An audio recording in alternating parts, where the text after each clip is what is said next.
Chad? Y'all ready for a new model? Oh, God. I don't know, should I show it? Well, I guess let's go, huh?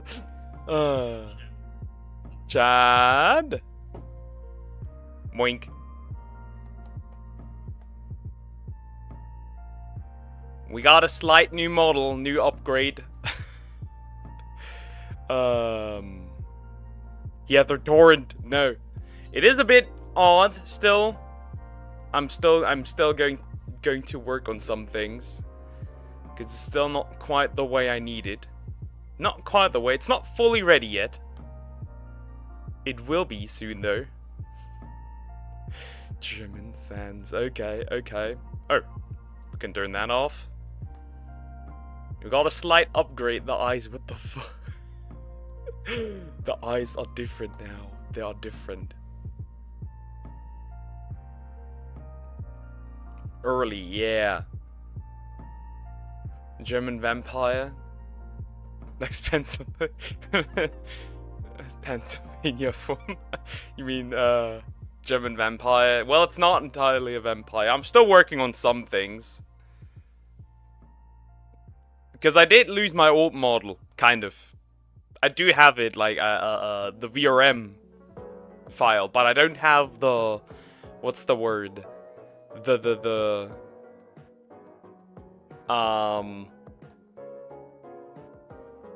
I do not have, like, the unedited form that is still in Vroid, so kind of cooked when it comes to that.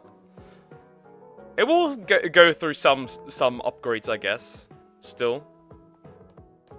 I don't like how the eyes look, like the positioning of the eyes. It's not Halloween-y look. You should have used it in Halloween.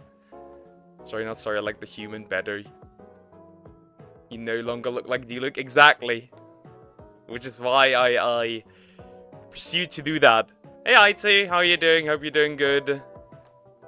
I think we'll just go over to the reacting stuff. I think. Yeah, I still don't like how the eyes look, and yet no nose to be found. Well, there's a slight nose. There's a slight nose. At least the mouth is a little better now than before. Yeah, I'm still want to work on the eyes. I don't like the positioning of that stuff. So yeah, I'm still working on some things. Who's the imposter? Me. Anyways, we should probably switch to the reactions. This is gonna be interesting with the new model. Anyways, let me switch to this screen. No nose, derpy, exactly. Exactly. Wait, I need to do this one real quick, because I need to look that is the right, scene. Yeah, it does not count this, which is weird. Let me do this real quick. Let me look that it uses the proper screen. Now it does. Maybe move myself up a little bit. Anyways. Huh. First video, a Raven recommendation. That's gonna be terrible. I guess the eyes are a little high up and far apart. I would do differently. Yet again, my model's a small girl. Mine is a tall male, so I don't know. Yeah, I'm still working on some. Yeah, noseless. I am noseless. Krillin.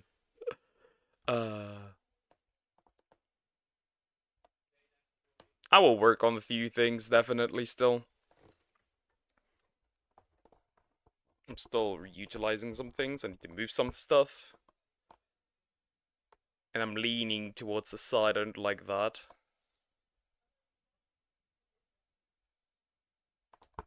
Alright. I'm still leaning towards the side. Fuck you. Should be my turn after Raven, exactly. Gensan's back. Here's a tall male. Oh, my autocorrect is killing me. Yep. Like I said, it isn't fully done. I'm still actively changing things. I just wanted to see it in action, like, before I fully decide.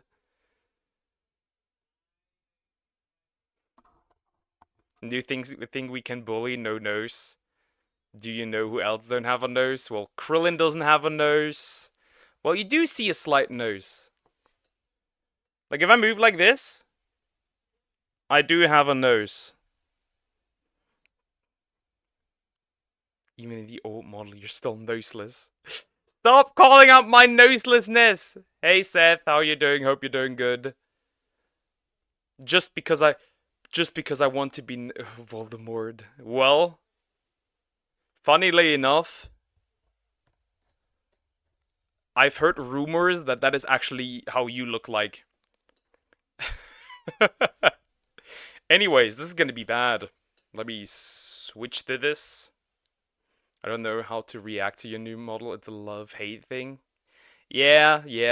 Like I said, I'm still gonna change some things, especially the eyes. I don't like how they look. It does look derpy, which does give it like this the whole slime thing, because slimes generally are a little bit derpy in some depictions. Like for example, Dragon Quest. Good. I'm in my royal garment. More hate for me, to be honest, and then again, I'm a ghost. Well, you'll be gone soon. Are we reacting to a reaction? Kinda not. We'll have to figure out what this is even about. It's about time. We should start. Let me drink something before this stuff escalates completely.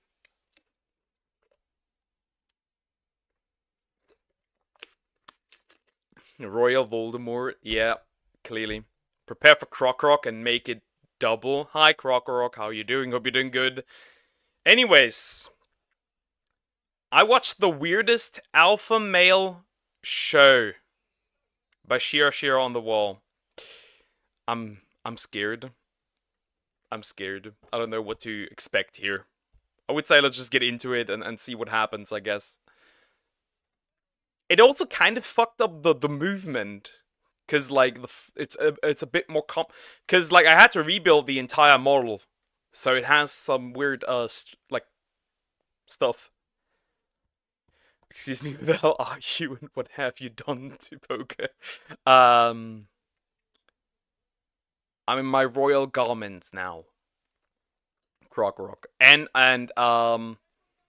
I've combined my light and dark magic.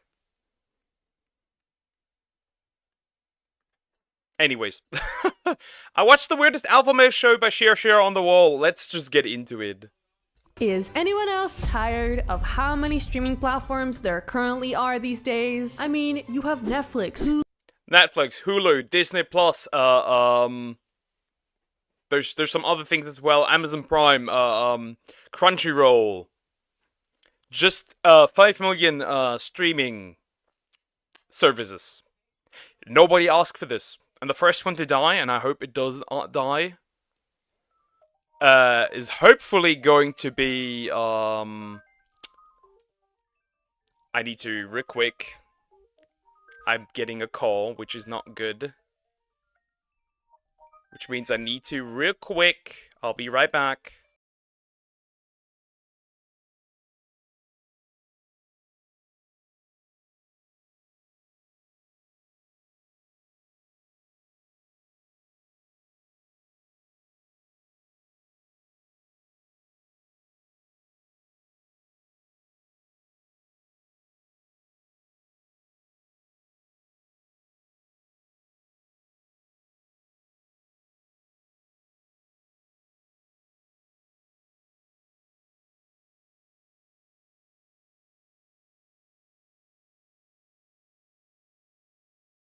I've returned.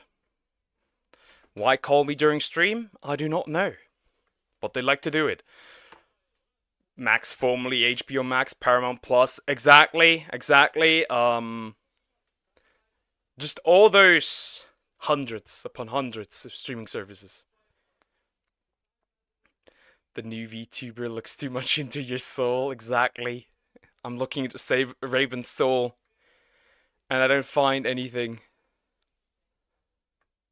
The Poke's long lost twin, and he has kidnapped the real Poke in the basement. Exactly. Evil twin. Let's continue. Hulu, Amazon Prime, Disney Plus, Paramount TV, ESPN, and the one that nobody likes, Peacock TV. I also Peacock? Peacock. Interesting, I've never heard about that one. I don't have a soul. I know that you don't have a soul.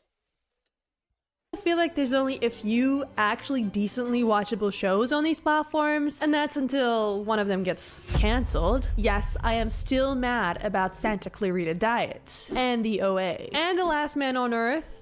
Stop canceling good shows! It's also super frustrating that some of these platforms have started introducing ads midway through movies, completely ruining my makeout sessions with your dad, or them constantly increasing subscription prices, or the fact that I can't share my ex-boyfriend's mom's Netflix and Hulu accounts anymore. Like, yeah, I'm 27, but I am not old enough to pay for my own Netflix. I've never paid for my own streaming service account. Not once. And I never will. I never will. If I can abuse it and use it from somebody else, I will. Well, they got the eyes slightly small. They are a bit smaller. It's a bit too early for Halloween custom costume. I'm in my villain arc now. Why is it called peanuts? It's because they pee on the nuts. Ugh. Poke's emo twin. Oh god. I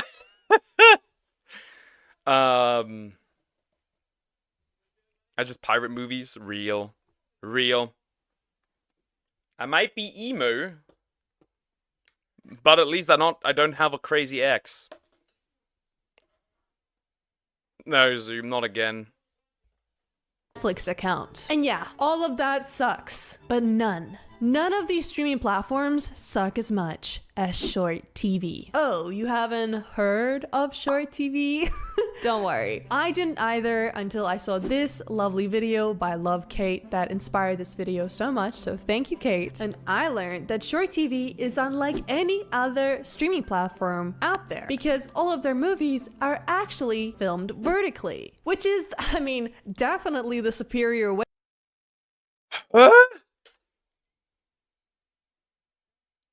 Wait, filmed vertically. What is this, TikTok? YouTube Shorts? What is this? Also, TikTok ban incoming, apparently. There's a good chance that this might happen. I still go to the theaters when new movies come out. I saw Sonic 3 today in the theaters, otherwise I just pirate. Pretty much. My apologies for not noticing earlier, but hello. Hello, Diagonal, hi.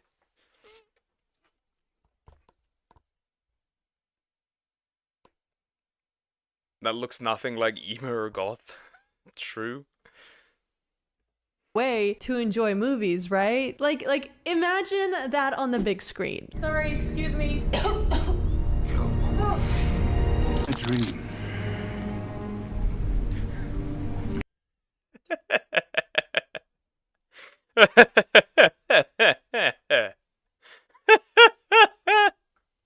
Just imagine watching a movie like that. Just imagine it. Just... The neck pain is real. The neck pain is absolutely real. I saw the eastern sky. So if that sounds good to you, these are some of the great titles that you could be watching on short TV today. The Forbidden Alpha, The Wallflower and the Alphas, Forbidden Desires, Alpha's Love,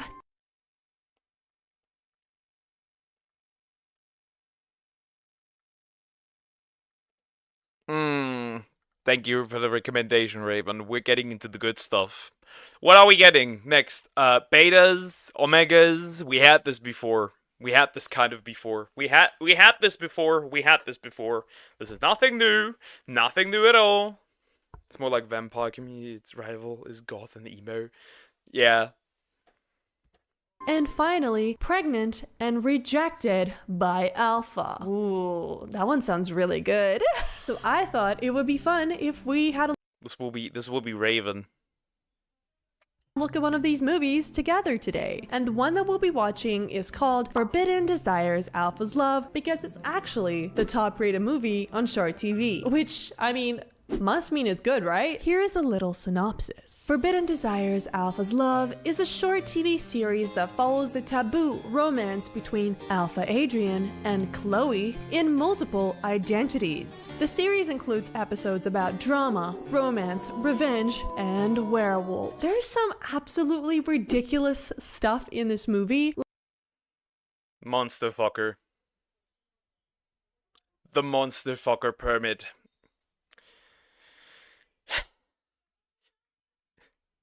Bring the monster fucker permit. Bring it. Please. Like a lot of Alpha Adrian's shirtless scenes. Oh yeah, there is a lot of that. And you can see exactly who this movie was made for. Alphas. Yeah, and teenage girls, but mostly alphas.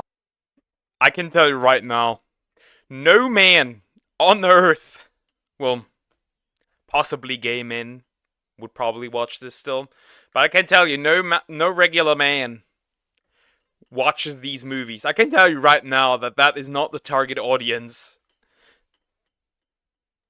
Alphas. And what really makes this app even better than it already is that you can only watch one single scene at a time because each and every movie is split into 90 different 1 minute long scenes. So instead of, getting some popcorn and watching an hour to 2 hour movie, you are forced to scroll through a minute. Raven, maybe we need to send you into retirement a little bit earlier. I know, Hog. Wow, your new avatar is so cool. Thank you. And hi, how are you guys doing? I'm doing alright. I'm surviving. I'm kind of still in the same emotional spot, but what can I do?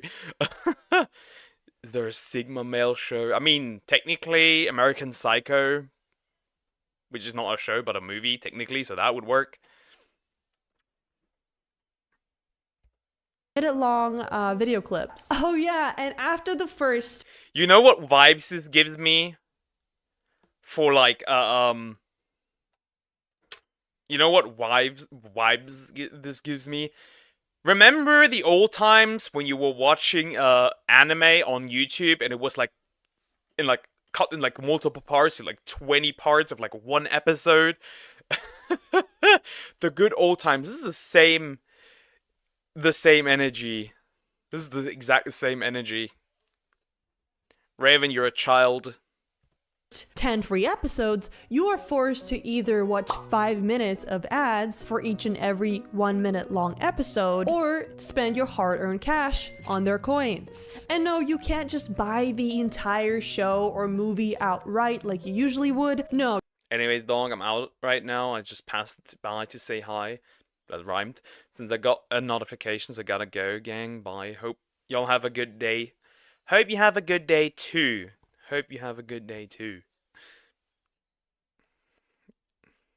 Using the words vibes, I smell gay.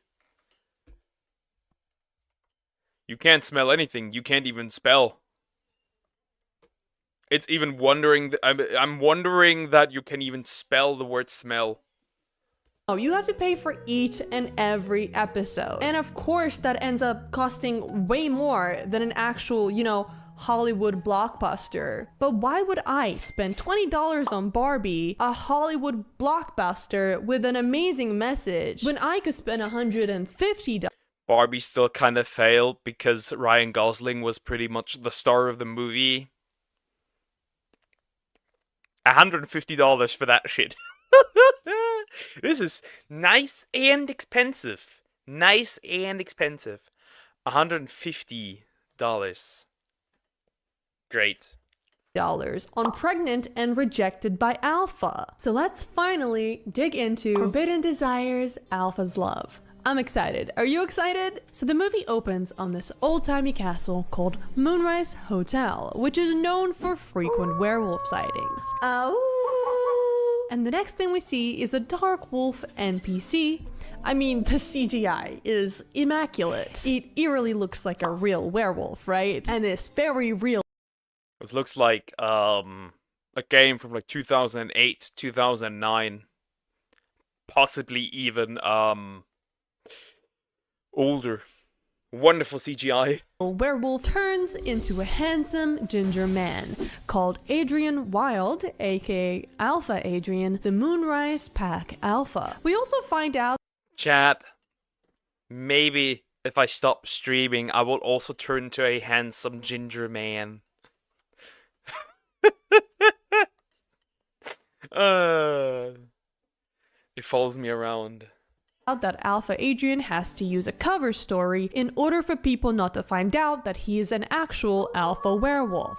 From now on, I'm just a normal college professor. And yeah, okay, he has to use a cover, but could they have given him like a simpler cover? Like a college professor? Doesn't that take like, I don't know, years of studying? A whole ass PhD? But to be fair, he is an alpha, so he's probably already an expert on something like business management or the stock market. We also get to meet his love interest, Chloe Stone, stoned?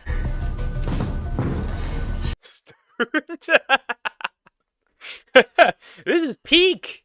This is peak fiction. This might sound sexist, but what are the chances that a woman wrote this?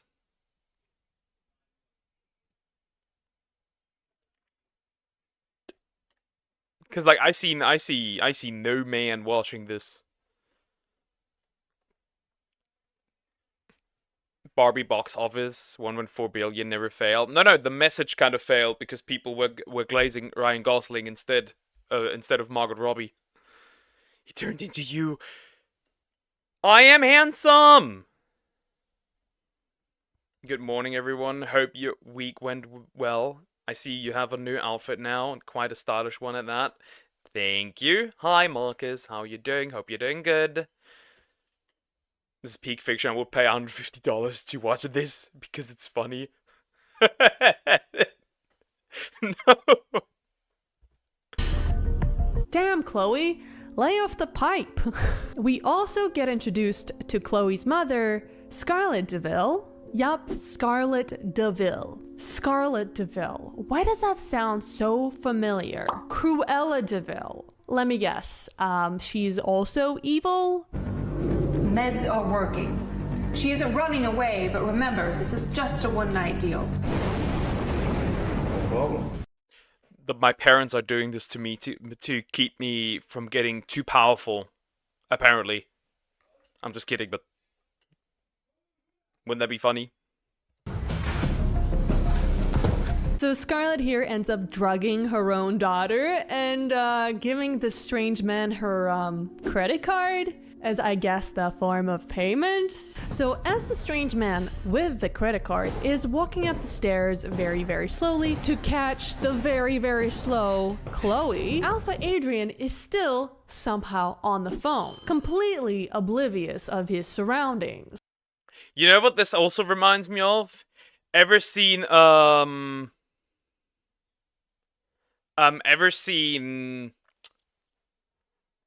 the like Indian shows and like this over crazy editing of like shock moments and stuff? This is the same energy I'm getting. This is the same thing.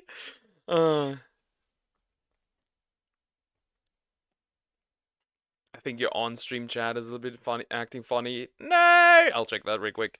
The message also failed because remember the whole thing about Margot Robbie having a son and how she was Hollywood's feminism poster child? Well, now Hollywood doesn't have a poster child at all. There's no Hollywood. You didn't pay your tax. You got me pregnant, what the heck? Yeah, Crocock, chill out. We're supposed to make it nice for Raven. Let me check why my chat is acting funny. Well, it is accurate. Maybe it's just, I don't know, what causes this. I wouldn't be able to tell. Maybe I'll pull myself a little bit more down.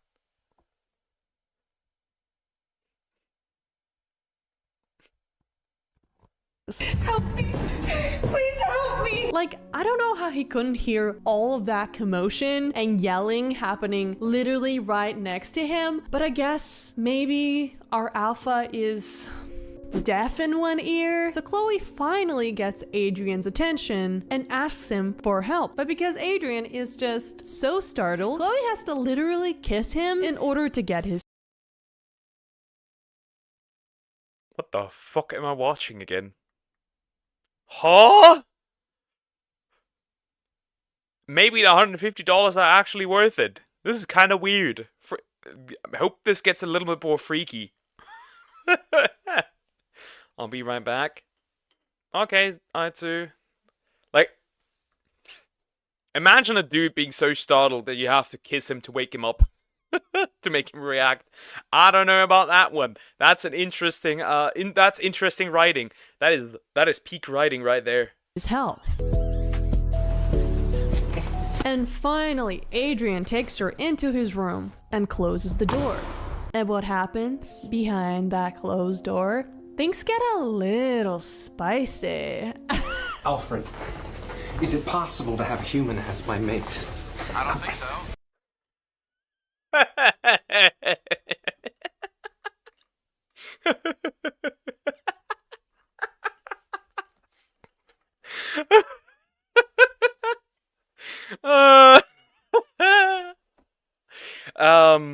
I'm about to I'm calling a buddy asking if it's possible to mate with certain creatures.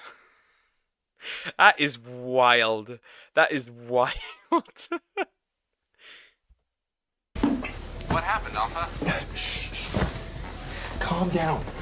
You don't know what's going on. It's gonna be okay. By this point, I had to double check what app I was on. If you know, you know. But don't worry, what ends up happening is Chloe just bites Adrian's wrist. Wait, what? So first she wants to smash, but then she bites him. What? That makes no sense! One of the best recommendations, oh my god. That makes no sense! As she should. I mean, she is being held down without her consent. I mean, she literally ran away from one predator into the arms of another, and for some weird reason, Adrian is like into the biting. No way. And then the scene just ends. Yeah, I mean, we get no confirmation if Chloe is actually gonna be okay, if she ended up surviving.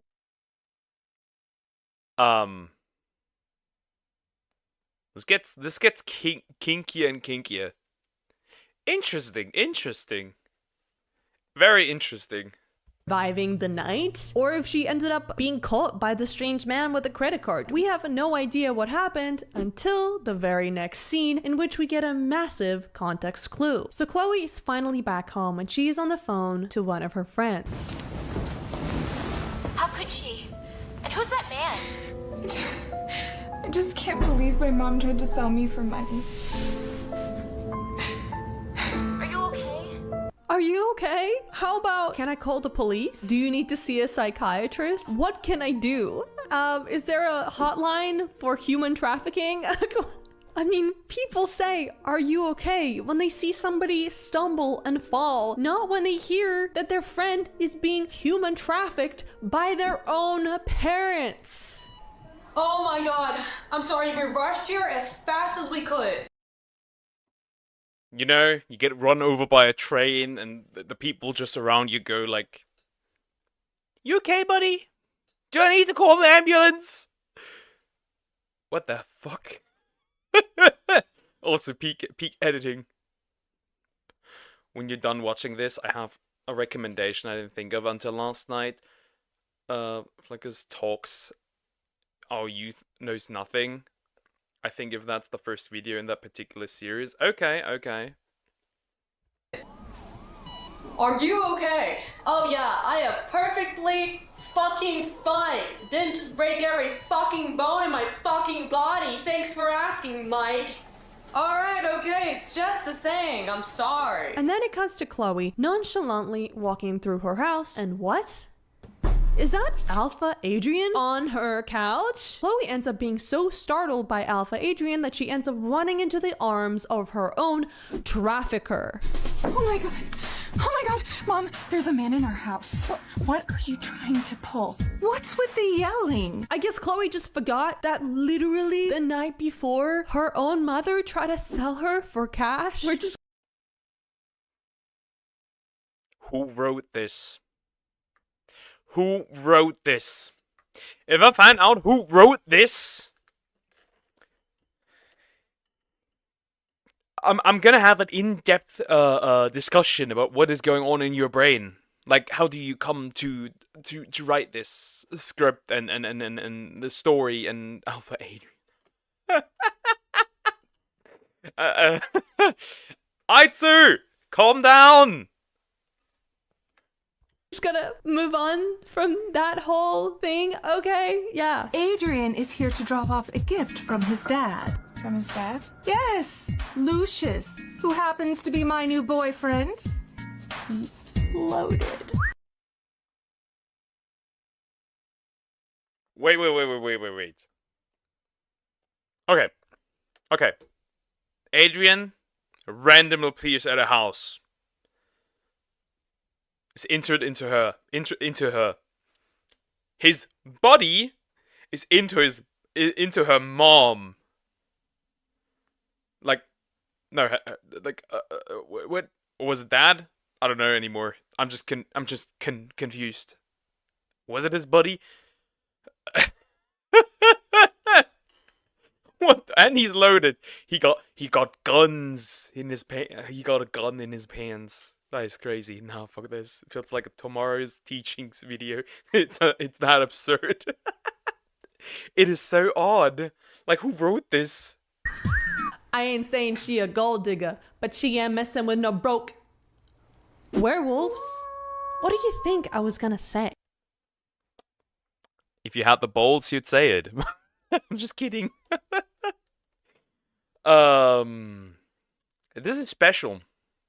This is special. I have a question specifically for Raven. Why? Why? Why?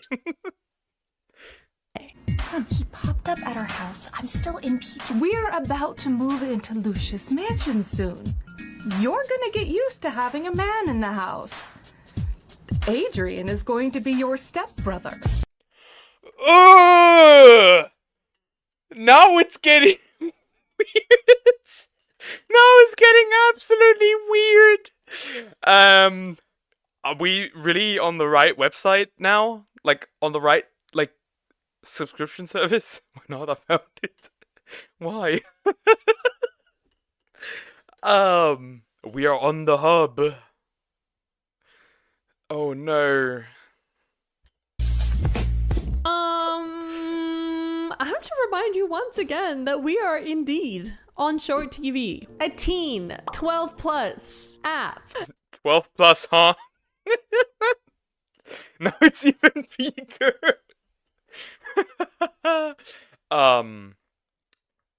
Yeah, but it's not fun if they're not blood related, so eh. And I know the acting, the storyline, the weird stepbrother thing, it's definitely making you confused. And it is to me too. I'm having flashbacks right now, but let's stick it out. So as Chloe is walking Alpha Adrian to the door, she gets a crazy flashback in which she realizes that Adrian was the same guy that saved her the night before. And for some weird reason, like, Alpha Adrian gets like super duper seductive with Chloe in this moment, even though he just found out that she was about to be his stepsister. I think bro does not care. Game is game. If there's a hole, there's a goal. I don't care if it's my stepsister. Energy. Oh no, we're about to see the most cringe dialogue in human history.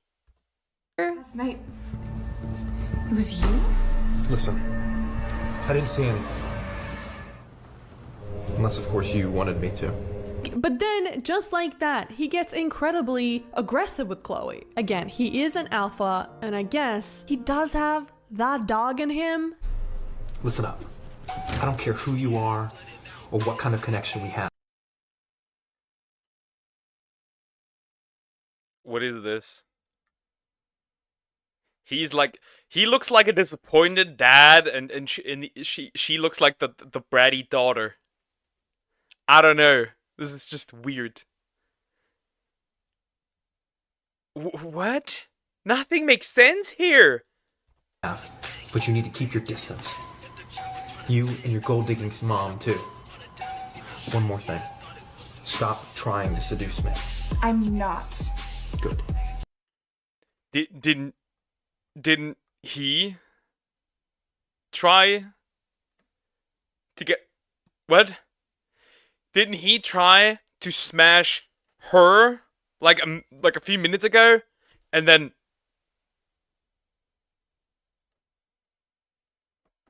what is this? This is the most confusing corn plot in history. I care if it's my stepsis. If it's my stepsis, I will not do it. It's a moral blood sister on the other hand. That's okay and good. Oh no. Oh no. Oh no. I think that was the weirdest thing you've ever sent into this chat. I think this might be #1 right now. Oh my god.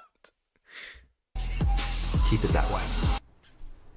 Literally 1 minute ago, you were trying to seduce Chloe. Listen, I didn't see anything.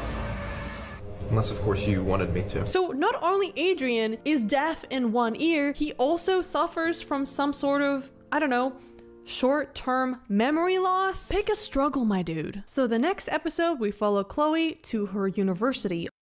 I also know somebody who struggles to remember things and forgets them pretty easily. I know someone. Hey UMW, how are you doing? Hope you're doing good, and thank you. What the fuck, Zoom? I do not have any use for those. Also known as Sunset University. Ah, sounds like a very prestigious establishment. And as Chloe and her best friend walk into the classroom, they see some horrendous words written on the board. What is wrong with you? Congrats, Chloe! We heard about your new stepfather. So fascinating, isn't it? Are you as horny as your mom? Huh? Okay, they wrote her name on the wall, on the board. So Chloe's a slut. But then, like... Huh? I'm confused now. I don't understand how Chloe having a stepfather would make her an SLUT. Yes, I have to spell it out. This is indeed a family show, okay? Unlike short TV. I mean, who wrote that? It's awful, but it's true, isn't it? She'll just wipe it off. Frickin' maniac. Come on, Chloe. A hoe will always be a hoe, and wiping it off won't change the truth. Wait, is this university or middle school? Because if you're still getting bullied by university, that is so unfortunate. I'm sure the professor will like the handwriting. No, I can't get caught. The new professor will be impressed. Are you out of your mind? Now, do I'm completely... I lost the plot completely. I lost the plot completely. I'm lost. I'm just staring at the screen because I don't know what's going on anymore. you remember when Alpha Adrian said that he had a new cover as a college professor? From now on, I'm just a normal college professor. Yeah. Okay. He is her stepbrother and also her college professor. So we got this weird taboo stepbrother professor relationship.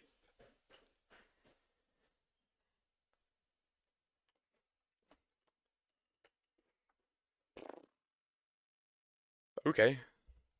Yup! He is Chloe's college professor. Let's go. So, college professor alpha werewolf, and stepbrother. I'm sorry, is this guy Johnny Sins, but with a wig? What's going on? Who did this? First one to answer gets extra credit. Something like this happens again, everyone's score drops a letter grade. Damn, Alpha Adrian really taking charge of that classroom. Rawr. So after class, Chloe gets an unexpected call from her mother just as she's about to pull out her lunch. Mom? Give it to Adrian. That's his favorite dish. Leave him with a good impression. Mom, I'm not going to suck up to him. The way this has been going, you're gonna be sucking. Definitely. According to this damn alpha. Yeah. I told you! So you're trying to tell me, just as she is pulling out her lunch from her backpack, she gets this call from her mother? Is Cruella de Vil like also a psychic? Or was she just like waiting around the phone until Chloe's lunch break? Very weird. Don't really get that. Also, what is Chloe gonna have for lunch if she has to give hers to Adrian? That doesn't seem fair. But because Chloe is a pushover, she ends up listening to her evil, psychotic mother who did try to sell her for money and ends up giving Adrian her lunch. But in typical alpha fashion, Adrian does not accept any free food. Here. It's for my mom. Take it back. What? Chloe. We met at the hotel. You can't buy this man! You can't buy this man. You cannot buy this man! What an alpha. What a true alpha. You've enabled eye tracker. I know you're looking at boobies. I'm just completely lost now. Are we watching cringe? Yes, we are. Terrible cringe. Your mom is my father's girlfriend, and now you're making me lunch. My boy, she literally said it's from her mom. Okay. So it is the dad. Which makes her the mother of him. Which means he should accept the food from his mother. Like, it is confusing now.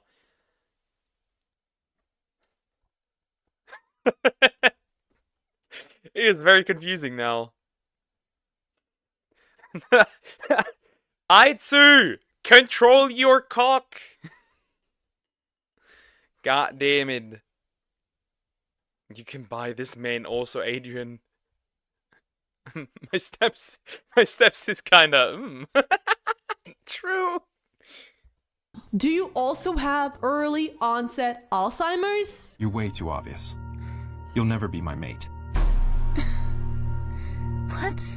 Who said that I want to be your mate? Then why are you giving me all this attention? Does anyone else find it weird that Adrian Why are you... I guess since he is a werewolf, mate would probably be the more accurate term. But it's weird that he uses mate. Whose horny ass wrote this? keeps calling Chloe his mate, mate this, mate that. Didn't realize Adrian was also from down under. Listen, future stepbrother. My mom wanted me to bring you this, so I didn't have a choice. Get out.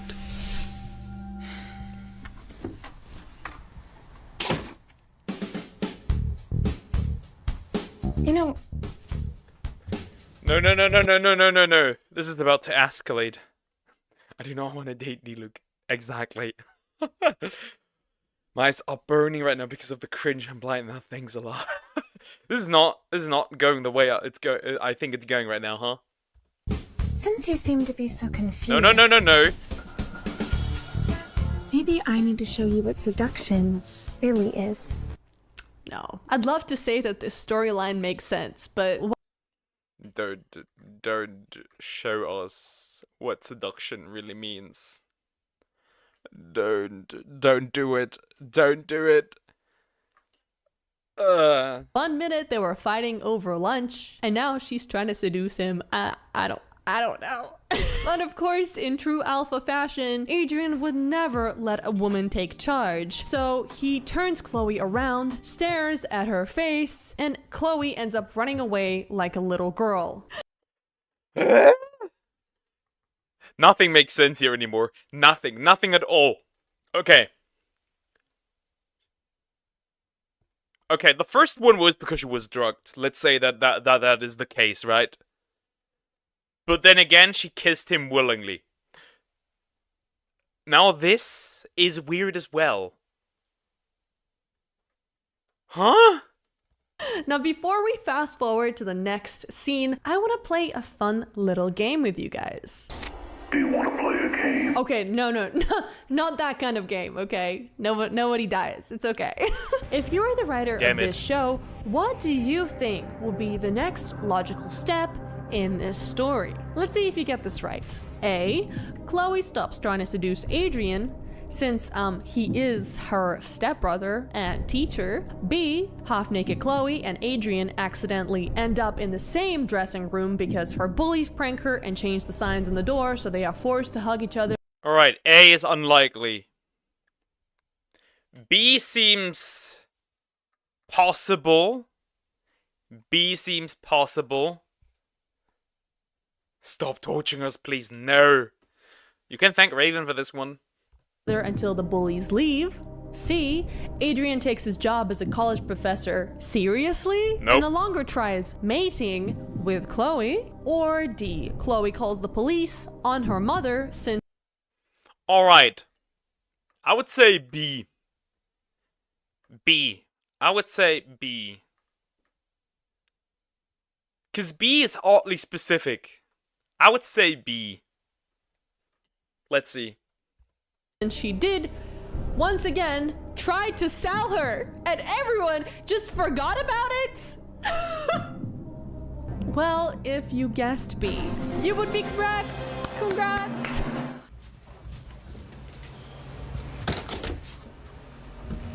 Hey. Just careful. I do not want to get banned. Keep that on.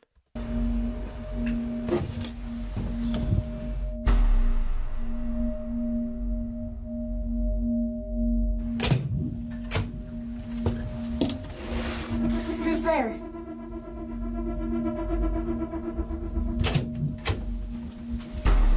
You? What are you doing in here?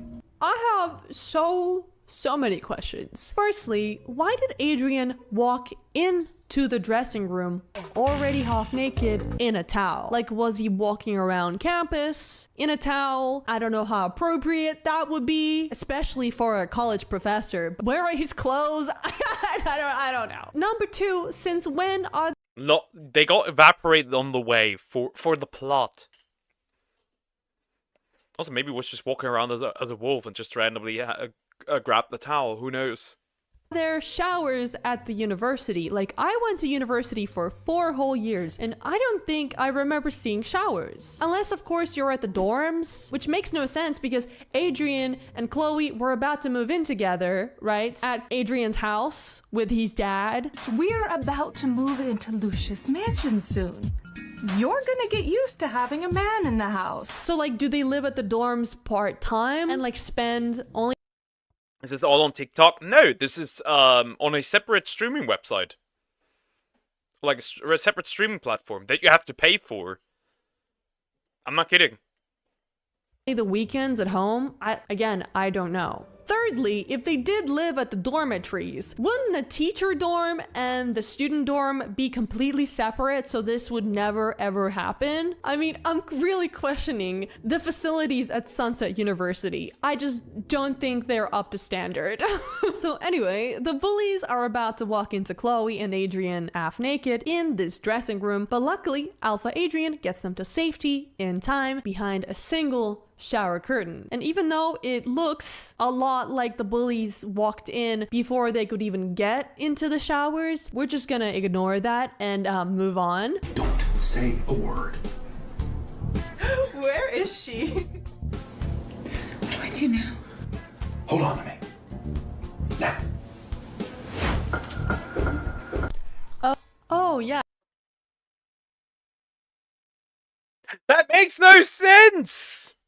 That makes absolutely zero sense. This entire thing makes no sense. I am so ultimately and utterly confused. This makes no sense. But at least we got the important shower scene.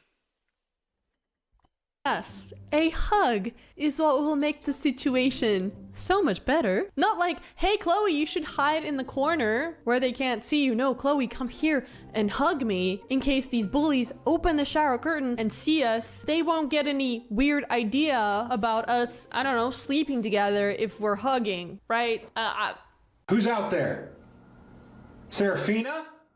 Professor Adrian? Is there a reason you're in the men's dressing room? Professor Adrian, you're definitely not alone. Where's Chloe? She must be with you. I just saw her coming through here. Professor, open the door. I need to check.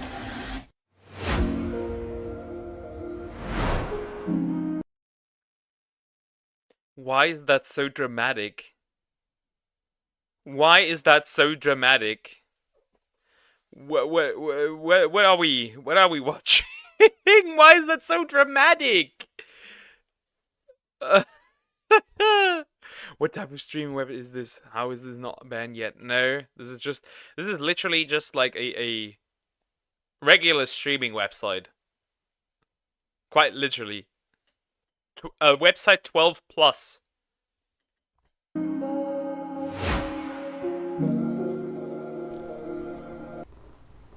Oh yeah, that slow-mo will do.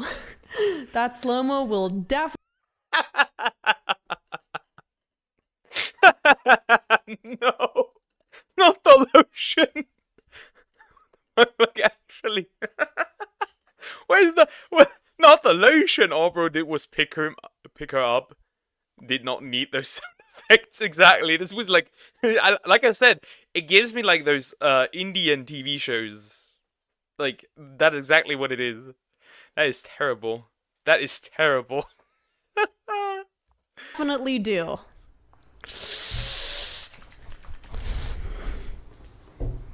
What? My hands were dry. Jesus. Serafina, is there a reason you and your friends want to watch me shower? Chloe's not in there. It's only Professor Adrian.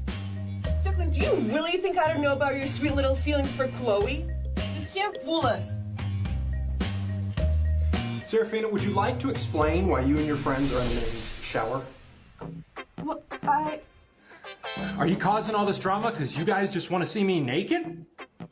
I'll go to the dean about this. Oh, you'll go to the dean if your students want to see you naked, but you won't go to the dean if one of your students is getting severely bullied on the daily basis. Chloe is literally being tormented at— Is it just me, or are the bullies the most normal written characters in this entire thing?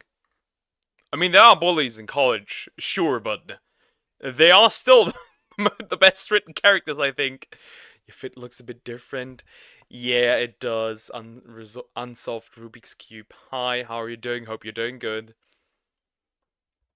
at school and at home. Where is she safe? I'm kind of starting to feel bad for Chloe. I think she is the victim in all of this. You made even a mod!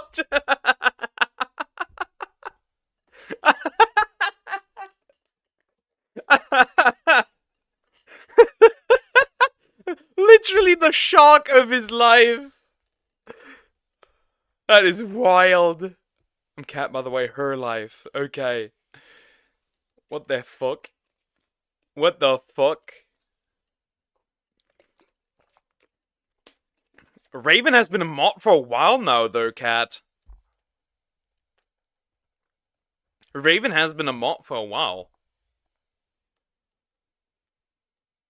No, Professor, I'm sorry. I think Chloe just wanted to prank me. We will see, Chloe.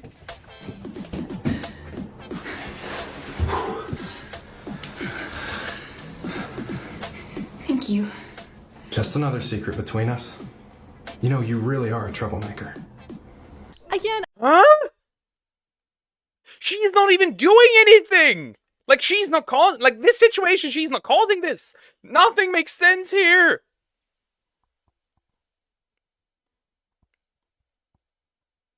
The Explorer. What the heck? I don't think she's the troublemaker. I think it's everyone else around her, bullying her or trying to sell her or set her up somehow. Well, I mean, she did try to seduce the professor, so I guess she's not all innocent, but...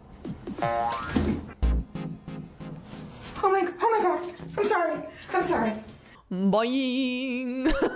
So yes, that is the first 10 free episodes of Forbidden Desires Alpha's Love. If you want me to watch the rest of the series, I mean, I might. If you maybe get me to 10,000 likes on this video, pretty please. Leave a Like begging? How dare you? Yeah, that's pretty much the end of the video. This was the weirdest, one of the weirdest and most confusing things I've ever seen. I cannot believe that somebody wrote this. I cannot believe that somebody wrote this. Like, you need to be on this. Whatever the writer of this show had to come up with this, I want double the amount. I want double the amount. I want double the amount. My turn. Boing. That is interesting. I think yours was this one, right? Maybe it's just me, but I thought it was this one. Am I correct, Zoom? Am I correct that you recommended me this? Maybe it was my own thing, but I think that is it. Oh, is that fucking Markiplier?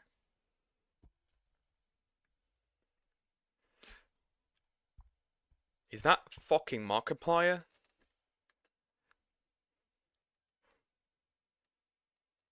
Okay, perfect. Alright. This brain rot copyright situation is crazy by Riff. Is that fucking Markiplier? Comments always 23 delay. Okay, okay. Is that fucking Markiplier? I got no idea. Let's get in. Actually, I want to keep outside of it because I don't know if I'm blocking anything. We'll see. You are dressed up as a villain, exactly. Got Dumpy and Keyboy and Nguyen, and of course Rife is in between. Get beef with Rife? No, I just think that the videos he makes are targeted towards people that think they're tough. Alright, people, what? What? Like I said, I can probably move in. I'm not gonna block too much. What's up? Today I discovered a brain rot YouTuber that broke the law. Now, audience, the YouTuber that we're gonna be covering today is Benji X Scarlet. Everybody to jump! My name is Capricorn. A YouTuber that uses Also, technically, this guy's a VTuber. Technically. Benji and his 8-year-old, 10-year-old sister, I don't really care, she looks like a baby. They both make a bunch of AI, sprunky, brain rot animated music videos. Now, in retrospect, I am perfectly fine with anybody using AI to make their YouTube videos. Go ahead. I wouldn't doubt that at least half of these YouTubers on this website is also just AI generated. Yeah, I'm talking about your... Maybe I'm AI as well, who knows? I'm against the use of AI, very simple. At least when it comes to the creative process of creating something. Oh, Quabblecop, I remember that one, by the way. He's a PNG tuber. What? No, not the brain rot! I don't know, it's just like... We had this drama just recently with Twitch using AI for their emotes, artists getting absolutely and utterly nuked for, There was this recent situation where an artist was bullied off of Twitter for using AI. But he wasn't using AI. That was the problem. And we are at a point now where everything an artist makes, everything falls into the category of AI. That's just how it is. your favorite YouTuber. At this point, any of them could be AI generated at this point. I'm just kidding, audience. I'm not AI generated. The robots haven't got to me yet. Also, Nux, Taku, and Filian mentioned. However, Benji X Scarlet, oh yeah, the robots are most definitely running their YouTube channel. Or at least this is the type of excuse Benji would say after copyright. Also based for using Twilight Princess music. Striking one of my fellow YouTube friends. Fortunately enough, robots cannot feel emotion and get all fucking sensitive and strike down people's livelihoods. I don't think Benji could blame the robots on this one. This is OG Lofi, and he made a video on Benji X Scarlet that sooner or later got taken down by Benji X Scarlet with a copyright strike on his YouTube channel. And for anybody that doesn't know much about copyright strikes, if you get 3 of them, your entire YouTube channel gets taken down. That means no more videos, no more channel, no more money, you go fucking homeless. And for OG Lofi, he only needed 2 more from Benji X Scarlet to go bye-bye. Not a very good look for Benji X Scarlet. Now, you might be thinking, the copyright system is so dog shit, by the way. The copyright system is so dog shit that,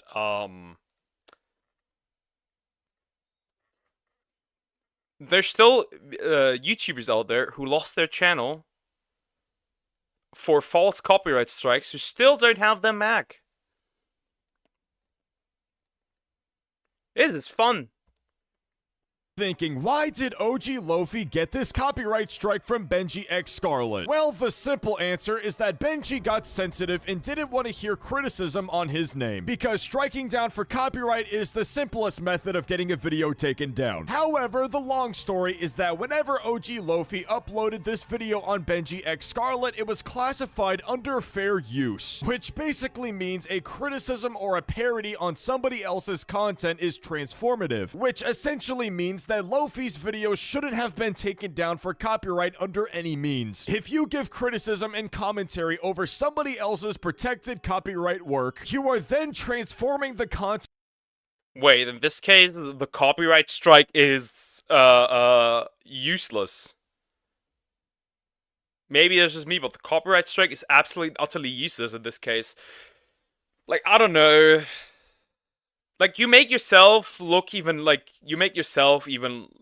worse if you think that you can copyright strike somebody. I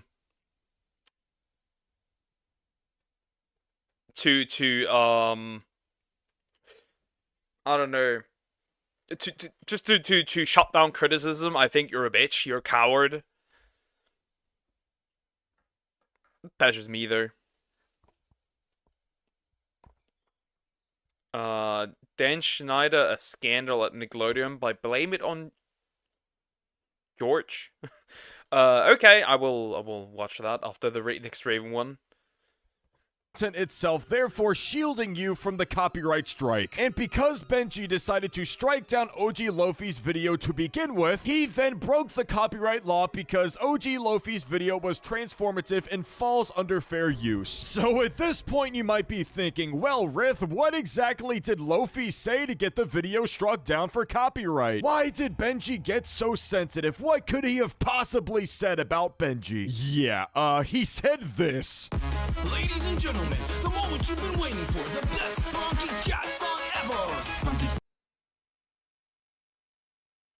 This is not for kids. This is definitely not for kids. Absolutely not. And this is the absolute utter maximum brain rot I've ever seen. Well, if you just lost as many brain cells as I did, then you might be entitled to financial compensation. Can I sue for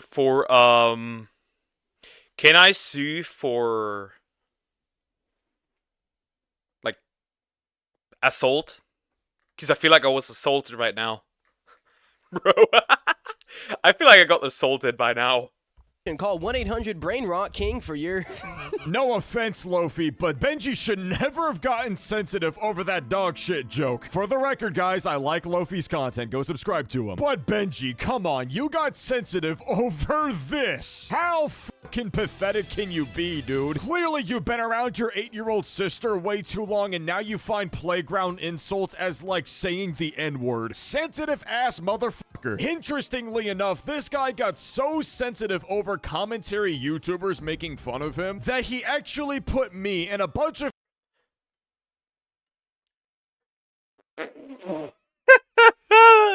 How butthurt do you have to be, okay? How butthurt do you have to be added to make a video about somebody, like adding them into the animation? Like, how butthurt do you have to be? Okay. This is just I don't know. Children? Boy's a child. of my friends in a brainrot AI diss track, which, mind you, audience, I've never spoke about this guy in my fucking life. But still, let's see what he said about me. Oh no, it's the Sprunky commentary YouTubers. They're here to make a video about how cringe I am. Everyone run away! We got Dumpy and Keyboy and Engween, and of course Rife is in between. C-R-I-N-G-E.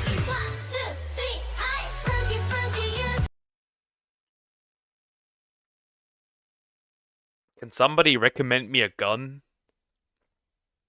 Can somebody recommend me a gun? I need to get rid of somebody.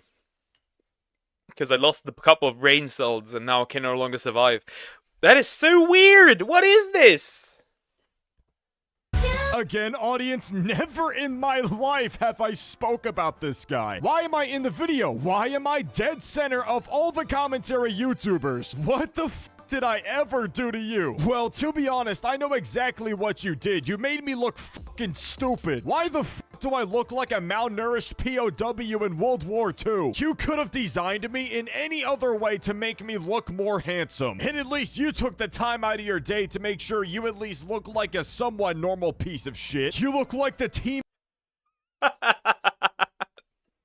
Just imagine being called a normal piece of... What is an elevated piece of shit? I'm just curious. If he does look like a normal piece of shit, what is a worse piece of shit? This track that might be worse than the Hard Sigs by Drake. I mean, it is just genuine AI, right? So it might possibly be worse. Emu drawing of Luke did that. Anyways, audience, since this video was published, I honestly had no idea that I was in this video. Until around a week ago, I was notified by the YouTuber Keyboy that I was, in fact, inside of this music video. And apparently, Keyboy was making a diss track back at him and wanted me to pitch in. And so I accepted, even though I had no idea who the fuck this guy was. I just knew that somebody was attacking my glamorous sexiness and I had to retaliate. Anyways, I'm gonna show you the... Imagine you suck so much. Imagine you suck so much that you make strangers work together. Imagine that. List of emails between me and Keyboy cooking up this song. Yes, we communicated through email. You guys can fuck off now. Anyways, my original... What is this? Like, ever heard of Discord, WhatsApp? Though that's probably likely unsafe. I don't know, any other weird messenger? Like, why email? Like, straight up email? Original bars for this Benji diss track was, and I'm Rith, bringing the truth. Your music's trash, it's an actual spoof. Trendy titles, clickbait galore, but your funky vibe we can't take anymore. That is what Key told me to say originally on the diss track. And if any of you guys seen the actual diss track that Keyboy put out, well, that's not exactly what I said. And I'm Rith, Riz record approves. Your music shit, the fall-off's huge. Scarlet be commenting, I'll be a cunt. Like a big bitch, I light you like a Benji, YouTube. Yeah, thank God.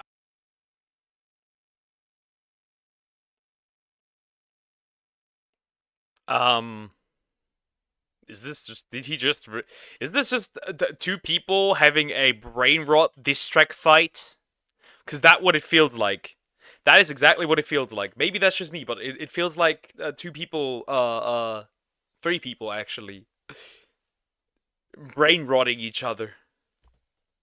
I said what I said. The bars that Key told me to say was that fucking dog shit, I had to change it. And guess what? Because I changed my bars to make them actually good, it turns out on the diss track, my verse was the most replayed part of the video. So thank you guys for actually thinking my bars were good. But I do have a confession to tell you guys. Before I sent Key the bars that you currently see on the YouTube diss track today, I actually sent him a couple bars before that never actually made it on YouTube. And after Keed was reviewing these bars for the diss track, he was basically like, yeah, Rith, we can't put this into diss track. This is a little too far. And so I was like, fuck you, Keed. Just kidding, I didn't say that. And that is whenever I sent him the bars that you guys currently see on YouTube. But I'm gonna go ahead and show you guys the original bars I sent Keed. And before I show you guys, I just have to let YouTube know that this was a joke. I don't mean anything. If I get nuked, if I get eradicated right here, right now, thank you for being part of this. Because I think I'm about to die. That I said in these bars, I don't actually hate Benji X Scarlet. I just think that he's not a very good person. But anyways, with that being said, here's the bars I sent Keed. I dislike him because he uses AI for his stuff. Simple as that. And I'm Riff, bringing the truth. Your music is shit, I'll give you a noose. Fucking brain rot, actual pain. Tilt your brain back and pop with a 38. Okay, he pretty much told him to delete himself. Okay. Okay, I see how it is. What the fuck was I thinking? Again, YouTube, this is a joke. I don't actually want him to blow his brains out with a 38. I seriously don't know how to word it to YouTube that I don't mean anything that I said in this diss track. Please, YouTube, be understanding for once. Anyways, through trial and error, we ended up getting the diss track out, and it was a huge success. Over 300. I don't know, this video's kinda interesting. It's just three dudes kind of having like a falling out. It's still kind of brain rot still in a way. The bar is fuck yeah. 80,000 views, which completely destroyed his original music video. 12,000 likes on our diss track with Benji X Scarlet. Well, he disabled that shit. And now Benji X Scarlet's career is in the toilet because they are now the copyright strike people. Not exactly a name you would want to have on YouTube. And ever since Keed Boy's diss track on Benji X Scarlet, Benji has yet to reply to Keed. And to be honest, I don't think he is going to reply. He is now completely ignoring the situation and now just pumping out videos about Sprunky. Pretty much the same behavior of other people that like to copyright strike people's videos and ignore the situation. But anyways, audience, subscribe to the channel if you want me to react to Benji's actual content. With that being said, I'll catch you guys later. Is anyone else? That was the end of the video. That was interesting, Zoom. Not what I expected. I expected much more like deviant stuff, but it's really just a dude copywriting another person, and that's it. Interesting. Well, I found out I'm actually taller. I'm 180 now. I guess using my height of a couple of years ago was not accurate. Let's go, I'm a beast in height. Oh, you can cry? Yeah. But did you know that shorter people live longer? My life was never good, it's just bad. 2020 was my worst life. I really want to have a kid someday after college. Sucks to hear that, man. I hope you're doing better now. Yeah, he seems like he's going through a lot, Poker. If he disses you for this, I'll help you make a banger diss track back. True, now a Raven recommendation. Oh boy. Oh boy. I'll die happy and tall. Yeah, but still earlier than me. So if you don't know... My all-time favorite, royalties here, the degenerate bronies. I will not survive. I will not survive. I will not survive from looking down at you, all of you. Yeah, Until you die earlier, then it's me. Then I'm gonna be the one looking down. We all know the bronies. We all know them. It's literally just adult men mostly watching My Little Pony. I don't know why. I guess if it's fun for you, watch it. I find it weird, but let's get into it. I'm scared. So if you don't know what My Little Pony is, well, chances are you don't have a jar filled with human discharge and a plastic eroding figurine in the form of a mammal in the epicenter of said stomach churning foul viscous sewage. So if you haven't clicked off the video already just from the intro alone, I'm going to take... Well, I was once part of it in an intro of his video, so we good. The reason why I watched your video is because I don't have any friends. That's sad to hear. I don't have any friends, to be fair, that really either. At least IRL, I don't have anybody. And when I watch your videos, my depression is gone.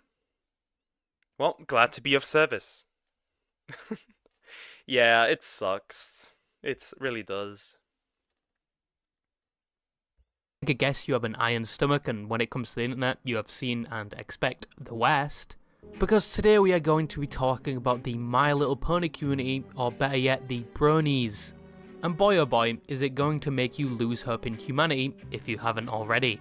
My hope in humanity went when they started making more Star Wars movies. Hey, Croc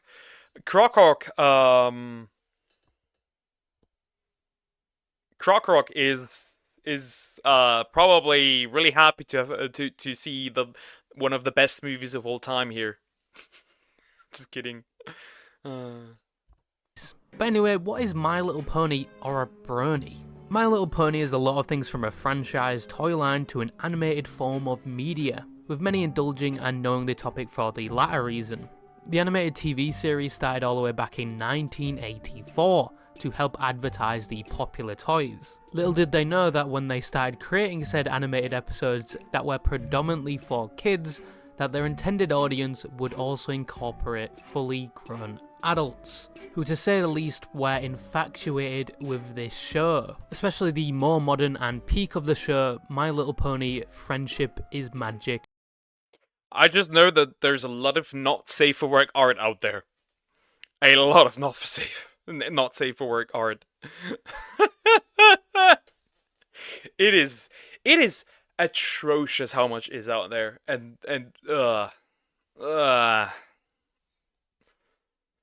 I do have friends. I talk to people so much they're stuck with me. I can now, since like a few weeks ago, I can now go for quite literally an eternity without somebody texting me in private. I could literally take, if I didn't need my phone for YouTube, I could take my phone and throw it away and never use it again, and I would not miss a thing. Isolation. Anyways, I've got to go now. See ya. Take care, I2. Bye-bye.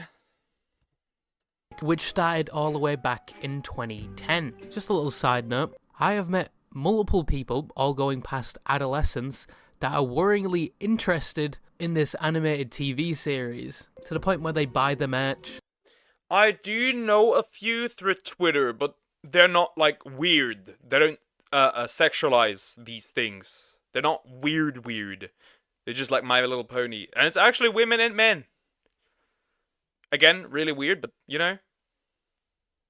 And there's this weird trend now for VTubers using pony VTuber models, like in that same style as this. I guess okay. The new generation of My Little Pony on Netflix sucks. But that at least there's the first male pony in the team. The women are going to be happy about this one. Watch at least an episode a day and rewatch all the seasons on repeat, and will actively try to indoctrinate you into said community. And they will try and make you watch multiple episodes of the TV show. And to be honest, it is a lot like waterboarding. At least that was my experience watching the first episode with one of said fans.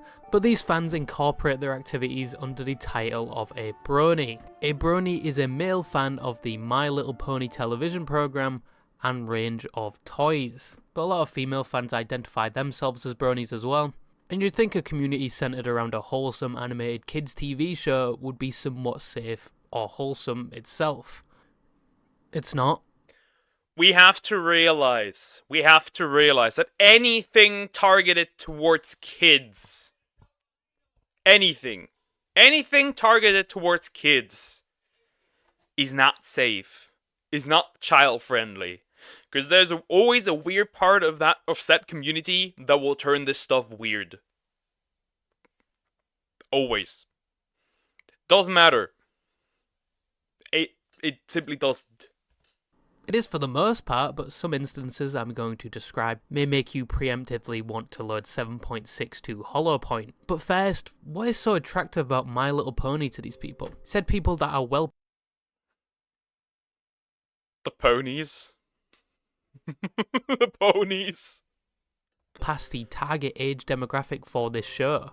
Well, doing some research and a few Google searches later with some information, I don't even think the tears of Jesus Christ himself could purify my irises from the information I saw. The reason bronies really like this show comes down to the fact that a lot of bronies find that the My Little Pony animated TV show appeals a lot to adults as well as kids, and the show can be enjoyed by adults as well. Now, you can't entirely discredit this statement, because admittedly, there are a lot of cartoons. Yes, cartoons, not anime. If any of you had the image of anime in your head when I said cartoons, I'm going to zap your balls in a paddle pool full of piranhas. Because just so you know, anime and cartoons are very different.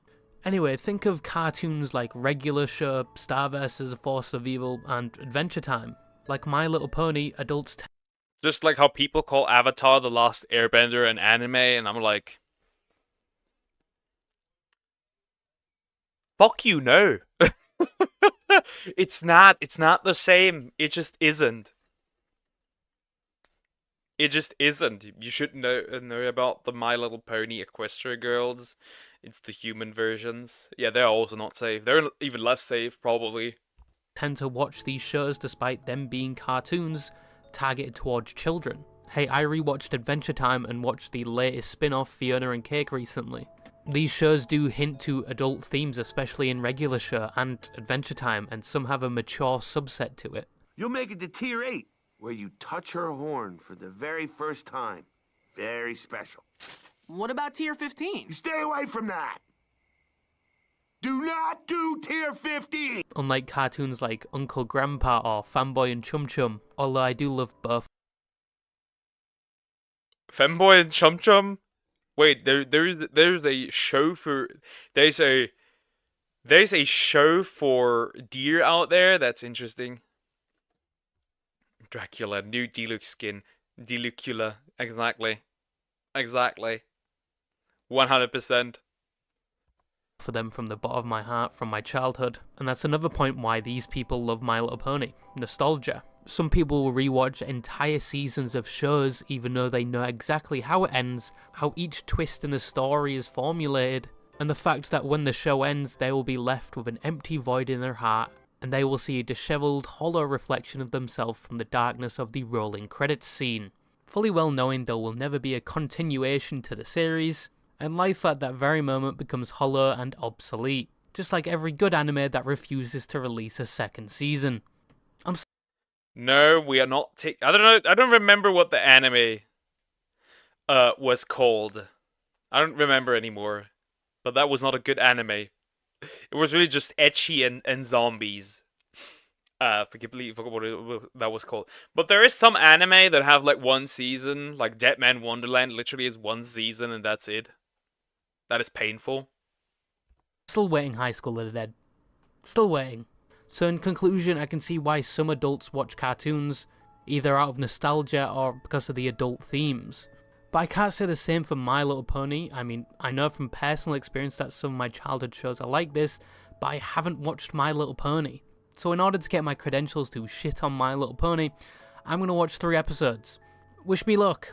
A few inches later. Now after watching 3 full episodes of My Little Pony, I can safely say it is not that bad of a show I thought it was going to be. I thought after watching I would need an exorcism, or at least some thick bleach to get... Or therapy. Therapy would also fall into this one. The thought of whatever I just watched out my head, but it wasn't that bad. There's a clear storyline to it, which I enjoy in shows. I don't like shows that just do random episodes with no story tied to them. Every episode just seems like a one-off goofy event, like Johnny Test, which I absolutely loved as a kid. And some of the characters aren't as annoying as I thought they would be. And I hate to say it, they all have different personalities and room for character development later on in the series. But unfortunately, unless My Little...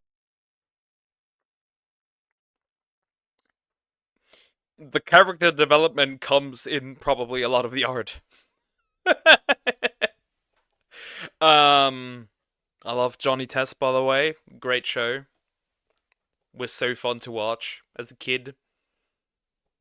Little Pony is like where you have to watch at least one season to get into it. I did not want to continue watching this. It was interesting, but I don't see myself watching 6 seasons of this. I unironically watched My Little Pony today, and unfortunately do not see why adults like it. But maybe that's just me.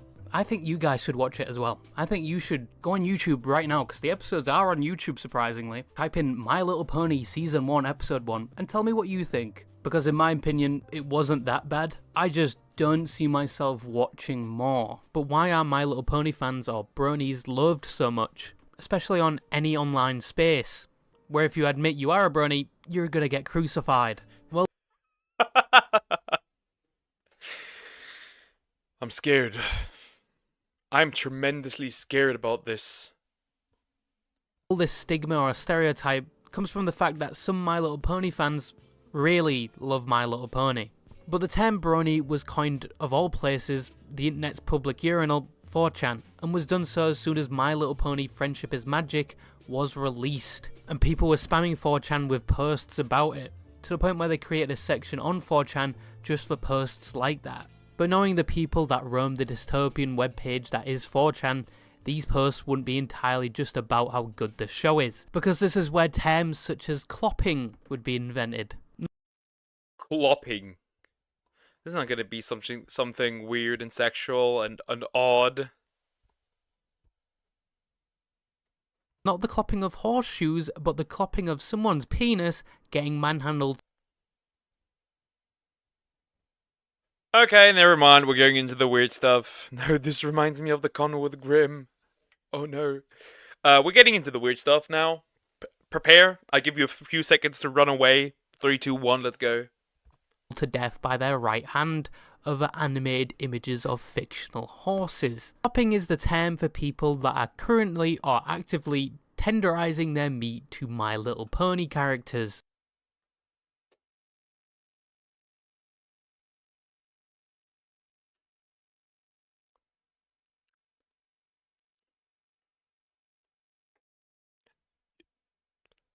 There's much simpler terms. You're beating your meat. Why clopping? What the What the fuck is this? Clopping?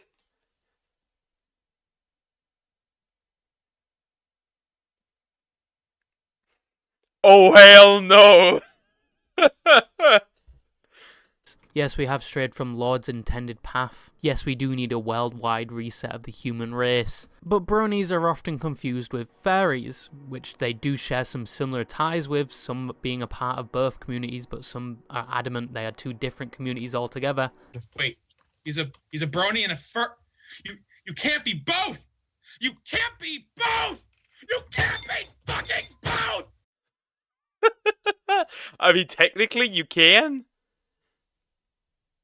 I guess technically it depends, right? I think what makes a furry is like not just, I guess, the interest in anthropomorphic animals, was also like fursuits and stuff. But then again, I don't know. There's some correlation, some combination that works. You can only be one. Which may add to the reason why people hate bronies so much. They may just hate fairies. I mean, like fairies creating their own persona, some bronies like to create their own pony to represent themselves like a fairy would with their persona. Which inadvertently led to a situation where some people might actually hate bronies for this reason. And said situation was in 2014 where a Make-A-Wish kid that was a fan of My Little Pony had their wish of wanting their OC pony to be in the show, and it was granted. Their OC Stellar Eclipse was added to the show, which was a brown pony with a wheelchair. So disabled pony.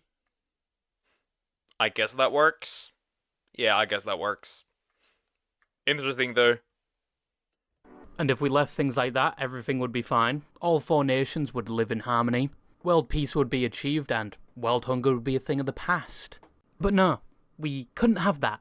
Because a few bad apples in the Brony and My Little Pony community, despite the family saying they didn't want them to do this, and despite the fact, you know, it was a child's dream and potentially last wish, some of said people would start drawing NSFW art of. Oh boy. Oh boy. Here we are.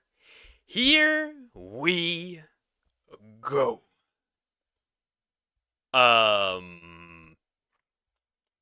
Now comes the really degenerate stuff. Of this character. And I'm talking really graphic imagery.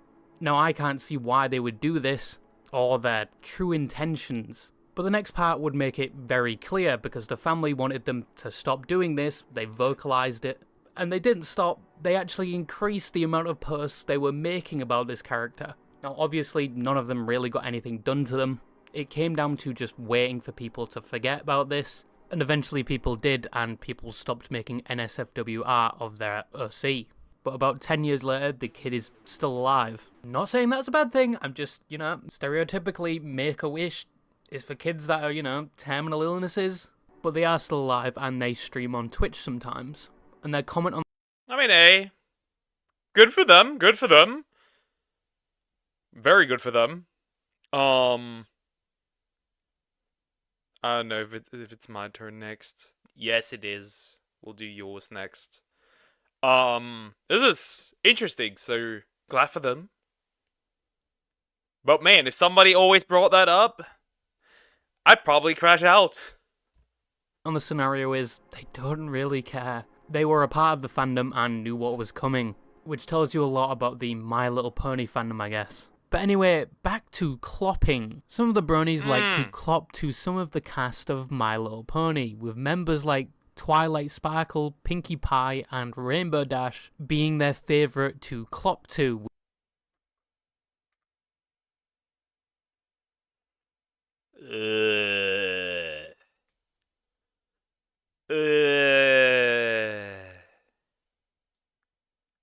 Why must you beat your meat to horses?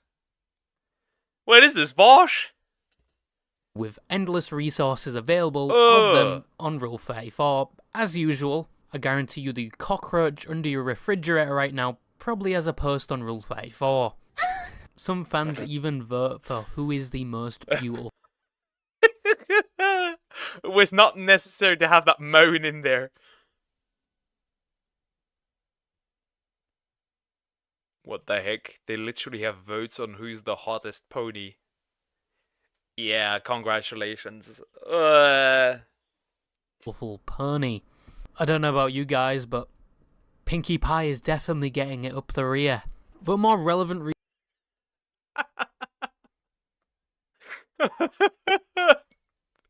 Why? Why? Why? How do I get myself into the position of watching this? reason why people hate bronies and the problems with the community, but where once again it is not the whole community, it's always one or two that do something disturbing like this, and as a result set a poor reputation of... Go back. If I...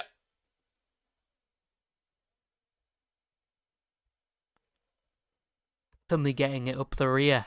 But more relevant reason why people hate bronies and the problems with the community, but where once again it is not the whole community, it's always one or two that do something disturbing like this. This is the cum jar. This is a cum jar. Why?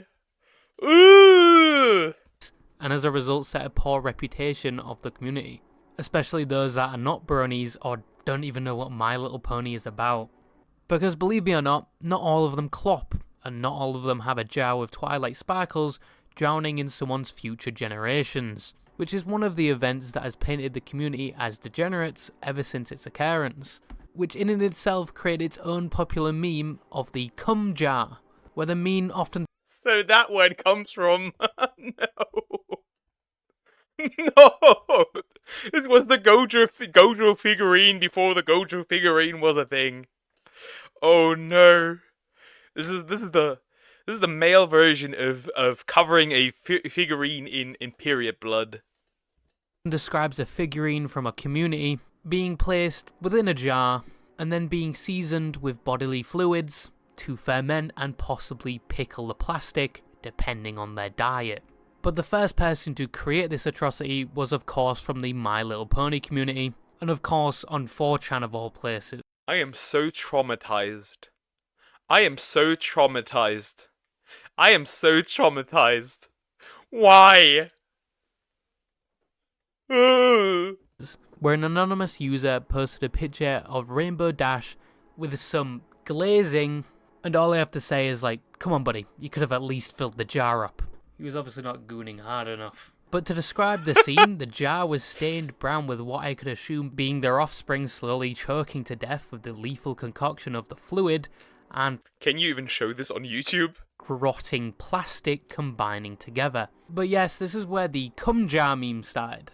And in no way was it done ironically. They had full intent and full brain functionality when they were doing this. And this is where some of the distaste for bronies comes from. Now, just like fairies, don't worry, I am only using... This might be the most traumatizing thing I've ever watched. I'm so flabbergasted that is a thing. That is actually a thing. It's so disgusting, man. That is incredibly disgusting. The correlation to help your small brain understand the concept I'm describing. Anyway, like fairies, bronies have their own conventions. I'm talking BronyCon, Big Apple BronyCon, TrotCon, DreamyCon, and I just can't believe my people have come to this. Fucking UK PonyCon. Like, come on, we only text a shout of you once, America. And not only did our empire go from being the first worldwide superpower and the largest of all humanity to this. Why did you do this to us? It's fine. You lost to rice farmers anyway. I'll let bygones be bygones this one time. But yeah, being a brony is somehow really popular to the point where they have multiple cons all around the world. Where like most cons you'll get people cosplaying, artists and stalls, a significant lack of deodorant, to the point if you're walking around in a crowded area, you could probably get a whiff of somebody's sweaty testicles like they're dangling in front of you. And this might be mention toilets that have at least one weird guy looking at your cock from the urinal. But this is BronyCon, so all the problems are multiplied by 10. But the one I wanted to talk about was an absolute disaster, and in all the worst ways. And that was the Las Pegasus convention, the convention based in Las Vegas.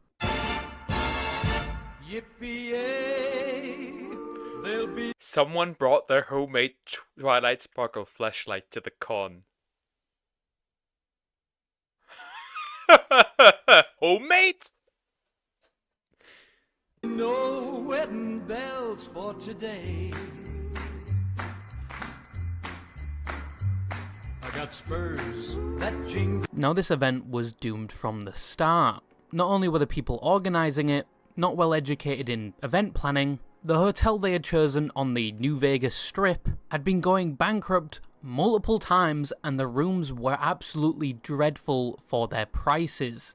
I'm talking $1,000 just for a week, where you probably share the room with a family of cockroaches. I mean, still less expensive than building a new house in California after all the insurance companies ran away like little bitches. And yeah, you probably can talk with the cockroaches. But not only that, the event planners had no money, but had promised that celebrities in the community were going to attend the event. Obviously, they had to pay these said celebrities and hire adequate security, and the hotel wanted the money up front. So the event organisers with no money would cut a deal with the hotel, basically saying you will get a cut of all purchases and money generated from the event. But obviously they needed a lot of money up front, and they needed the first day of the event to make a lot of money. So to get that influx of cash, the only money allowed to buy stuff at the event was brony dollars. Basically Monopoly money with an animated horse on the front. When entering the event, you had to exchange your dollars for this brony money, which provided the team with the money to pay the hotel. And they had an added benefit of working with this hotel where they were offering discounts. Is that legal? Probably. So pretty much you're exchanging like in a casino where you exchange your real money for other stuff. Interesting. That's just gonna backfire so bad. To some of the con-goers that wanted to stay at the hotel. Now, the first signs of things going very wrong was the fact that said celebrities of the brony community weren't even picked up from the airport. They were left to fend for themselves, even though it was promised they would get picked up. So not only have these people paid for their own flight, which they thought was going to get reimbursed, they now have to buy their own taxi. The second problem was that there was a shortage of staff members. With over 2,000 people attending the event, which was under their estimate of 5,000 people attending, they still didn't have enough staff members to go around, which also led to certain staff members having panic attacks and losing their shit. And not only that, the artist valley which you see at many cons, half of it was hidden away in an obscure area, separated by a Chinese wall, which for some reason they had up but took down during the second day. But artists were already at a loss. So the artists got cooked because like the artist area was hidden away, or was it because it was split up? That is weird. And the brony celebrities were at even more of a loss. And they were unprotected and unorganized. They did not have security guards escorting them 24/7, and they did not have staff members telling them where they were meant to go. So basically, the first 2 days was an absolute clusterfuck. And it was about to get much worse, because the hotel was not getting their money. So they would say goodbye discount and would start throwing people out of their own rooms if they could not pay the extortionate amount of the original price. Artists were not seeing any of their money and would start to have their art pieces confiscated by the hotel for money. Now, this obviously incited a panic. Nobody really had real money except for these brony dollars. So people exchanged all their money for the fake money.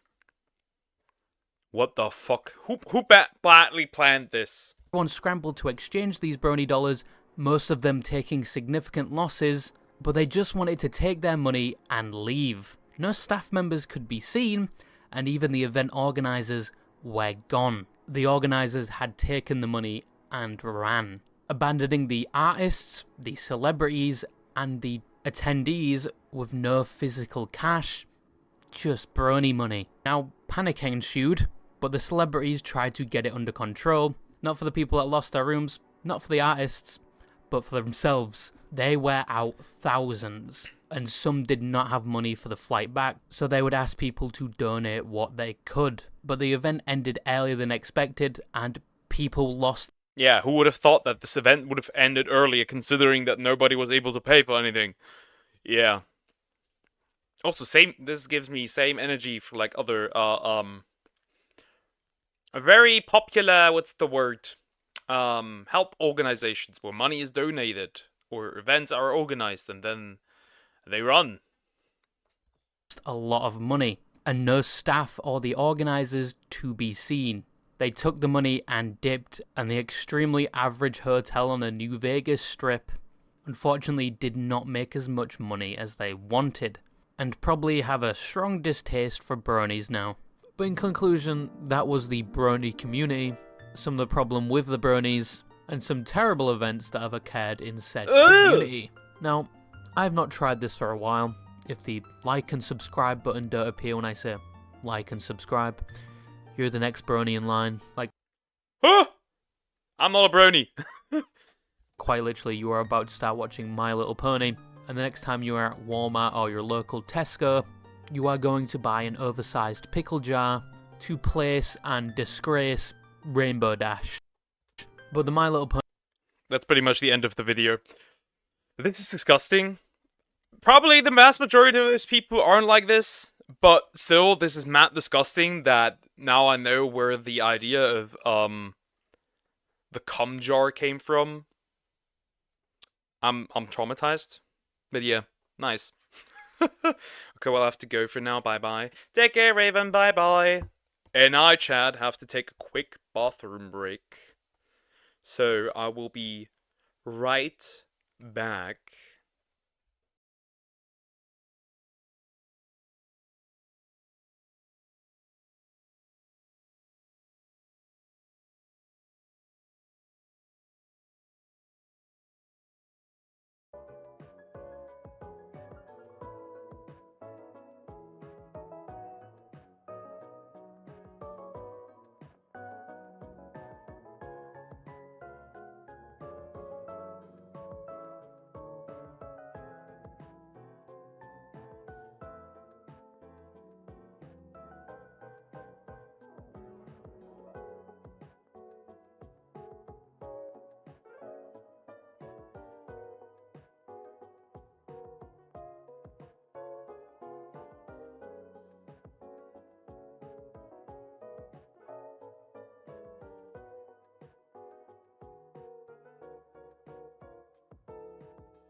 Chad, I have returned. I am back. Anyways, let me real quick drink something before we continue into this hellscape. Next up, Zoom's video.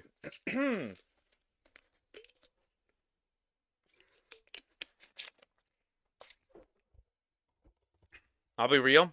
I'm scared for my life. Of what we're about to watch next, which is about probably feet. A lot of feet. Possibly. Very possibly. Alright. I would say let's get into the next video. Oh god, my body cannot handle more degenerate stuff. Let me switch this. Perfect. Is the audio right actually before I do anything? Is the audio fine? Okay, that is good. That is very good. Pony community Nope, isn't nope, that bad. nope. South Carolina arrested Grinch. Dress up trying to steal Christmas. What the heck? That is a thing? That is a thing? What the heck? No, I do So not if you don't want know the what Brony My video Little to start Pony is, again. well, chances are you don't have a... Alright.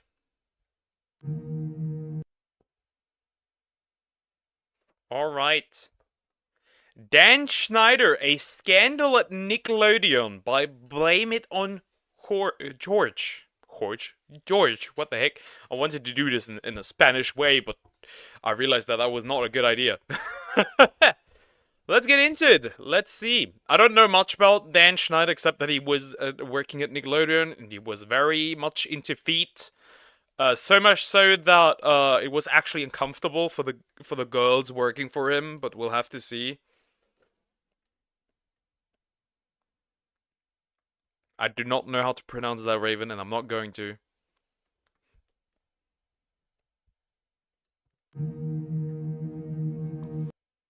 Viewer discretion is advised. Chat, if you don't like what we're about to talk, what is about to be talked about, run now.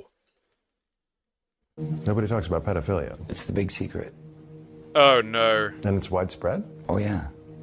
I was surrounded by them when I was 14 years old. Surrounded. Literally.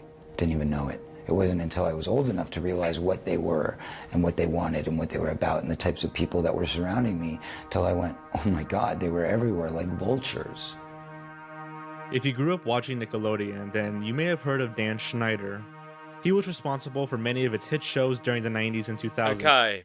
All that. Kenan and Keel, I don't know that. The Amanda Show, absolutely also not. Drake and Josh, I know. Zoe 101, I'm aware of that as well. iCarly, obviously. Victoria's aware. Sam and Cat, also aware. Henry Danger, okay. Game Shakers, also The Adventures of Kid Danger. Okay. Okay. Try it. Eventually. Probably not. Such as The Amanda Show, iCarly, and my personal favorite, Drake and Josh. In recent years, Dan has been brought into controversy due to rumors about abusive and possibly sexual behaviors between him and his young female co-stars. None of these rumors were grounded with any hard evidence, and most people dismissed it. Until March 26, 2018, when Nickelodeon announced that they will be parting ways with Dan Schneider. The news surprised many people. Why would Nickelodeon fire one of its biggest producers seemingly out of nowhere? Were they aware of all the rumors and decided to finally do something about it? What is the Dan Schneider conspiracy? I mean, let's say he was innocent, but there were still rumors about it. I think the most smart thing to do in the business is fire that person. As harsh as it may sound. Well, we'll see. We'll see.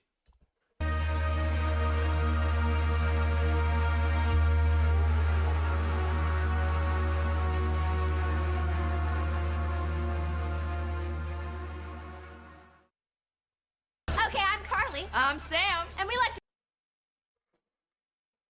We're starting with the feet thing, huh? We're starting with the feet thing. If the feet thing is the least weird one... Oh boy. Now, these might not be in a particular order, but again, feet. The feet bros will be not happy. To draw families on our toes. Observe!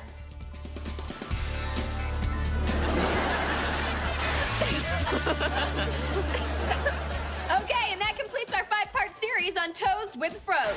You know? That reminds me of the Chinese food video about feet again.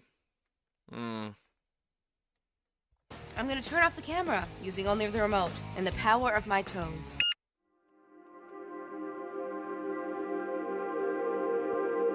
One of the most prominent rumors regarding Dan Schneider is that he has a thing for feet and uses his shows and their following to satisfy this fetish. You may be thinking, well, maybe he just finds feet and toes to be funny. And to be honest, some of the scenes by themselves are rather harmless and something that I can imagine on other shows. However, it's undeniable that there are a large number of feet-related puns and barefoot scenes in his shows, too many to list here. Outside of television, there are some weird examples, however. In Victorious, Tori... Yeah, he definitely has a thing for feet. There's no denial. I don't think we can deny this. He has a thing for feet. Granted, it's not the weirdest thing in the world. However, these are still, I think, mostly underage girls, so I guess it is weird. He hosts an online show called Tori Takes Requests, where viewers can ask her to do all sorts of random things. In the very first episode, Tori gets a request to have ketchup poured all over her feet.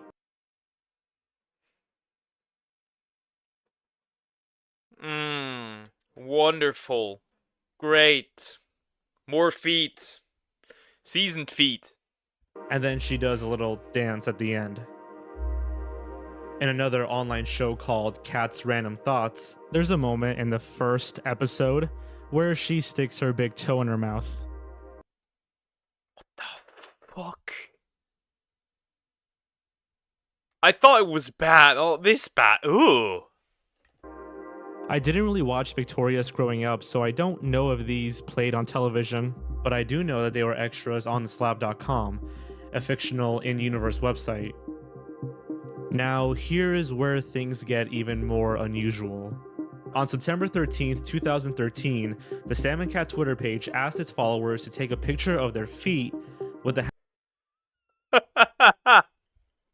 He's playing that feet thing to the end, huh? hashtag Sam and Cat Saturday, and a number of people did.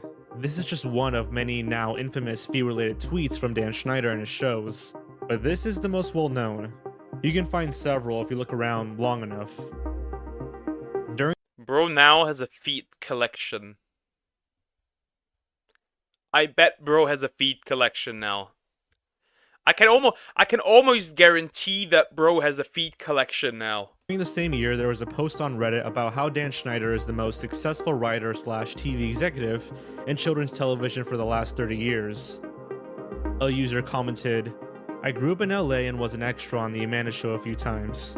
He, being Dan Schneider, paid me $100 once just to tickle my feet." The user further elaborated. Yeah, never mind. Bro has absolute and utterly a thing for feet. There's no denial that bro does not have a thing for feet. He just does not have a thing for... There's no denial. Ooh.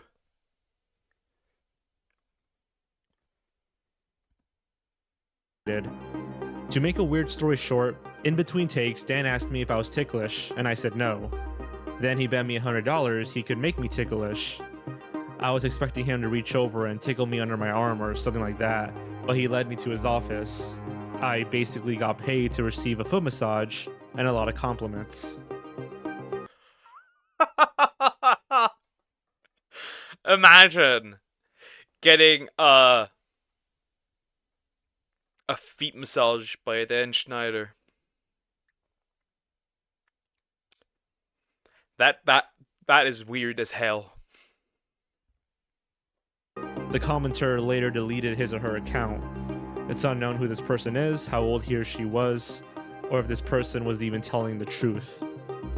A small YouTube channel known as Revenge of the Sis have done a number of videos about Dan Schneider, and during one of their podcasts, they received a call from an anonymous source stating that she went to an audition for one of Dan Schneider's shows. The call was quite lengthy, so for time's sake, I'll be playing a portion of what she had to say. The full podcast will be available below. So in 1997, I was discovered in a mall, and basically we would go on auditions just to different places, and eventually I got a manager and an agent who would send me on audition calls for, like little things like commercials and everything. And then as I started growing in my career, in 2007, my agent contacted me and my family about possibly getting a good Nickelodeon gig. And we flew out to LA for this audition. And when we got there, it was a bunch of kids, probably like 200 kids. And then these random agents hand-selected specific kids that they liked, or, The kids with the best feet. This is gross. This is so gross. This is incredibly gross. Imagine not being taken for nor being casted for a show because your feet are not that great. Showed some charisma. And then once about 40 kids were selected, we were then told to take off our shoes and that we were each going to go into a room to show the producer, who is Dan Schneider, the tapes to see who we would want on the show. And of course, we always ask, like, oh, what do we have to do? Like, what would you like us to be doing once we're in there? And my agent told me, he's like, it's going to be like he's like, you got to just take off your shoes, just like run around in front of the camera, talk about how much you love being barefoot. And at the time... What? Why? I mean, I know why, but and why that late? Like, I would have said years ago, I would... The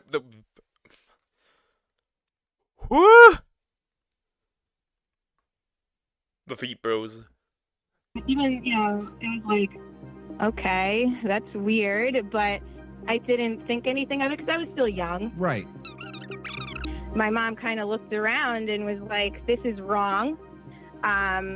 There's just something really wrong about this. Because this person's mother decided to take her out of the audition, she's been blacklisted from the business. Like, actually blacklisted from the business? What? But based mom, good mom. The right decision. Absolutely the right decision for the mom. 100%. Hey, Dan Schneider. I know you're watching my Vine. Do you like my Vine? Vine. Fine. Look what you've done to me. There are a number of photos circulating the internet of Dan Schneider being a bit too touchy with his young child actors, some of which are a bit more uncomfortable to look at than others.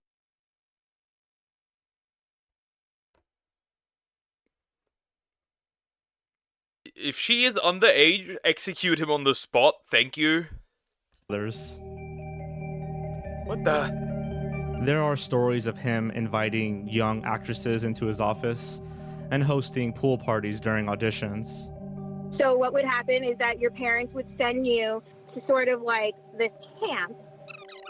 It was basic acting classes, and it was an opportunity for the kids to get discovered. And interestingly enough, most of the kids got discovered by the pool.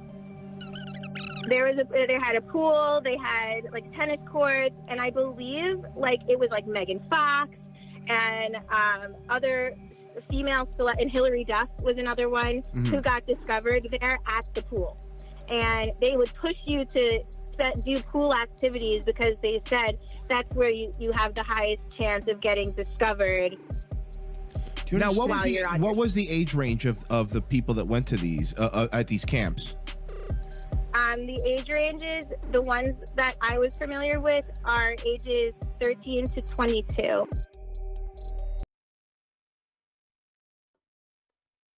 I don't know. I think that's very young. I think that's very young. I don't know. This is weird. No, this is weird. This is kind of... no. No, what? Okay. Is it just me? Again, that would kind of defeat, like harm filming and stuff. I think there should be proper care to look after child actors. Because even to this day, like, child actors are not really being looked after properly. I don't know, that's weird. In an article by Kira Davis from Red State, she writes, I happened to be chatting with a former child actor over a week ago. We were discussing Weinstein, and she told me that in her youth, she worked on one of Schneider's shows very briefly. She told me, my friend was molested by that man, on set. Everyone knew it. No one said a word. Like, if I worked with underage people, boys and girls, I would not touch them, ever, at all. Never.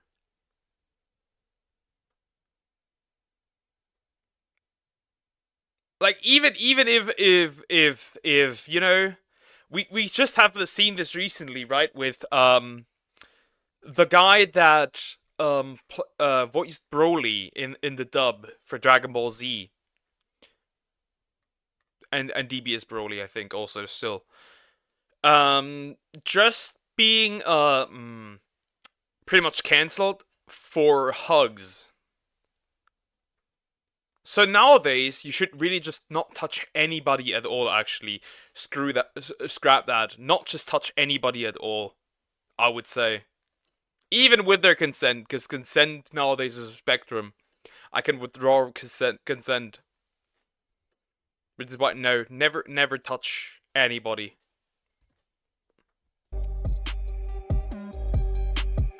In 2004, actor and producer Brian Peck was convicted of several accounts. Actually, not just touch, not even be alone with them, ever. Ever. When it comes to minors, ever. Of lewd acts towards a minor, and was sentenced to 16 months in prison. That's not enough. That's not enough. Quadruple that. Court documents reveal that several of these acts involved attempted sodomy of a person under 16, sexual penetration by foreign object, and oral copulation by anesthesia or control. Well, that escalated quickly. That is bad. Controlled substance, just to name a few. The victim has remained anonymous to protect his or her career, but according to reports, the child actor was involved in The Amanda Show. After serving a sentence, Peck was released from prison. Pedophiles don't deserve consent. They don't deserve anything. I think, like, if you do that... Some people may disagree with me, but if you do that, you lose every single human right that exists. You lose all your... If you do that to a child, you lose every single, in my opinion, every single human right. The only right you have is to see onions from under them. You can see onions under the ground. That's the only thing I think should happen. And went straight back to working on kids shows, such as The Sweet Life of Zack and Cody. No, I love this show. When I was a kid, Zack and Cody was fun to watch. No. Aww, man. This is because, although he is prohibited from direct contact with children, that technically doesn't mean he's not allowed to work on shows that involve children. I wonder where I'd wear this. Wear it to a fruit stand. You look like a lime. So what does this have to do with Dan Schneider? Well, in a 2002 article titled, Groomed to be... Imagine being called a lime. Interesting insult.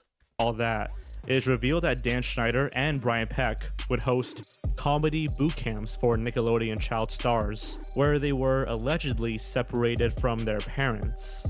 Really think about that for a bit. The guy that held boot camps... The guy doing that stuff to children. Holding a boot camp where children are separated from their parents. That would be a huge alert. That would sound every single alert ever. And with Dan being just as weird. Ugh. For children was convicted and sentenced 2 years later for committing sexual acts with children, and then went straight back to working on children's shows. When asked if he had anything to say to the Okay, that happened before that. Before he was. Okay, then here you can't really blame the parent. You can't blame the parents because the parents obviously weren't aware. But then again, I would never leave my child alone. Like, alone in, like, the sense that there's nobody watching over them. Like, if there were two dudes just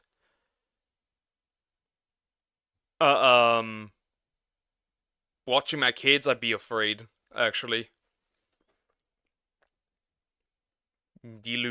Delucious? What? the child he abused, Peck responded with, "I don't have any comment on it. I really don't."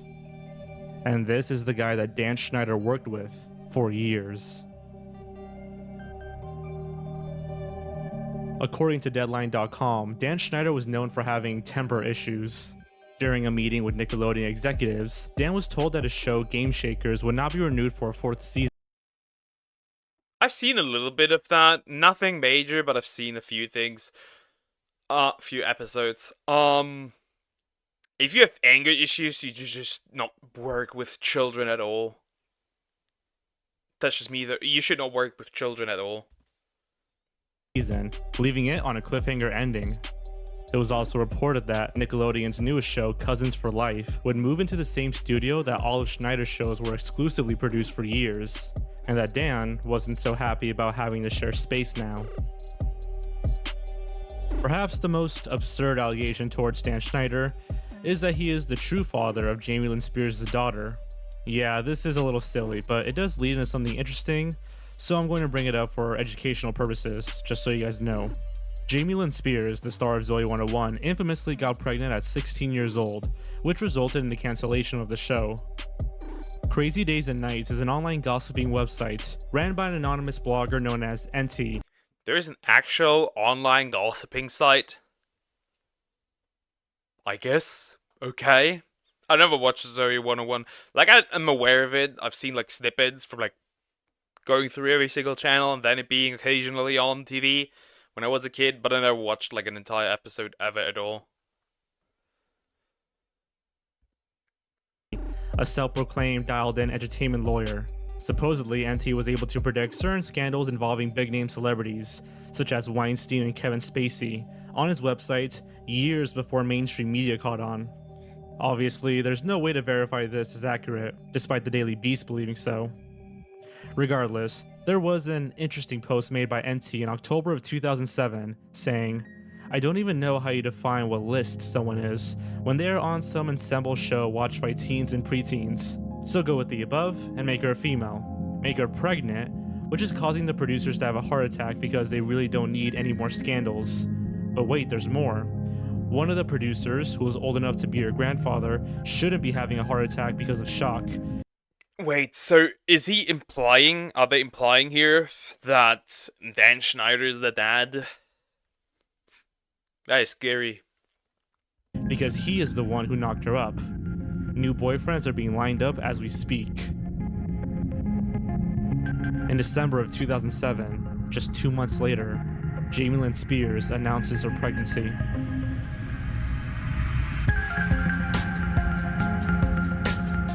Speaking of crazy days and nights, visitors to the website are able to create accounts and comment on NT's posts, often attempting to guess which celebrity will be exposed next.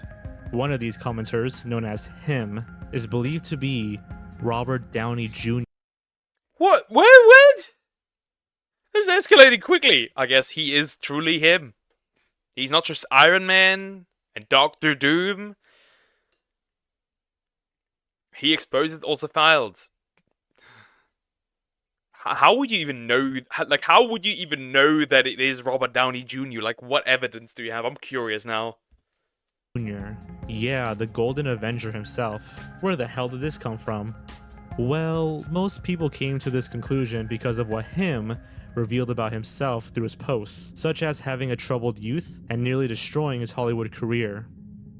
Him also listed celebrities that he was friends with, including Jon Favreau, Guy Ritchie, David Kelly, John Hughes, Natasha Gregson Wagner, Brian Lord, Tommy Lee Jones, Susanna Hoffs, Steve Martin, Rachel McAdams, Molly Ringwald, Miranda Cosgrove, and Susan Downey, Robert Downey Jr.'s wife.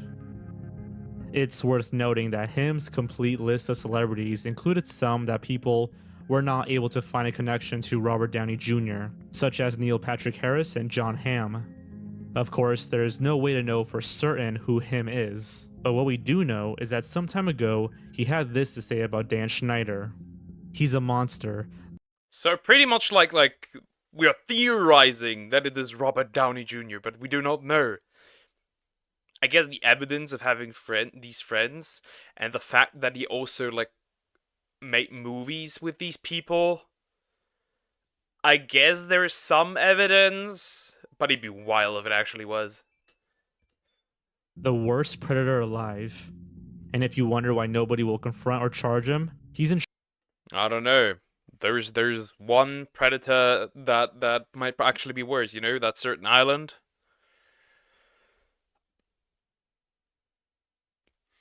I don't know. Charge of multiple hit shows for Nick, which rakes in oceans of money, tens of millions of dollars multiplied by many years and many shows, not to mention his merchandising royalties. So Viacom Nick warned him to cool it, then pay for his damn lawyers. What about the parents? No tweener parent who shoved their kid into the limelight from birth is going to cross him either, and risk career suicide and loss of revenue and residuals in future career. No matter how bad it fucks up the kids, especially if there's multiple kid actors in the family, and the kids' agents are complicit too, just ask the Spears family. A lot of settlements get paid out of Viacom's accounts.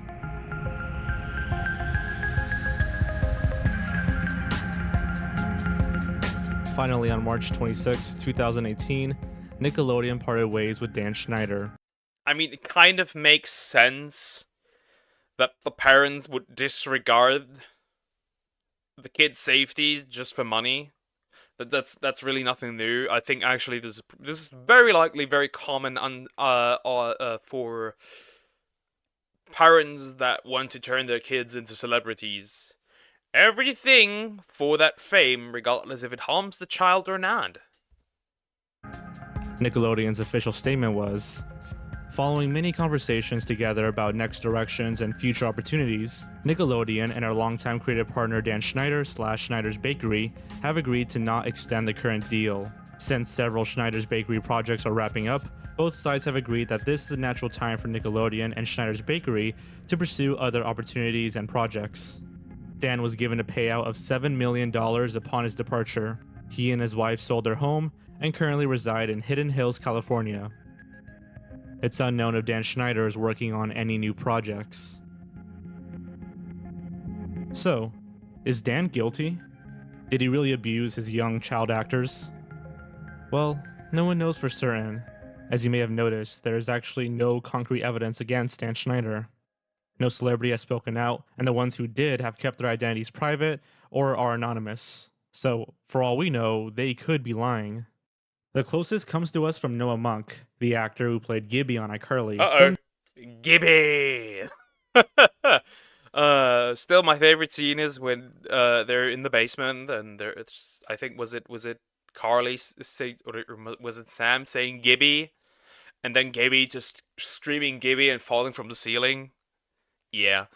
We have no this is all allegedly, right? We have no hard evidence that that is the actual case. Well, we do definitely have evidence that somebody likes feet a lot. The official podcast, but even he was hesitant on defending Dan. I was sort of, I mean, if that shit went on, I'm fucking like, that's devastating to me because I don't see him in that light, you know? So watching clips on YouTube and shit of that is like crazy. But I mean, the foot fetish shit is like, okay, bro, come on. Like, I never really noticed that when I was 15 on the show, but of course, looking in retrospect, it's like, oh, okay. No. bro looked at it in retrospect, said, yep, somebody likes feet. Upload this video about then after react it live stream. Do you look like feet? What the fuck, Raven? What the? I'm not Dan Schneider. Sorry. Sorry that you want me to look at your feet, but I'm not going to. Thank you. No, I don't know. No, and I never observed, like, saw anything like that or got hints of that. So it's fucking, it might be baseless rumor, but I don't want to speak. Like, what if some shit comes out? I don't want to be like on record being like, no, you know. So I have no clue. These rumors and accusations have existed for a while, but nobody really said or did anything until Nickelodeon separated themselves from Dan. It was only then that people started growing concern. Why would Nickelodeon fire one of their biggest producers just out of nowhere? Were they aware of something? Many people point to this. I mean, either they were aware, or what could also likely, which a lot of companies do, when there's just too many rumors and there's too many bad publicity, they just fire people. That could also be a thing. Events as evidence that Dan must be guilty, but I beg to differ. I think it's worth mentioning that Dan's shows have been seriously declining in ratings. iCarly's pilot episode got 4.1 million views. Their most viewed episode, I Saved Your Life, got 11.2 million views, and their least viewed episode, I Battled Chip, got 2.4 million views. Victorious' pilot episode got 5.7 million, their most viewed episode, Begging on Your Knees, got 6.1 million, and their least viewed episode, The Hambone King, got 2.39 million, so not that bad.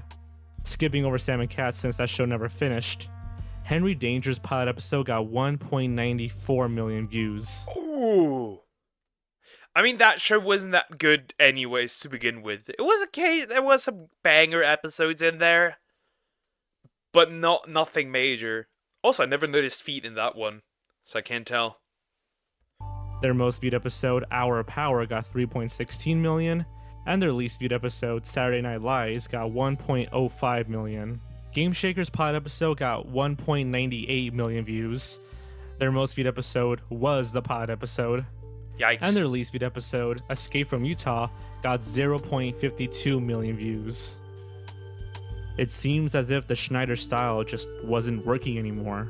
Is it not more reasonable that Nickelodeon saw this trend? The cash cow was no longer be able to be milked, is what the core problem is here is.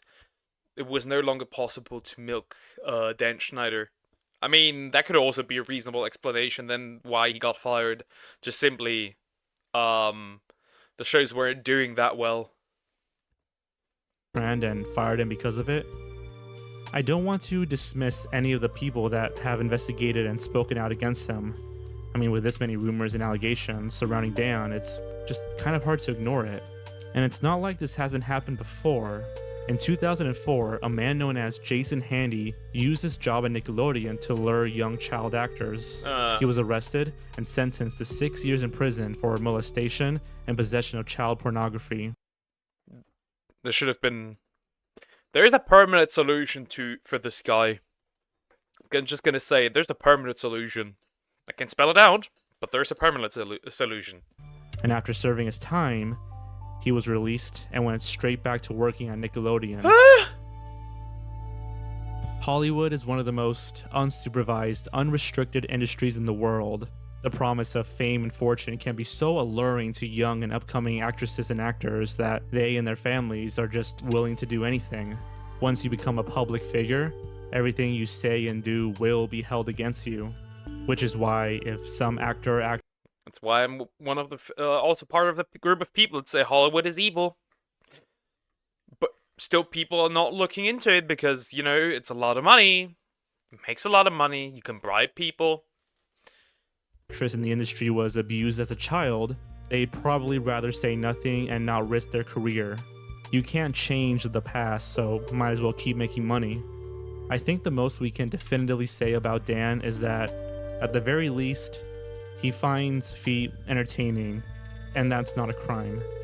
But who knows? Maybe someday an actor or actress will speak out against Stan. Maybe concrete evidence will be found. And maybe something will be done. I guess maybe not a crime directly, right?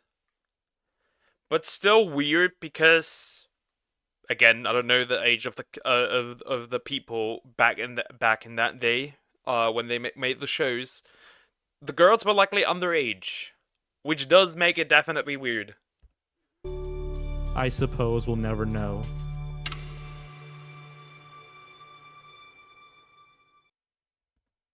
That is pretty much the end of the video. Well, now we know. Dan Schneider is kinda, disgusting. Kinda. Hello again. I didn't think I'd come back, but blame it on George Reactor, so I return. I love that guy. That was a good video, definitely. Thank you for recommending it, Zoom. Diluk. Draluka.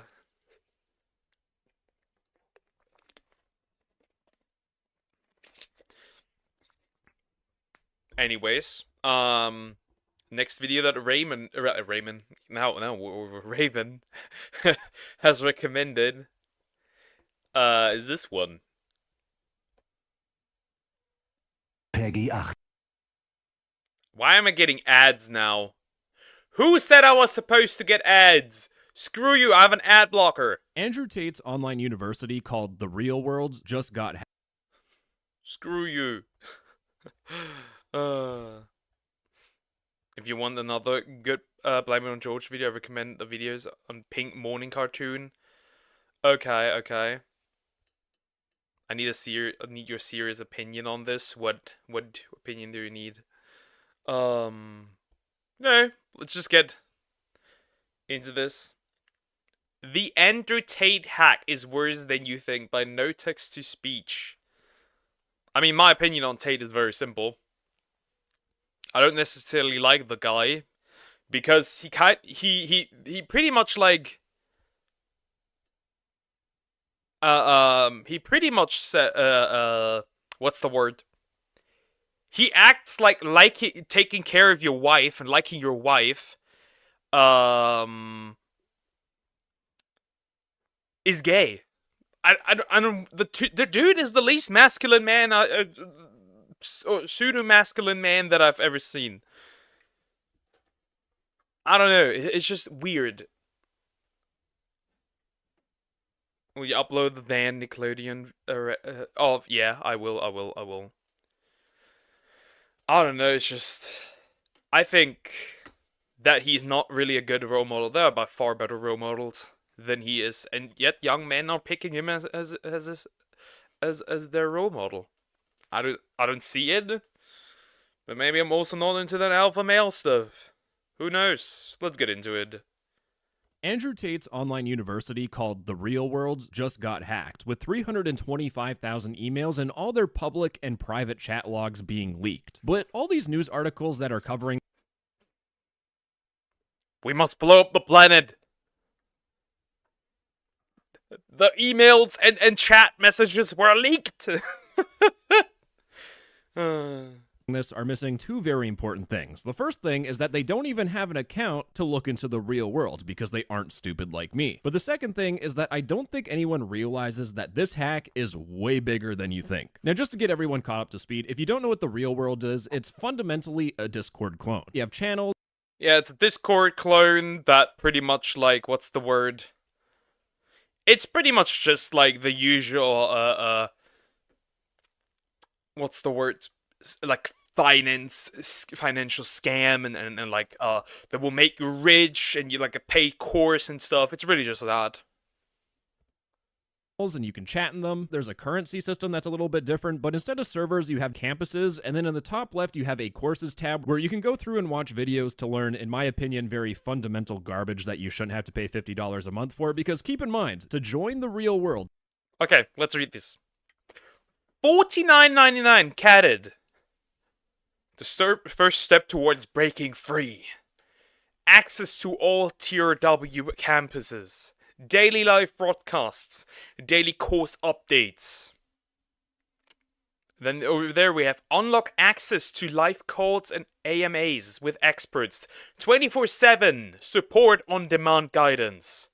Over 18 modern wealth creation methods. 7+ distinct campuses. 1,000+ professionally made video lessons. Wonderful, huh? Wonderful.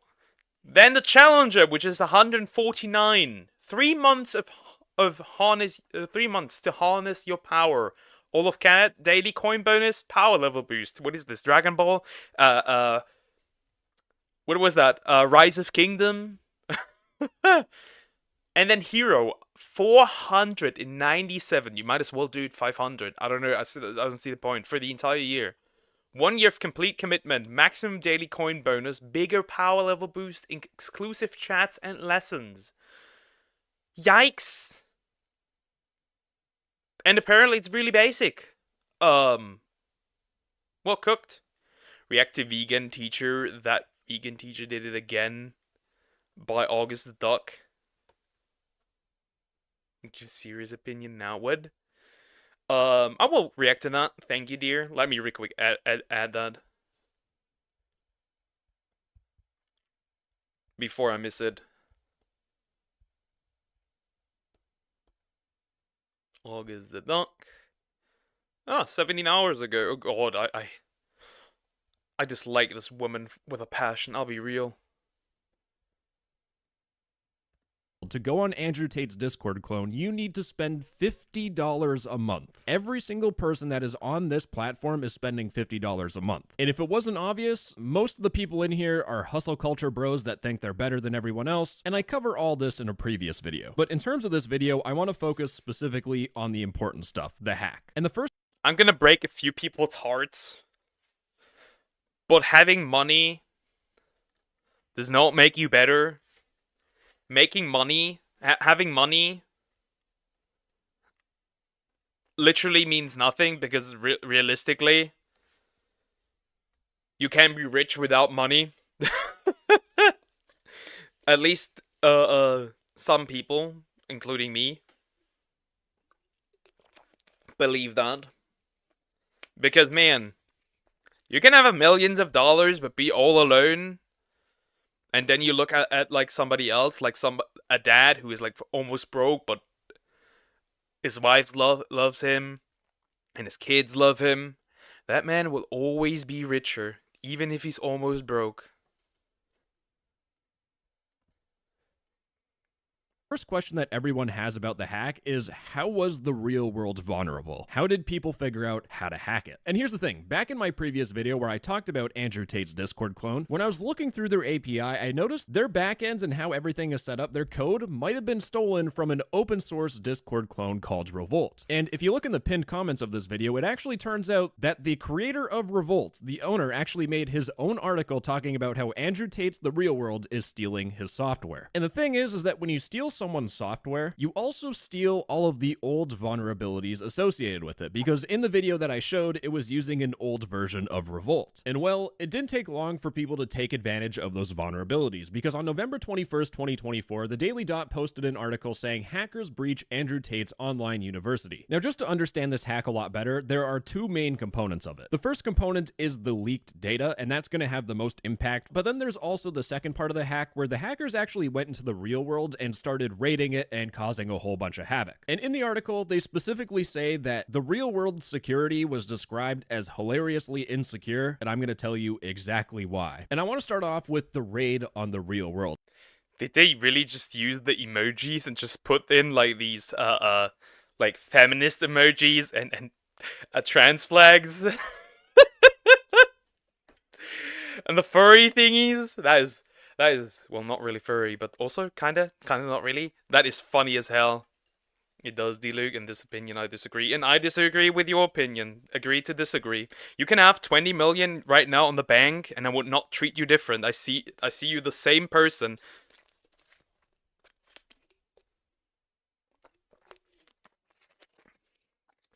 In fact, I still do, if you have like 20 million in the bank, great, you can buy everything.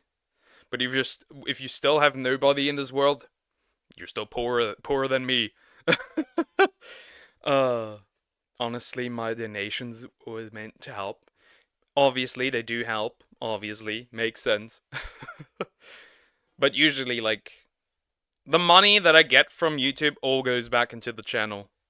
I don't know what to buy with it for now, but I'm saving that stuff. For example, if I may need a new laptop, obviously. Because again, I had an account while this was happening. So during one of Andrew Tate's live streams where he pumps crypto coins, yells at the camera, the hackers started their operation in raiding the real world and causing a whole bunch of havoc. So the first thing that the hackers could do on the real world is pretty obvious. They could upload emojis, and the emojis that And they really spammed the entire thing with emojis. They really spammed the entire... Usually, you know, this is actually kind of based. This is actually kind of based. This is actually kind of based. This is 100% based. Nice. they uploaded were trans flags. There was Tate with big booty cheeks. There were...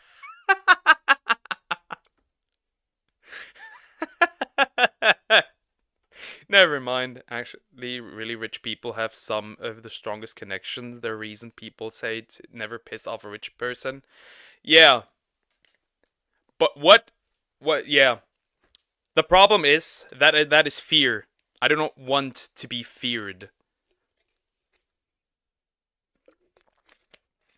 That is mostly based on fear. Again, for example, Andrew Tate is rich as fuck. But he has no. But realistically, he only has his brother, and aside from that, he does have nothing. He has no wife. Let's be fair. He probably doesn't spend much time with his children. I don't even think he has children. I think Tristan has children. I just don't. I don't see it. I don't see it. Most of those connections. The harsh truth is, most of those connections are likely very transactional. AI images of Andrew Tate with a rainbow flag because he is very misogynistic and homophobic, which also gives you a pretty good indication why this hack happened. It was more for hacktivism, not to try and make money. But then also there were emojis that were posted that would spell out words. For example, there's this one here that says Andrew Tate is a cute gay gooner. There were more emojis posted. This is insanely based. I love it. This is insanely based. This is really just insanely based.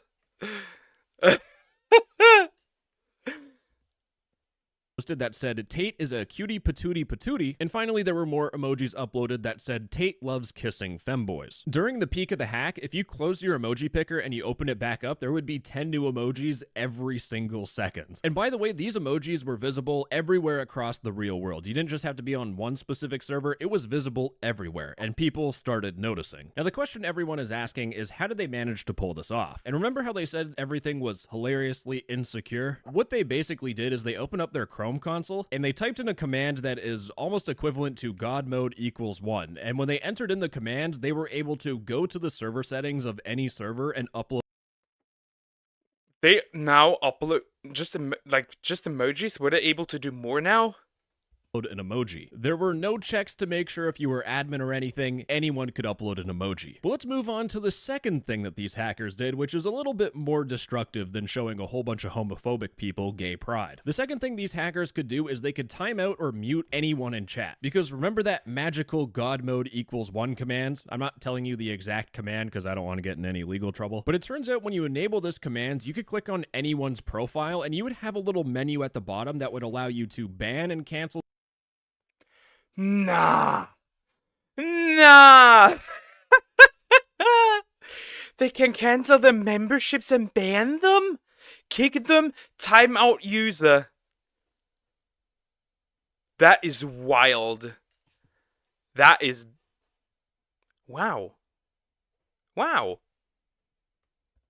someone's membership and kick someone. However, both banning and kicking people were properly secured. It would actually check to see if you were like someone who had staff privileges. But you know that timeout button? Those rules didn't apply. It turns out you could time out anyone. They managed to time out Andrew Tate on his own account. And there's this dude here, which we can see, it says verified real world staff account. This is a staff member and he was timed out. Now, the thing I want to point out is that in some of the screenshots that I received, in the timeout menu, you can pick a time, and there's this 30-day time, which is highlighted in red, and when you hover over it, it says timing out someone for 30 days is effectively banning someone, but it's an alternative to banning someone, which means it doesn't cancel your subscription like the ban and cancel membership button does. So you're basically banned, but you're still paying your subscription. That's a little fucked. But something that wasn't talked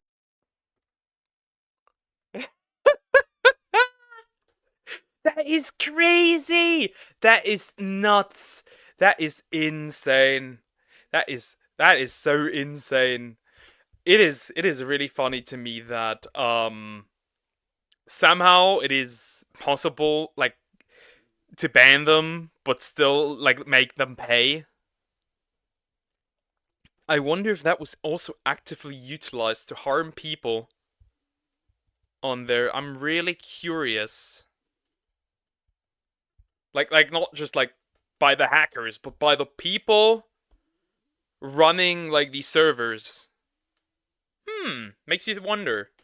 Talked about in Makes you wonder how many people were actually scammed.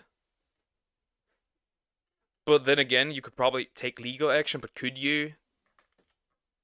Difficult to say. Any article is that the third vulnerability that these hackers could do is they could create any group chat. Now, I'm going to assume none of you know, but in the real world, you need to earn coins to exchange for power-ups. And specifically, there's a power-up that you can purchase called direct messages. Now, to unlock direct messages, you need to be logged in for 90 days, which means at the very least, you would need to spend 3 months worth of subscription to the real world, which is $150, just to DM people on the stupid platform. But what the hackers could do is they could add anyone to a group chat. They didn't even need to spend $150. So theoretically, they could go on a group chat with Andrew Tate and show how much of a fan they are by saying how they want to kiss Andrew Tate on the mouth while rubbing his shiny head.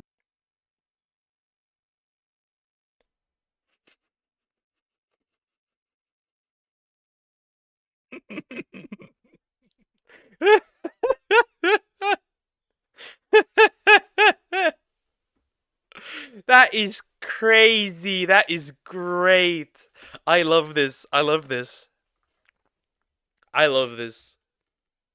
Like a genie lamp. But the fourth thing that these hackers could do is they could crash people on the real world. What they would do is they would use the real world's API to send a message. It looks like a normal message, but inside of the message content, it's all malformed and messed up. And what would happen is that if you viewed that message, your client would just crash. It would give you a blank screen and you wouldn't be able to use the real world until you went to a different channel on a different device. Now, the final thing that these hackers did, which is the most important part of the hack, is that they were able to view messages both in every single public channel, which really isn't anything important. If you have an account, you can just view all the channels normally, but they could also view the messages inside of private channels. Oh boy. Now, I'm going to do my best to try and explain on a surface level what's going on, but remember how they said things were hilariously insecure? What these hackers would do is they would get the server ID of the server that they're on, and to get that, you just look inside the URL bar. It's that easy. And using this server ID, they could make a request to the real world servers where it would list all of the channels inside of the server, all the public channels and all of the private channels. And it would list the channel's ID, which is this chunk of text up here. Now, using both the server ID and the channel ID, you could send a request to the real world servers to get the messages inside of that specific channel. It didn't matter if it was a private channel, you were just given access to the messages. No security checks, hilariously insecure. And that was the most important thing that these hackers did, because with all of that data, they published it. Because according to a tweet by VX Underground, they noted that the content of the data breach was given to a non-profit organization, DDoS Secrets, and is available for anyone to review. And just to give you a scale on how much information are...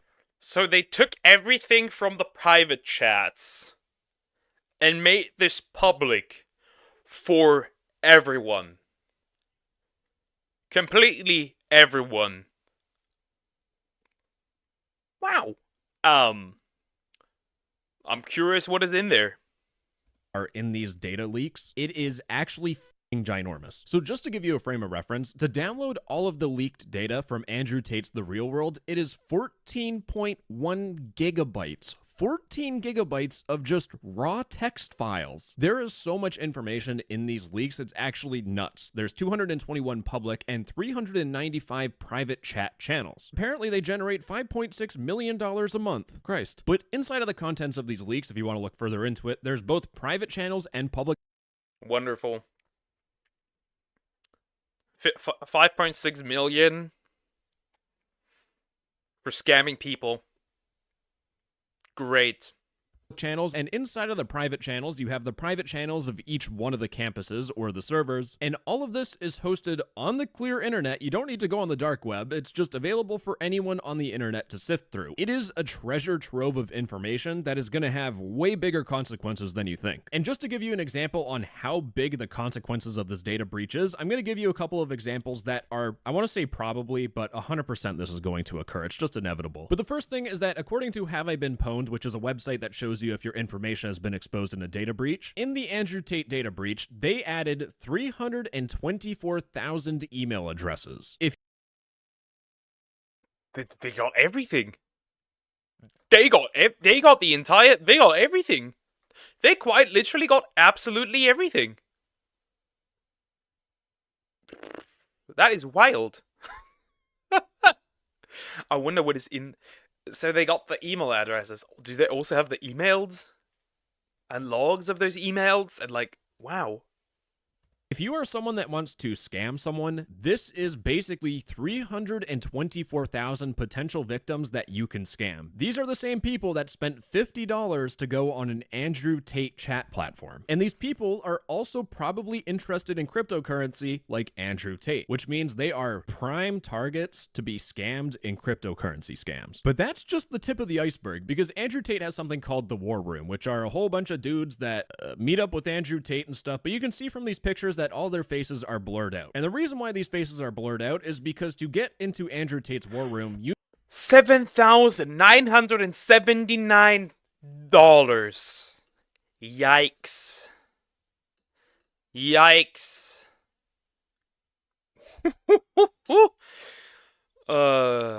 Great. I'm paying, I don't know, like a used car to meet Andrew Tate. Wonderful. Great. Awesome.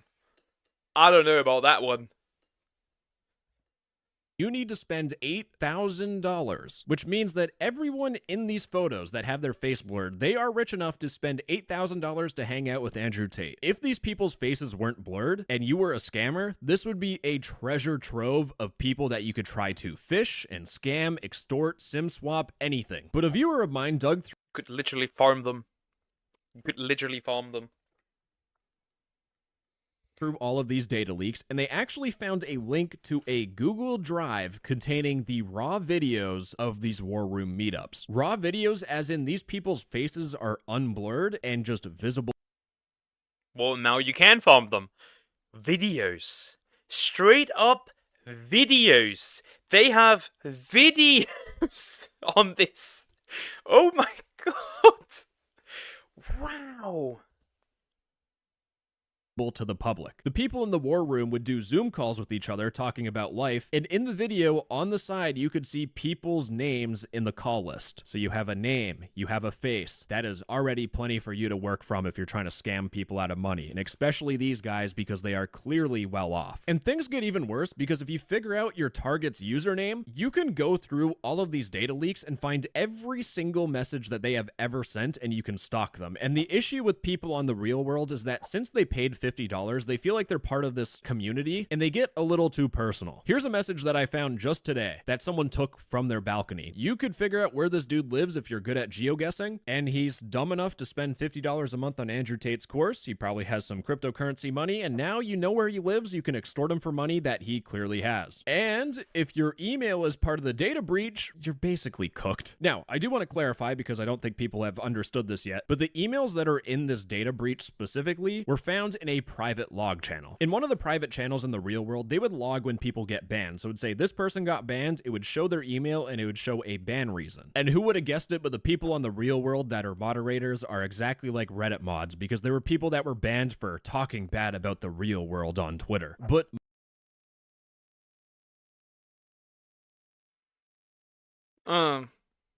it's Reddit, but for quote-unquote rich people. Huh. Interesting. Very interesting. Very interesting. most of the bans in that log channel that included those emails are from people that would get automatically banned. Because if you cancel your subscription, then you would get banned from the real world, and then your email would get sent, and now that email is in a data breach. But again, like I said, there is 12 gigabytes of just raw text data. Since there's so much data there, it's going to take a lot of time for these journalists to dig deep into this data and find out bigger and bigger story expose pieces. But in the future, you could potentially have law enforcement or crypto investigators like CoffeeZilla or Zach XBT analyzing this data breach. Please, CoffeeZilla, please. Please do it. Please do it. Please do it. You could probably make a lot of content out of that if you dig through it. You could probably make a lot of content out of this, like 14 gigabytes of raw text. Man, truly, dear man. Breach. And remember, they have the chat logs of almost every single channel inside of the real world. But if Andrew Tate is setting up an illegal crypto operation or sent a message orchestrating pump and dumps to help his most devoted... Not a real message, don't sue me, cock. I don't know, man. Okay, I have to go. Bye-bye. Take care, Raven. Bye-bye. I find it very interesting. Also, another reason why I don't like this dude is because he ran like a cam girl website. Which, like, to me, again, morally, slap him left and right onto the ground. It's just, ugh. Fans make money, all of those will be hidden somewhere in that private chat logs. If I was Andrew Tate, or if I was anyone in the real world, I would be very, very worried right now. And that's where we get to Andrew Tate's response on the matter. Because on Twitter, Andrew Tate he just straight up downplayed everything. He made a tweet saying, "We hacked his school and saw the chats of his 800,000 members. The chats are public. You literally just bought a membership and logged in and read the rooms. Call that a hack," and then he just goes on a complete rant. I, as someone who has a real world subscription for only 1 month because I'm not paying $50 again, that, but I'm only able to access public channels, not private ones, and those private channels are included. Bro actually paid $50 to access this. I mean, he makes the video about this, so technically he probably made it back. That's my assumption. Included in the data breach. So this tweet is completely downplaying everything. But here's the thing, Andrew Tate also made a second public comment talking about this hack. Because on November 23rd at 7:52 a.m., he made an announcement saying, "Fake news alert at students, the real world has never lost names, addresses, credit card details, or any personal private data in its history. We got Matrix attacked, and some nerds played with our new custom emoji functionality. The chats inside the real world are public to any paying member, but that's obvious. How was that a hack?" Again, the same argument he made in his tweet, which is just outright incorrect. However, there's an even bigger hack that everyone missed, because according to a news article by Cybernews, Andrew Tate's The Real World exposes 22 million user messages, and this was back in July 1st, 2024. Turns out The Real World's MongoDB database was just not secure. Also, do you have to just find it cringe that people say, like, escape the Matrix, yet he uses the social media of the Matrix, yet he uses the technology of the Matrix? Like, if you genuinely wanted to leave, quote-unquote, the Matrix, go ghost. Like, completely ghost.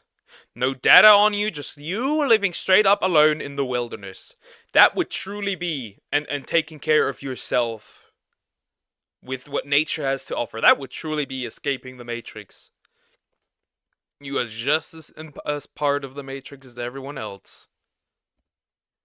Here, whoops, that just happened. And the information included were people's user IDs, their email, and that's for every single person in the real world. It would also show the password reset token for every single account. If you knew Andrew Tate's user ID, which you can easily find, or if you knew Andrew Tate's email, which again is public, you could look for his account, get his password reset token, reset his password to something, and you could take control of his account and, I don't know, promote a scam cryptocurrency, scam a whole bunch of people. You could delete every You could do the cryptocurrency scam thing, scam a bunch of people, leave no traces.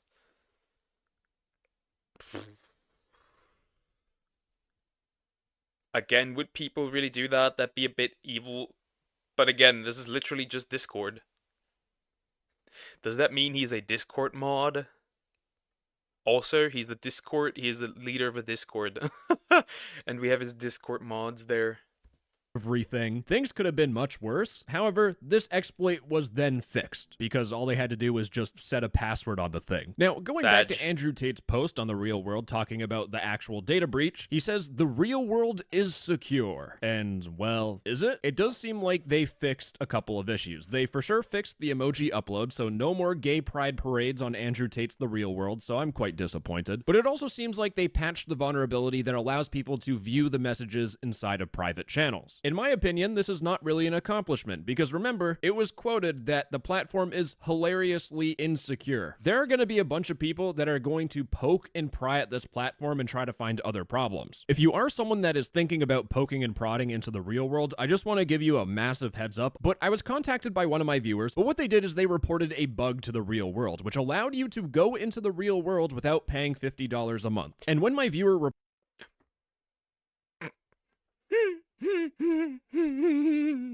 There could have been a couple of people in there. I'm gonna have something for you tonight. Okay, okay. reported that bug, two important things happened. The first thing is that they were promised a bug bounty. They were promised money for disclosing this bug responsibly and not abusing it and giving people a whole bunch of free The Real World accounts. A month later, Andrew Tate's goons just completely ghosted him and deleted all of their chats. So he didn't get paid. And the second thing that they did is that they didn't even fix the bug that the guy reported. So with all that combined together, I genuinely, if you are on The Real World, I would not listen to Andrew Tate downplaying the situation and calling it fake news. At this point, since you're part of Andrew Tate's scam, you are so much, so deep into, this weird mindset, like the Matrix, that you would probably not even listen. You will probably not even listen. But most of the messages that I saw where things are getting hacked and homophobia were this dude who said he went from $5,000 to $0 in a single day. And instead of him reconsidering his life choices, it's all a part of the game. If I was a cryptocurrency scammer and I saw something like this, I would know I'm dealing with a class. Okay, let me read this entire thing. I went from 5K to 0 in the last day. All a part of the game. Happy to play the game. F it. I'm a trench warrior, even though I'm broke. I know I'll make it back. Buddy, you're not a trench warrior. You are the trench. Your bank account is the trench. You are in the trenches, but you're not a warrior. You got scammed, buddy. Say idiot or an easy target. If you know any of your friends or anyone that is in the real world, I would let them know to be very cautious. This hack is bigger than what most people think. It's going to be used to scam people. It's going to be used for investigations against Andrew Tate. And now I'm going back. Anyways, that's the end of the video. Thank you for recommending it, Raven. That was funny. That was funny. What can I say? I think it can be very clear that I don't necessarily like Tate. He has some good takes, but he also has like every person has good takes, even the worst person on the planet. But aside from that, I think what he does here is scamming. I don't like his cam girl thing that he had years back. It's very simple. I don't like him. This is deserved. Anyways. That's the end. Chat, I might need to do another bathroom break. I will be right back.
I have returned. I was muted for a second. Now we're watching Deer's video. Let's go. Let's go. Need to reload the website though. Andrew Tate's online university called The Real World just got hacked with 320. There is no real world. Bro has never seen the real world. Maybe when he was younger. Hello, students. Oh boy. I'm scared. Chatto, I'm scared. The vegan teacher did it again by August. The duck. Oh boy. What can we see here? Veganism means not eating, using, exploiting, stealing from, or commodifying animals. Then note, by that logic, nobody is vegan. By that logic, nobody is vegan. Drink water. Yes, fine. By that logic, nobody is vegan. Because technically, if you cut down woods and forests, that would technically already be exploiting people, animals. If you utilize anything at all that comes into contact with animals, by that logic, you are no longer vegan. Technically, since, for example, avocados, they fly in a lot of bees to make it so that, you can have even, like, these avocados and almonds and stuff, like, all the fruit stuff. That would already be exploiting animals. By that logic, nobody is vegan.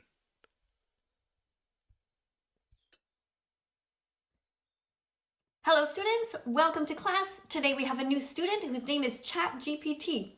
Let's hear what she has to say. 10 ways that non-vegans are like Adolf Hitler. Well, guys, she did it again. Whoa! Whoa! I've never seen how August the Duck looks, but now I know. No.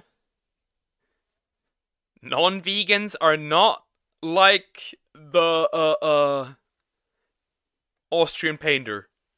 Sorry for the jump scare there. I know a lot of you are probably expecting to see a duck of sorts right now, but I'm trying something new today. Think of this as sort of a test run, so please bear with me, okay? We don't have to make eye contact anymore. See? No big deal. Nightmare's already over my face. supported branding sentient beings as property. But sentient beings in chambers. Exploited the innocent. Is already gone. We got through it. But that's not important because my face is not why you clicked on this video. At least, I don't think that's why. If it was, go ahead and leave a comment. Tell me that. Boost my ego a little bit. I could use it. You clicked on this video because one... Yes, Daddy August. I'm just kidding. Oh my god.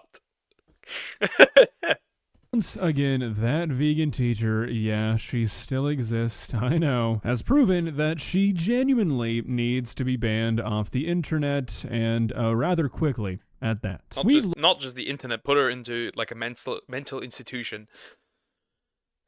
That is... I know that she like picked...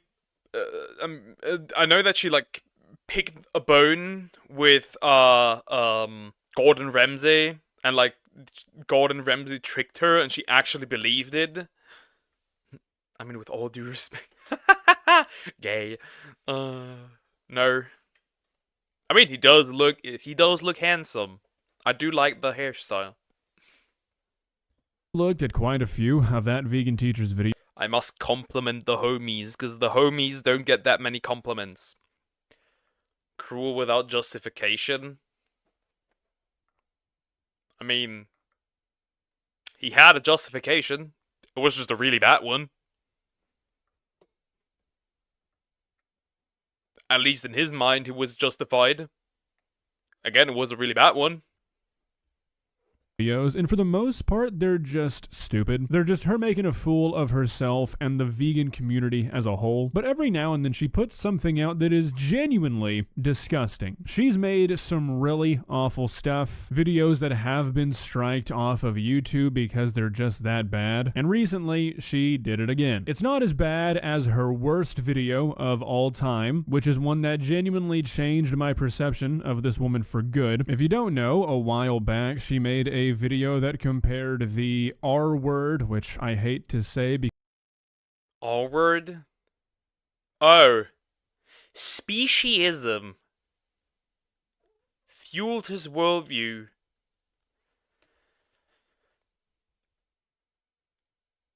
But speciesism isn't really a thing.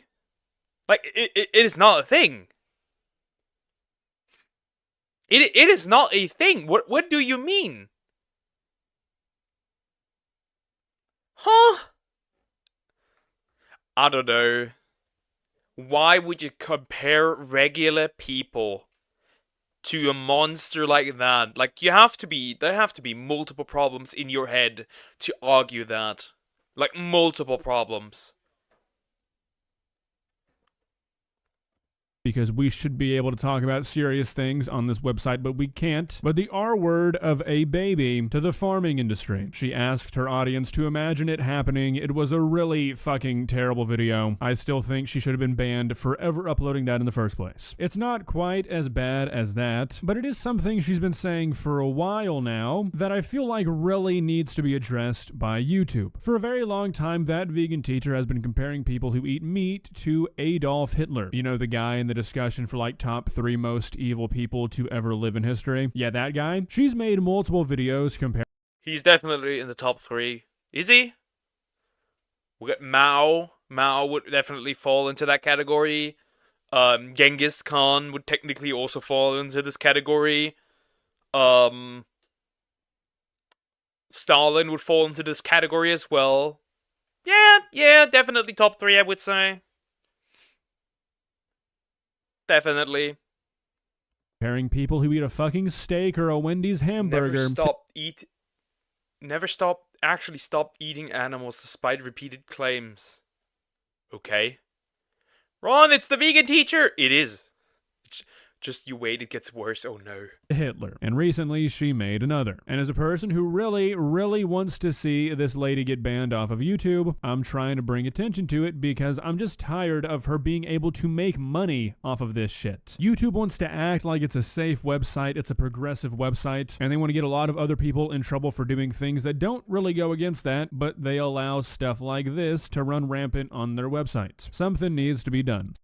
Because from YouTube's perspective, this could be unfortunately seen as progressive. He acted polite, but politeness is not kindness. Okay. Would that say that vegans also don't? Wouldn't vegans also then fall into that category? Because vegans could do the same. What? I'm so confused. Like, we have a German, like, vegan chick, right? And she's terrible. She is terrible. This whole vegan stuff made her, like, she was originally a doctor, and that made her so distant to humans. It also has an OnlyFans, but that's besides the point. Oh, a new outfit. Yes, a new outfit. And new eyes. And it's a slightly new model. The face is a little different. The eyes are a bit more far apart. Because, I lost, like, the original model in VRoid. Because I didn't properly save it. Huh! Interesting. But hi, Jacob. How are you doing? Hope you're doing good. So today we're going to be looking at this video and hopefully, eventually, something is done. Fingers crossed. Let's not waste any more time though. Let's begin. Please subscribe. Hello students, welcome to class. Today we have a new student whose name is ChatGPT. Let's hear what she has to say.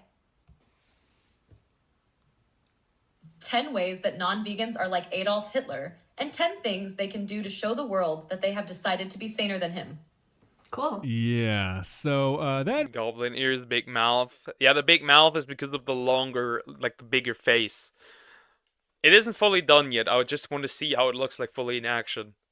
Yellow teeth. The teeth are regular as usual. vegan teacher has decided to use ChatGPT to generate 10 different ways that non-vegans are just like Adolf Hitler. 1. Adolf Hitler. Not only that, but it's not really an argument, because you can get ChatGPT to say what you want to hear. Like, you can do that. That is possible. You can get it to say what you want to hear. Hitler was the same as all of you who eat meat, dairy, and eggs because he supported branding sentient beings as property. Just as he dehumanized people and treated them as objects, you brand cows, pigs, and chickens as commodities for your consumption. Chickens have wings, not so they can end up on your plate. Yeah, but so they can fly short distances and feel the joy of the wind on their feathers. Also, this argument kind of falls flat. Like, what do you want to do with the animals we have right now? Keep them in captivity until they die? Release them so they get eaten by predators outside? Because that is what would happen, because these animals are not made to survive outside. They are not made for that. Like, what would you do with these? I'm genuinely curious, like, what would they want with these animals to happen? Because, let's face it, these animals would die out. Like, regular chickens would likely die out if you leave them by themselves. Yeah, so just when you thought that vegan teacher could not possibly weaken any of her arguments anymore, she whips out this bullshit, ChatGPT saying that chickens have feathers so they can fly short distances and experience the wind on their feathers. Something that is categorically false and is unbelievably stupid. I'm not going to sit here and argue that chickens aren't sentient because they obviously are, but out of all the things that you could pick to argue that, why would you pick something that's not true?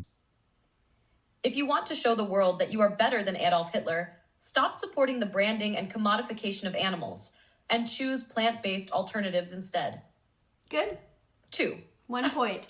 Adolf Hitler was the same as all of you who eat meat, dairy, and eggs because he put sentient beings in gas chambers.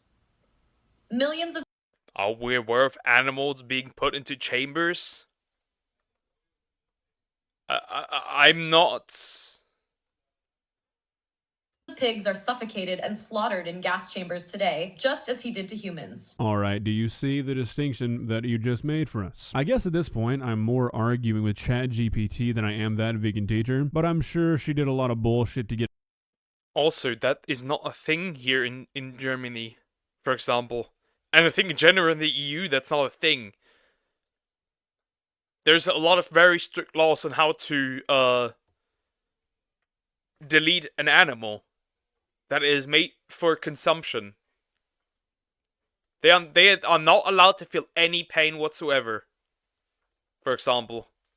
So I don't know, maybe in the United States that's a thing, I can't tell. Some of you would need to tell me that, but as far as I'm aware, that's usually not a thing. Get it to say this, so same thing. Killing a pig and killing a human, whether you like it or not, two different things. Just like killing a cockroach and killing. Also, it's very different, yeah. Also, then again, because of vegans, also a lot of bees die, which means that technically vegans are not vegan by her own definition above my head. Killing a pig are two different things. Whether it's fair or not, that is how the world is. Furthermore, how and why you're killing something is arguably a more important deciding factor on whether or not it's just. Killing a human who's trying to kill you is a pretty justifiable thing. Killing a human because of the race they're born as is never justifiable. Just like killing a pig for fun or killing a pig to eat it are two completely different things. So Exactly. There's a difference. The reasoning is different. Try and make this bullshit point that because some people eat meat that is sourced in what can be considered an inhumane way, they're the same as a person who directly ordered the killings of millions of humans just for fun, basically. You've gotta be fucking psychotic to even consider that as reality. 3. Good. Adolf Hitler was the same as all of you who eat meat, dairy, and eggs because he exploited the innocent. Just as he exploited people. Right, so everyone is like AH, because everyone has exploited in some capacity in their life. Anyone has exploited somebody in a weaker position. Anyone. Almost anyone has done that. That's just how it is. Human nature. By that logic, we can apply this from human to human, not just human and animal. What is this logic? People for his gain, you fund industries that enslave and abuse animals who cannot fight back. Mother cows, for instance, cry for days when their calves are taken from them so humans can steal their milk. True. If you want to show the world that you are better than Adolf Hitler, stop supporting animal exploitation and buy ethical, plant-based products instead. Look, I'm not going to sit here and try and defend the dairy industry or really like any practices that relate to factory farming. They're all pretty bad. I've said this many times before. But the framing here is what makes this so laughable. And it's what makes that vegan teacher look like a joke. Obviously, stealing the baby of a mother cow is not a super cool thing to do, okay? Like, nobody's like, yeah, that's a cool, awesome thing to do. But buying milk that was a product of that is not the same at all as killing millions of people. Like, this number 3 doesn't even make sense. Adolf Hitler exploited the innocent. I don't really think that's the right word. He didn't really exploit the innocent for his gain. He murdered them. I have to disagree with that one.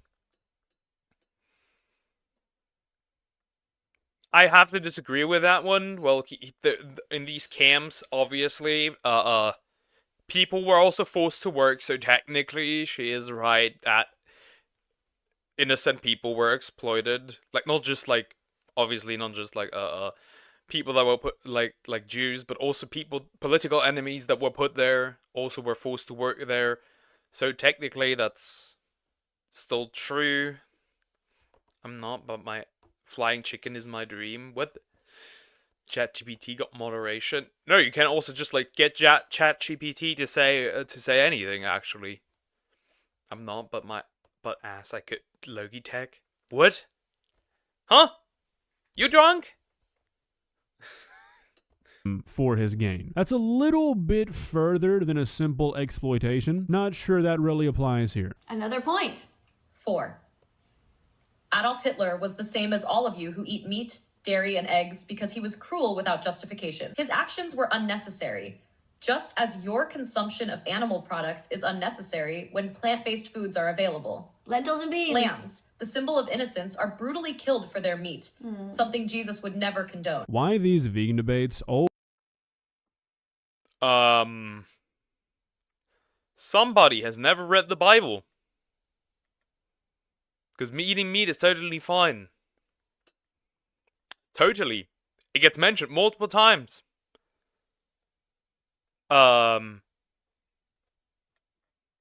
Honey is also very often mentioned, by the way, and milk.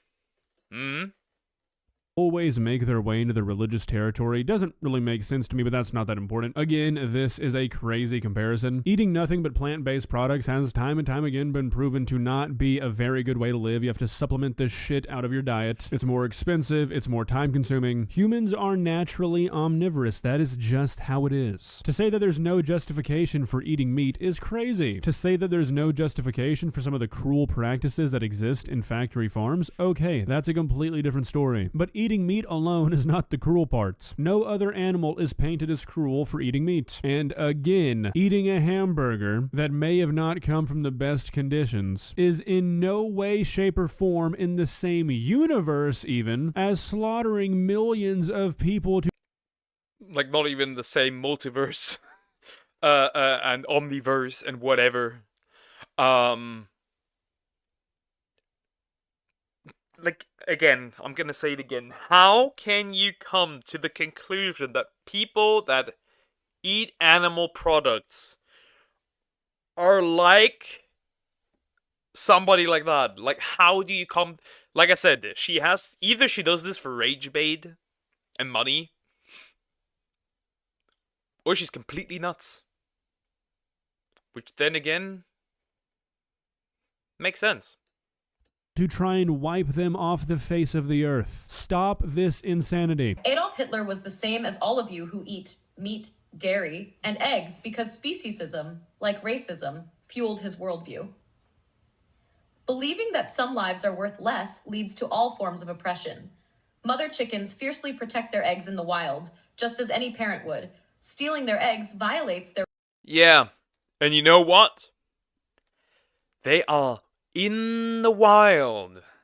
The chickens in the farms are not able to survive in the wild. So she does believe that you should put all these animals into the wild so they can absolutely get slaughtered by predators. Is that what this is? So we get the exact same thing, but then it's like nature. Okay, interesting. Their right to motherhood. Again, these are just two completely different topics that for some reason we're trying to put under the same umbrella. Speciesism is not even kind. Also, you have to consider that, for example, my quails lay eggs. There will not be a single small quail will hatch from these. Because they're not fertilized. And a lot of the eggs that we get are not fertilized. It is really rare that you can hatch a chicken. It can happen. It's super rare, but it can happen. You can hatch a chicken from a supermarket chicken egg. But that's rather rare, buddy. Kind of related to racism. For many reasons, the main one being that one of them actually exists and the other one doesn't. But if you want to open up the floodgates and start acknowledging dumb shit like speciesism, then we can just go down the line of all the people that would be affected by not being able to be speciesist. Obviously, I'm being a bit facetious here, but for example, what happens to people who don't make enough money to supplement their diet when all they're eating is kale and peanuts, with all of the vitamins that you need from completely taking away meat from your diet? Are we then being speciesist to humans by not allowing them to fully thrive? And what about all the predators in the wild? Are they just gonna fucking die, I guess? I'm tired of fighting against this same argument over and over again, but like seriously, at some point they've got to give it a rest. 7. Adolf Hitler was the same as all of you who eat meat, dairy, and eggs because he acted polite. But politeness is not kindness. I said that before. Correlation not found. Because vegans can also just be polite but not kind. Vegans can also just be dicks. Huh? No correlation found. Makes no sense. True. You may pet an animal or claim to care about them, but true kindness means not harming them. What the actual fuck are we talking about here? Hitler was famously a not polite guy. Like, not even talking about all the shit he did. He was famously a stubborn, hard-headed, it's gonna be my way or the highway kind of guy. What the fuck do you mean he acted polite? We're just making shit up now. Adolf Hitler was the same as all of you who eat meat, dairy, and eggs because he normalized injustice.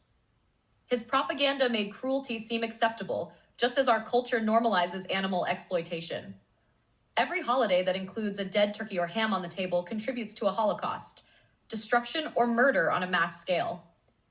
If you want to show the world that you are better than Adolf Hitler, stop supporting industries that normalize animal abuse and advocate for compassion instead. Again, don't really have to do any of that because killing a turkey for a Thanksgiving meal, and you guessed it, killing millions of people are not comparable in the first place. They're not even close in any regard at all, period. So I'm already...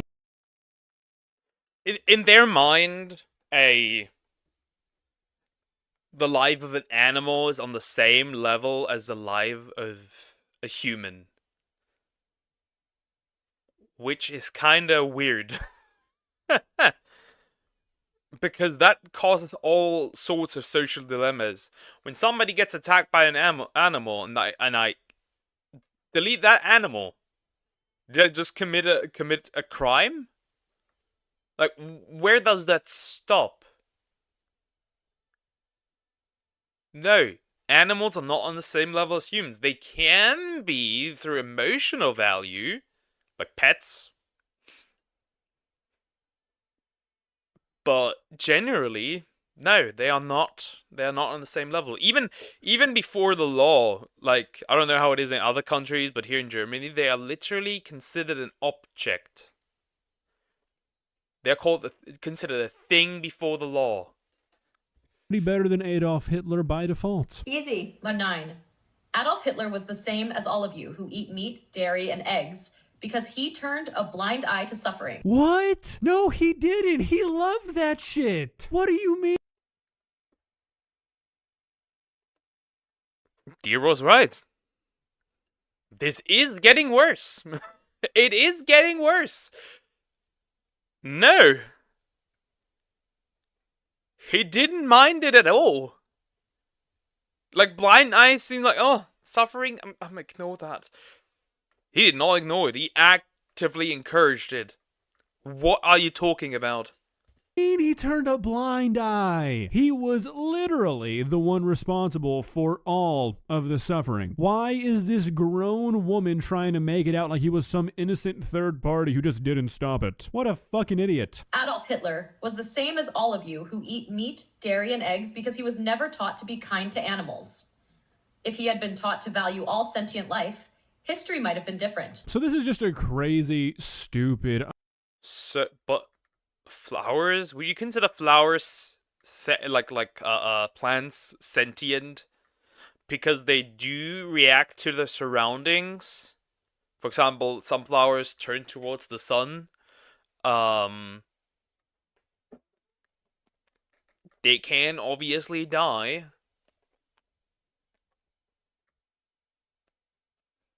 I don't know. unproductive, offensive thing to bring up to begin with, but it gets even dumber when you consider that there are genuine theories out there that one of the biggest things that shaped Hitler's worldview as a child was his father's farm failing. It's documented as a genuine turning point in his life. So you could very easily argue that if Hitler's father's farm was successful, maybe if they got into livestock and started slaughtering animals for meat, then maybe he actually would have been different. That's a super unproductive thing to worry about, but when you bring it up like this, it proves that you're just talking out of your ass. That's really where the video ends, however. She kind of summarizes the points that ChatGPT made, but she doesn't really add anything to it. All she's managed to do by uploading this is spreading insane. There's a solid chance that even this isn't even coming from ChatGPT, and it's literally just from her getting ChatGPT to say what she thinks. Insane shit that should just honestly not be allowed on YouTube. Well, guys, what do you think? Not so much about this vegan teacher nonsense, more about this face cam situation, if I'm being honest. It's something I've been considering. I like it. Maybe a good mix, depending on how he feels. I like it. For a long time at this point. I know the duck is kind of my thing, and I don't really want to turn my back on it, but at the same time, I feel like this is a lot more personal, adds a lot more of myself to the video, which some people really don't like, and I get that, but at this point, this YouTube channel is my life, basically, and I just kind of want to be a little bit more involved with myself when it comes to the uploads. This is all it would really be, I think, just me at the end and the beginning instead of the duck, but if you guys hate it, I get it. You're not going to hurt my feelings. Just a test run. Just want to see what you guys think, alright? I did buy a new camera lens just for it, though, so I could have it a bit more close, a bit more stylized, just saying. There is a 15% restocking fee if I return it, but don't let that influence you, okay? Let me know what you guys thought. Hope you enjoyed the video. Yes, I did. I think she's a moron for even coming close to comparing regular people that just eat animal products to a monster like that. Would be like comparing it to Stalin, would be comparing it like to Mao, would be comparing to like Genghis Khan, I don't know. Absolutely moronic. Yeah, just ban her now. These ideas are dangerous. Anyways, guys. Give me my water. Give me my water.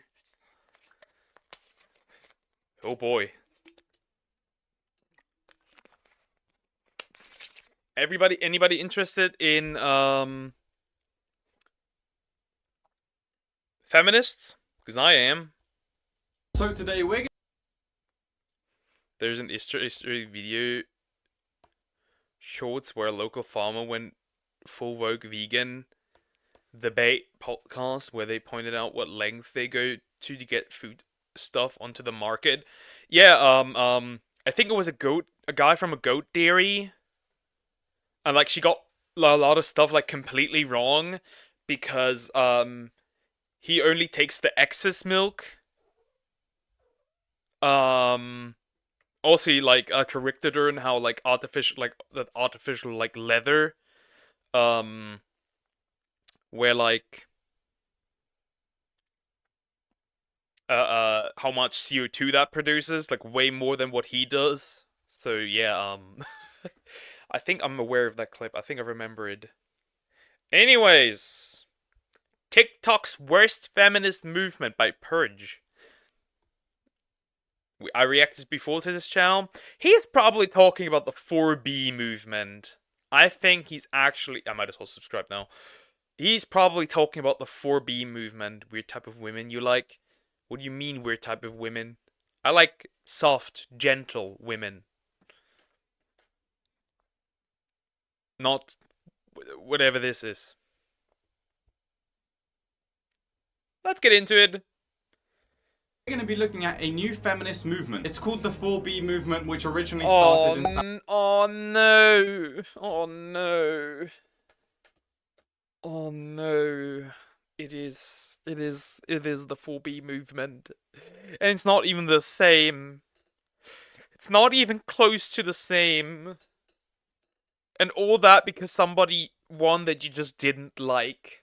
Ugh. well, maybe you should next time make better politics to actually win. Just me though. The 4B movement that originated in South Korea has its reasons, justifiable reasons. Women are actually treated as lesser people in South Korea. However, that is not the major driving force of South Koreans not having children, as many like to point out. Many like to say. The actual reason for the 4B movement, like the actual reason for not having children, is because South Korea is horrendously expensive. You cannot raise children in that country at all. It is way more expensive than anywhere else. It's one of the most expensive countries ever. That is probably one of the main reasons why people are not having children there. The only B movement I approve are the B and 2B. Understandable, free men. Also, hi, how are you doing? Hope you're doing good. Let's see. South Korea. The 4B movement started in South Korea because of social issues and people trying to stand up for themselves. But for some reason, it's now reached the USA, where they've completely ruined it and made it a lot worse. And supposedly shaving your head is gonna take down the patriarchy. You know what you did, which I find super disrespectful, what you did with that kind of stunt, to say that you're gonna shave your head for the patriarchy so men don't find you attractive anymore? You know what you did? You are insulting the women that have genetic diseases that make them lose their hair. You are insulting women that went through chemotherapy. You are insulting women that for some odd reason, whatever reason it may be, that lost their hair. Because you are actively saying that women without hair are less attractive. My message to you is, fuck you. Then China did the same thing. I don't think... No, I don't think so. I could be wrong, though. I think China... You might confuse it with, the weird, one-child policy, was it? Which is now removed because they have struggled having babies, but still nobody's having babies. Originally, the 4B movement meant 4 Korean words beginning with B. Byeon, no marriage. Bishol-san, no giving birth. Byeonye, which means no dating men. And Bisuk-seo, which means having no with men. I probably mispronounced every single Korean word there, so if you're Korean, don't hate me. Anyway, there's the context for the whole movement, and some women on TikTok have gone crazy with it. So today, we're gonna be looking at some of these people's TikToks and see what they have to say. To the men of America, thank you so much. I need to move myself. I need to move myself. Because this is on this side, and I do not want to block it. So now I'm over here. Quick switch from the sides. Let's continue. Much because you have now officially pushed any woman who is ever questioning herself away from you and into my arms. And I am now 100% gay. I wasn't sure before, but now...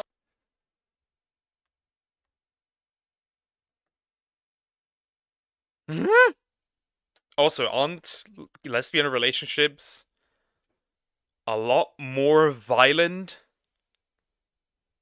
Like 70% end up in breakups and divorce. Also, what is your argument?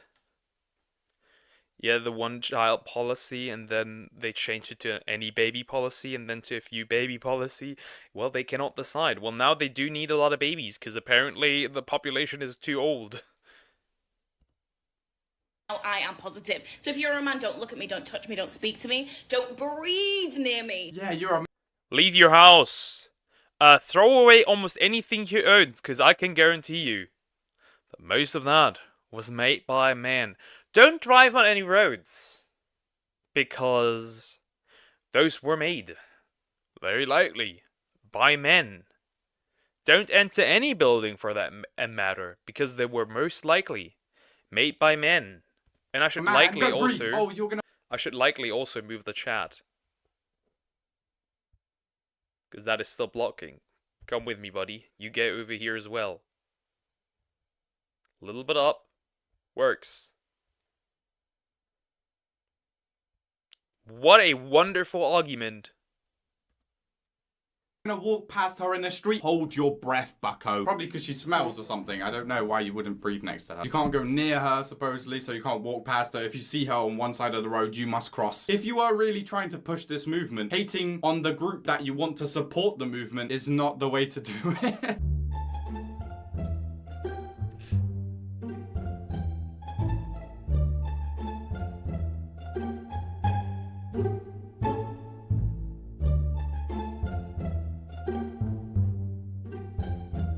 Once again, I think I said it in the beginning.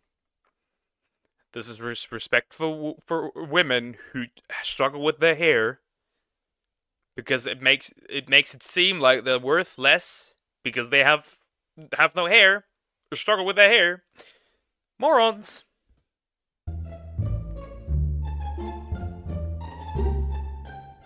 This has ruined my whole life, guys. A woman has shaved her head. Also, by the way, most of these people shave their head to look unattractive to men. I think that's quite offensive to people who have cancer or alopecia or some sort of disease and condition making them lose their hair. All of these other women out there naturally lose their hair or have to shave their head, and you're telling them they are super unattractive and no men will like them. I'm telling you now, men will not care if random women start shaving their heads. This is not going to affect our life. This will only affect you because you've shaved your head. So it depends if you like short hair or long hair. Dye my hair purple with me whilst I tell you the ways in which I support the 4B movement as a married woman. I don't watch movies that don't pass the Bechdel test. I also don't read books written by men, and I try to read as many books written by black women.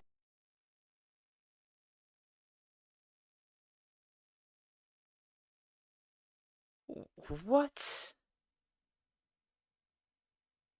Do these people hate fun? Also,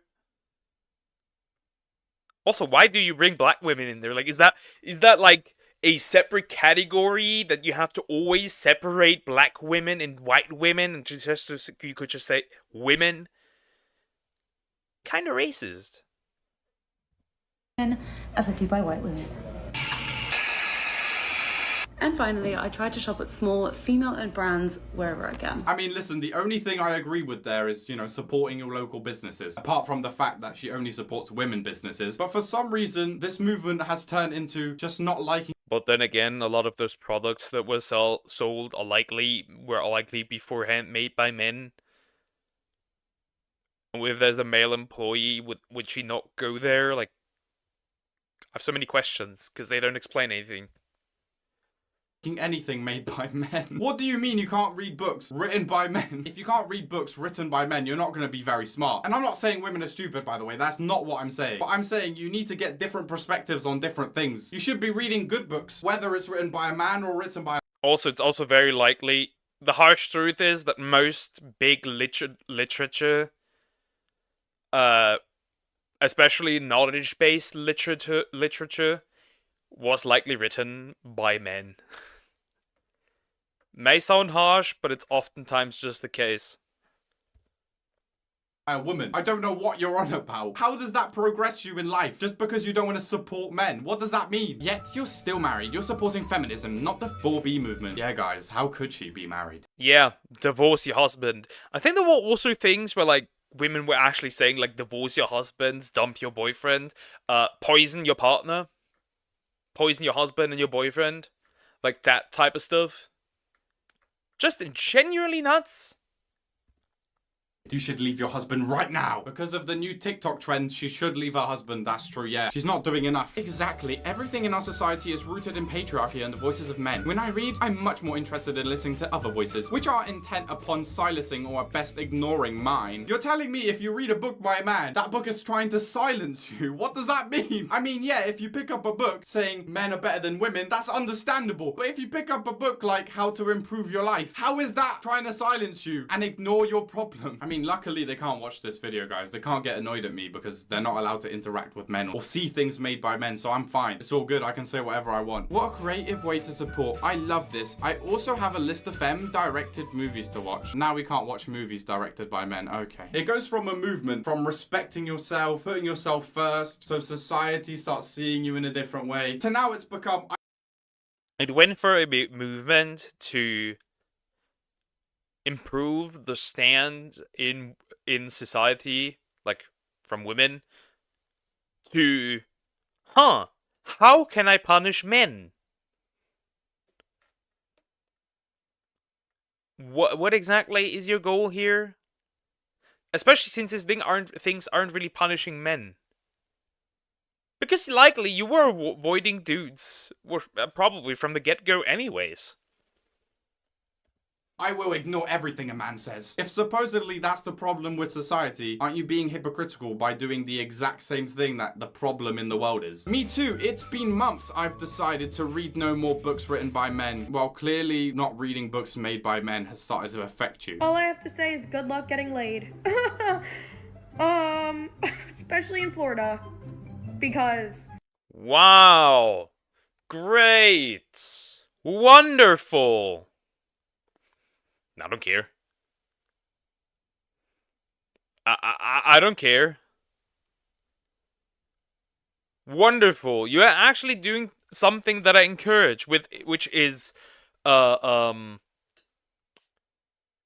properly and safely using your sexuality. Thank you. I don't like to repeat myself, but Donald Trump cleared up the hose. me and my girlies are participating in the 4B movement. That's my next plan. How many people were you and your friend group sleeping with in Florida? No one getting action in Florida now. Every single man in Florida is doomed. As a woman or a man, you shouldn't just be sleeping with everyone you see. And then a TikTok movement decides to change your mind. And that's it for Florida. Sorry, Florida, it's over. Women aren't feminists because we hate men. We are feminists because men hate us. I don't know, single man that genuinely hates women. Not a single one. I don't know.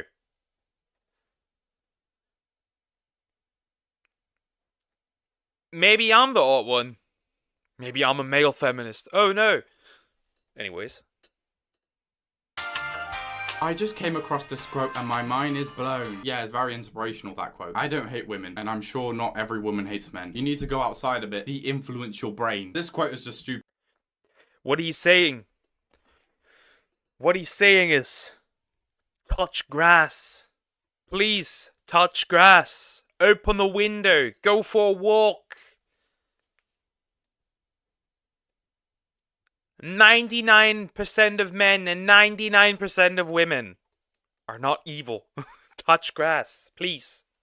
Not every man hates women, trust me, because I am a man and I don't hate women. And I know a lot of men who don't hate women. Sure, there's... But your opinion is invalid because you're a man.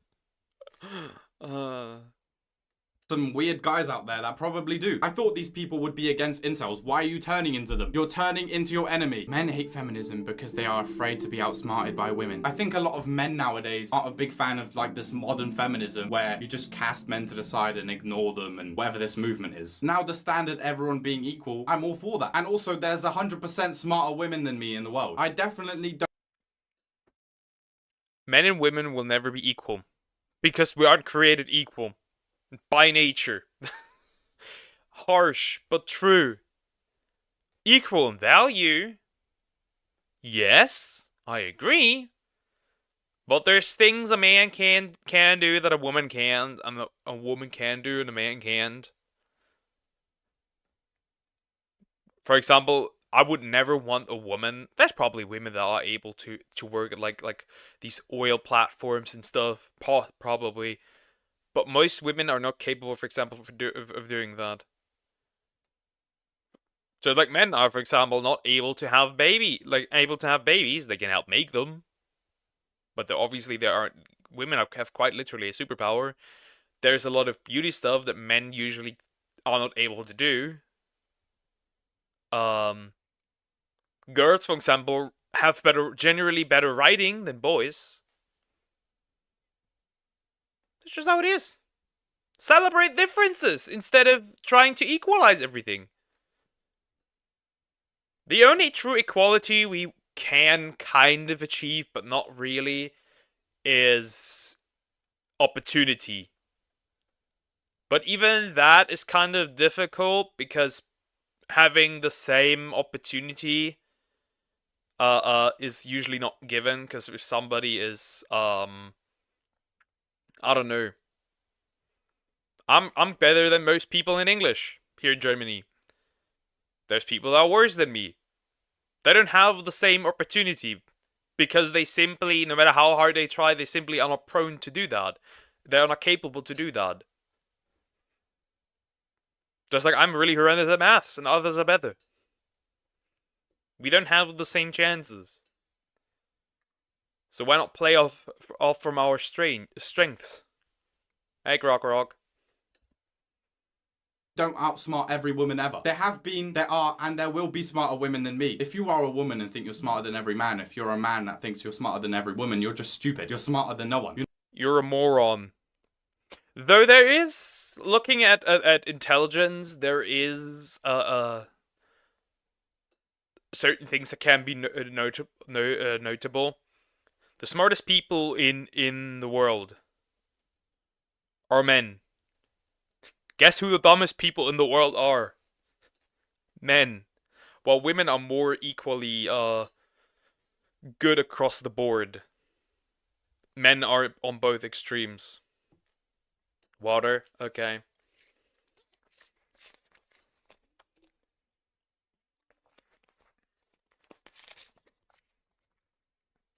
But generally, there's not much difference in intelligence. It's just differently spread out. You're not even smarter than yourself. What's with those kill all male feminists, lol? Because most of y'all fucking suck and a lot of y'all are just freaks. So we are supposed to do violence. But if men said the same, then that would again be a problem and wrong, which it obviously is. The other one is wrong as well. Wild arguments out here. So you're supporting the people that say that. Doesn't it seem very hypocritical standing for a movement where you hate a whole gender while trying to protect your own? If everyone is equal, and if that's exactly what you want, then this is not the way to go about it. Not the married men getting upset at the 4B movement because y'all won't have anyone to cheat with. Yeah, that's exactly people's problem with the movement. Modern statistics, we are about as 50-50 because women close the gap on cheating. So that is not entirely true. Movement. If you're in a relationship, why would you cheat? Don't be in a relationship. Be single and sleep with whoever you want freely with consent. I know you're just angry because no one's cheating on anyone else with you. I've been wanting to shave my head, but my girlfriend's like, no, no, no. And now the B4 movement is like, shave your head. And then she also got it wrong. It's the B4 movement now. Before what? Before shaving your head? Head, ladies, because men love this.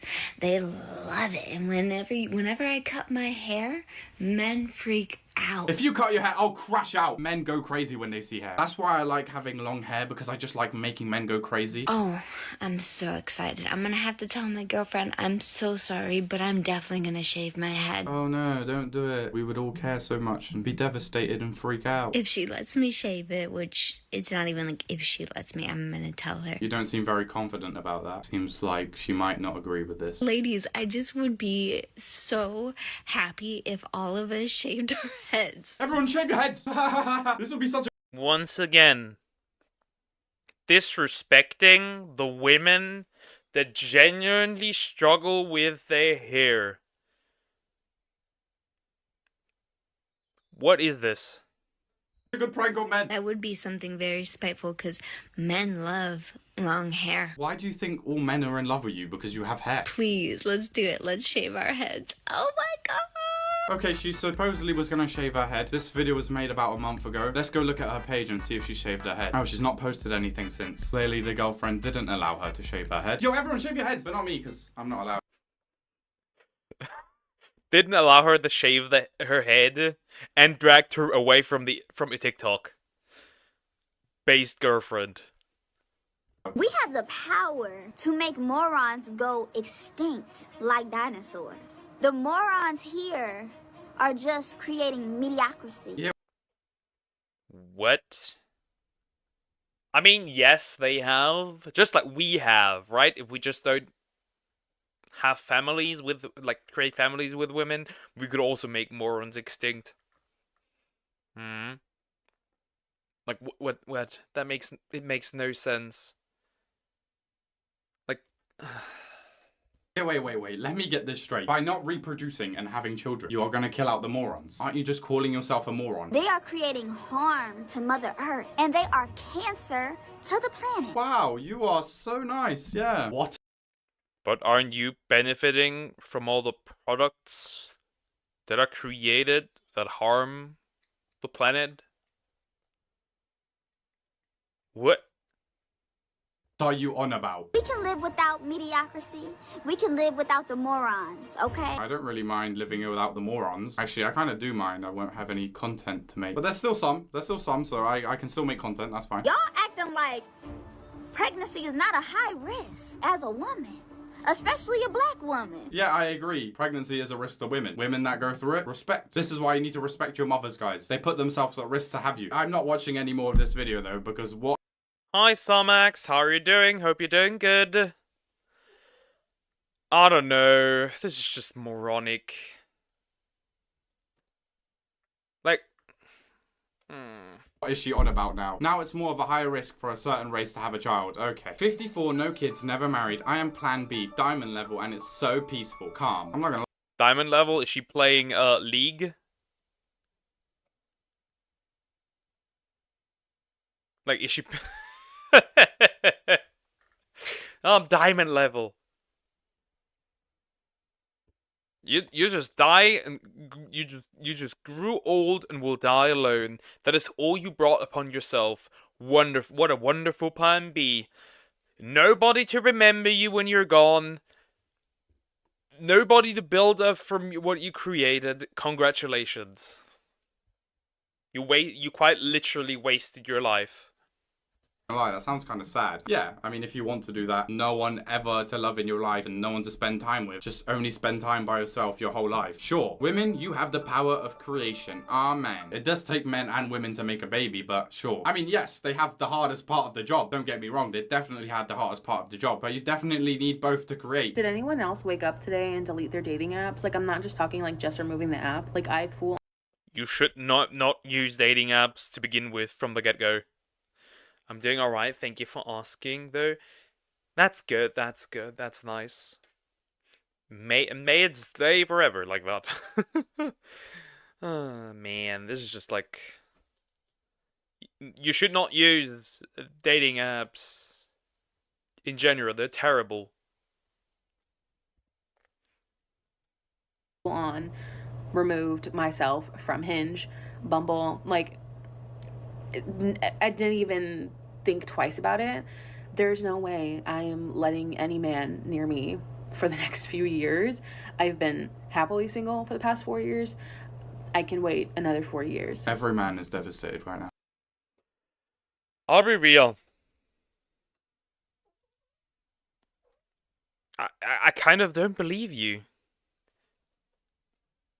I've seen a trend with people saying that they're happy with being single.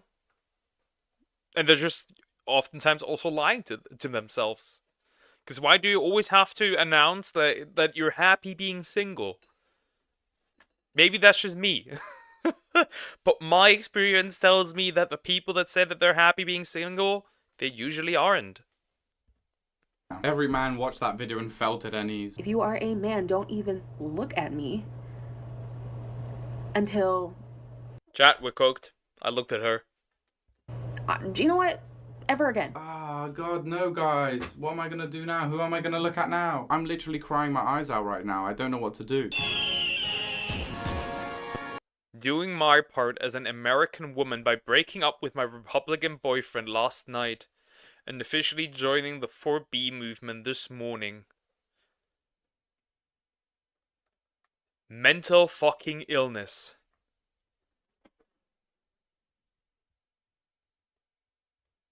Dating apps are scary, meet people IRL.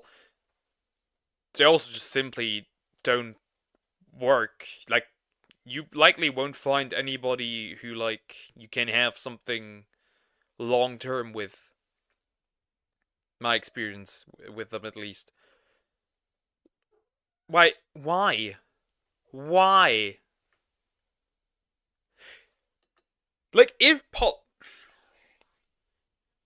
politics is that much of an issue, like, that much of a deal breaker, you should have broken up with your boyfriend a while ago. Like, you should have never gotten even into a relationship with him. He probably dodged a bullet here, though. Because if you have to break up over something as meaningless as politics, which to me it is meaningless, mainly also probably because I follow the policy, if it's a good policy, it's a good policy, regardless from who it comes from. That is nuts.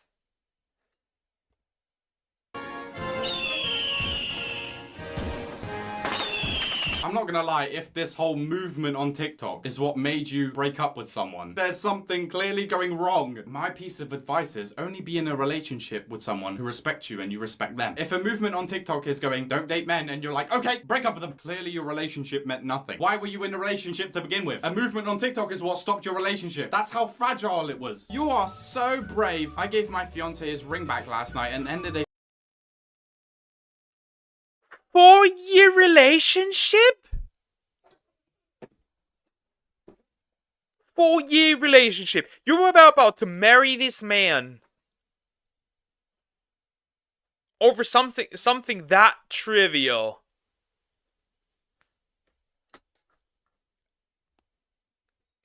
The human race is lost. This generation is lost. The people are lost. I don't know.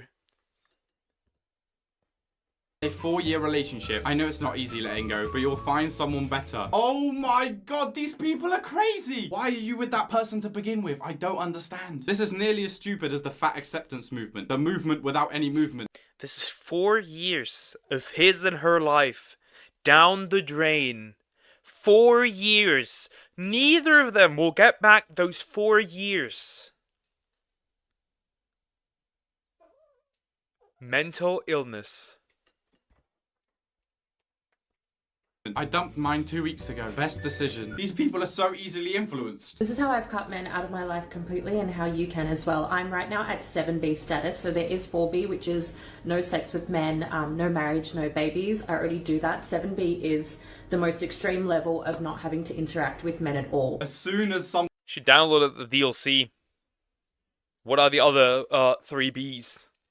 something hits TikTok, it just completely changes. Don't interact with men at all. How are you gonna live your life? Using TikTok, which is owned by a man, should not be allowed then. That seems like a loophole in your movement. I hope every single piece of jewelry and clothes you wear is only made by women, because clearly then you'd be supporting men and going against yourself. I'm all for everyone being equal. This is just casting a whole group aside. How is this gonna help you progress? So the first thing is I'm very mindful about the media that I consume. I don't read love stories, dating rants. It's just not applicable to me because, you know, when you're consuming somebody's story, then you take on their energy and you take on their frustration, and then it becomes your problem as well, especially if you're quite an empathetic person and you're very sympathetic. Oh, now I get it. She's super sympathetic and empathetic. That's why she hates all men. More like super pathetic. The people that say they're nice, they're usually not nice. The people that say that they're good people are usually not. Nobody who ever proclaims themselves a good guy is actually a good guy. The people that say, like, always attribute positive aspects to them, oftentimes they're just not true. Because that is for other people to decide. men and never speaks to them again. It's because she's so nice. Yes, she's super sympathetic and empathetic. Oh, now I see. She's an empath. She hates anyone suffering and she would not ever hurt anyone's feelings. She's super nice and kind. Now I see it. So instead, I read educational content, true crime to keep me aware. I love poetry about self-love and healing and anything to do with... Ironic. Self-love and healing. Ironic. Are you truly healed? That is very ironic. I'm a good boy. Well, I do like you, dear. You seem very nice. So, yes, you are a good boy. Enhancing my hobbies and bringing me closer to any goals that I have, any skills that I want to learn. It just makes me really excited about life because none of that has anything to do with a man, and it's very fulfilling. I mean, nothing is more educational, makes you aware of life than true crime podcasts. You know, those serial killer shows on Netflix, that's what makes you learn about life. Listen, I'm all for you following your passions and pursuing your hobbies. That's great. I don't know what this has to do with ignoring men and pushing them aside and hating them. And also, is all this educational content that you're getting only made by women? Wouldn't you want to get the smartest person to teach you, if that's a man or a woman? Why would it matter? No, you just only can get it from women? I don't get it. Second thing I do is if I'm ever in a situation where I have to choose between talking to a man or a woman, I will always defer to the woman. The man does not even exist. This is a very dangerous mindset. This is such a dangerous mindset. Imagine you go to the doctor. Imagine you go to the doctor. And there's a male doctor and a female doctor. And the male doctor, for some reason, for example, is more qualified. Then you go instead to the female doctor, which eventually may give you a false diagnosis, and you die. Congratulations. At least they're dying for their ideology.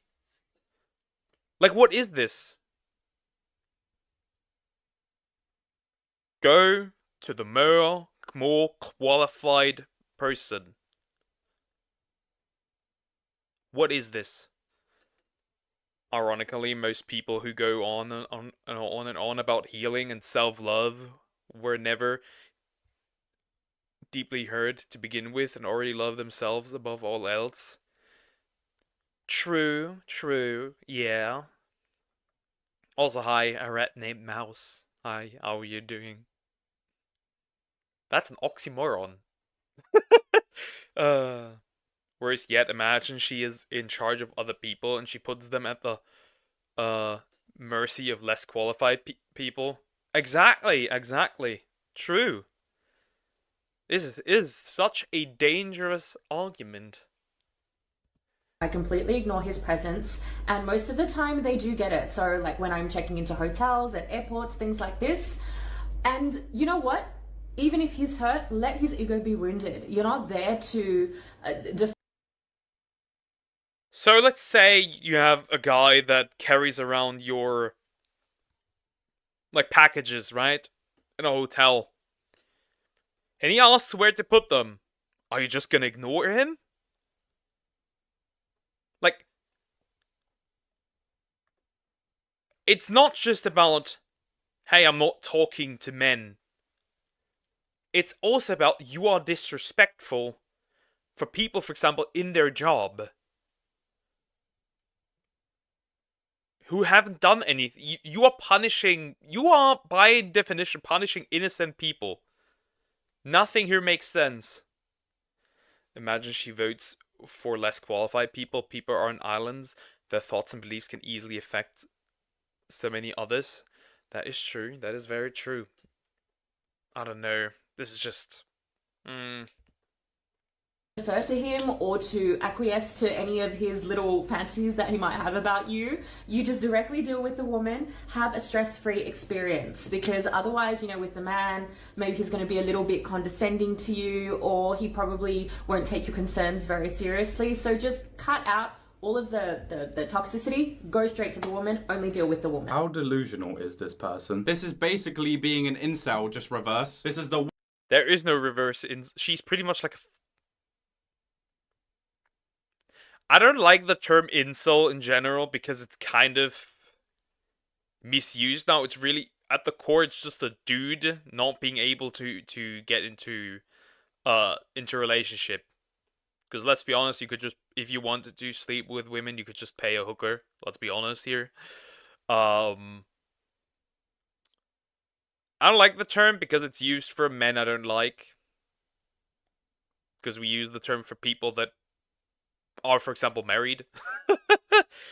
She is literally just a, what's the worst? A misandrist. I think that's the most accurate description of what she is, a misandrist. Grok grok, there will be no mice eaten.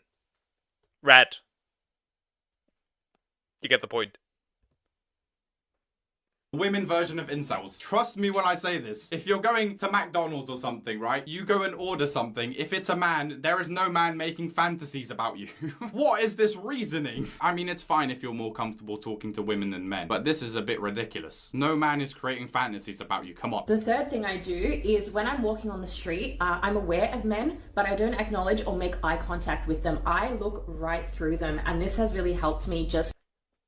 She's moving around like a robot. Like... What the heck? What the heck is this person doing? What the heck is this woman doing? This is so moronic. In terms of just remaining in a good mood, focused, because if I'm looking at a guy looking at me or just being a weirdo, then I'll get stressed and I'll get anxious. Like I said, always be really aware, but don't allow their negativity to permeate into your being, because you will carry that with you for the rest of the day. That's true, guys. If you ever make eye contact with a man, that's your day ruined. How can you recover from that? Your energy is now down. You've made eye contact with a man. Quite a lot of times when I walk down the street, I make eye contact with random people. I never knew I was making them anxious and ruining their whole day. Next time I go out, I'm gonna stare everyone in the eyes. I'm gonna do it like my model. I'll stare people into their eyes and into their soul. Don't acknowledge as wild. Like, this is somebody who has not dealt with that trauma, who has not who has fallen into a harmful ideology, who's just bitter. I'm not even mad at these people. It's just sad. It's just like, I don't know. It is really just sad. Contact to every single person I see. I'm ruining everyone's day. If ever I'm in a situation where I'm not happy, the last thing I do is go and ask people for advice, because nobody knows you the way that you know you. This whole video is you giving advice to other people. So what you're saying is never take anyone else's advice. Good advice. Oh my god. Do you think you're the smartest person in the world? Other people have... Or just imagine her needing to ask for the way, but then refusing to do so because she doesn't want advice from others.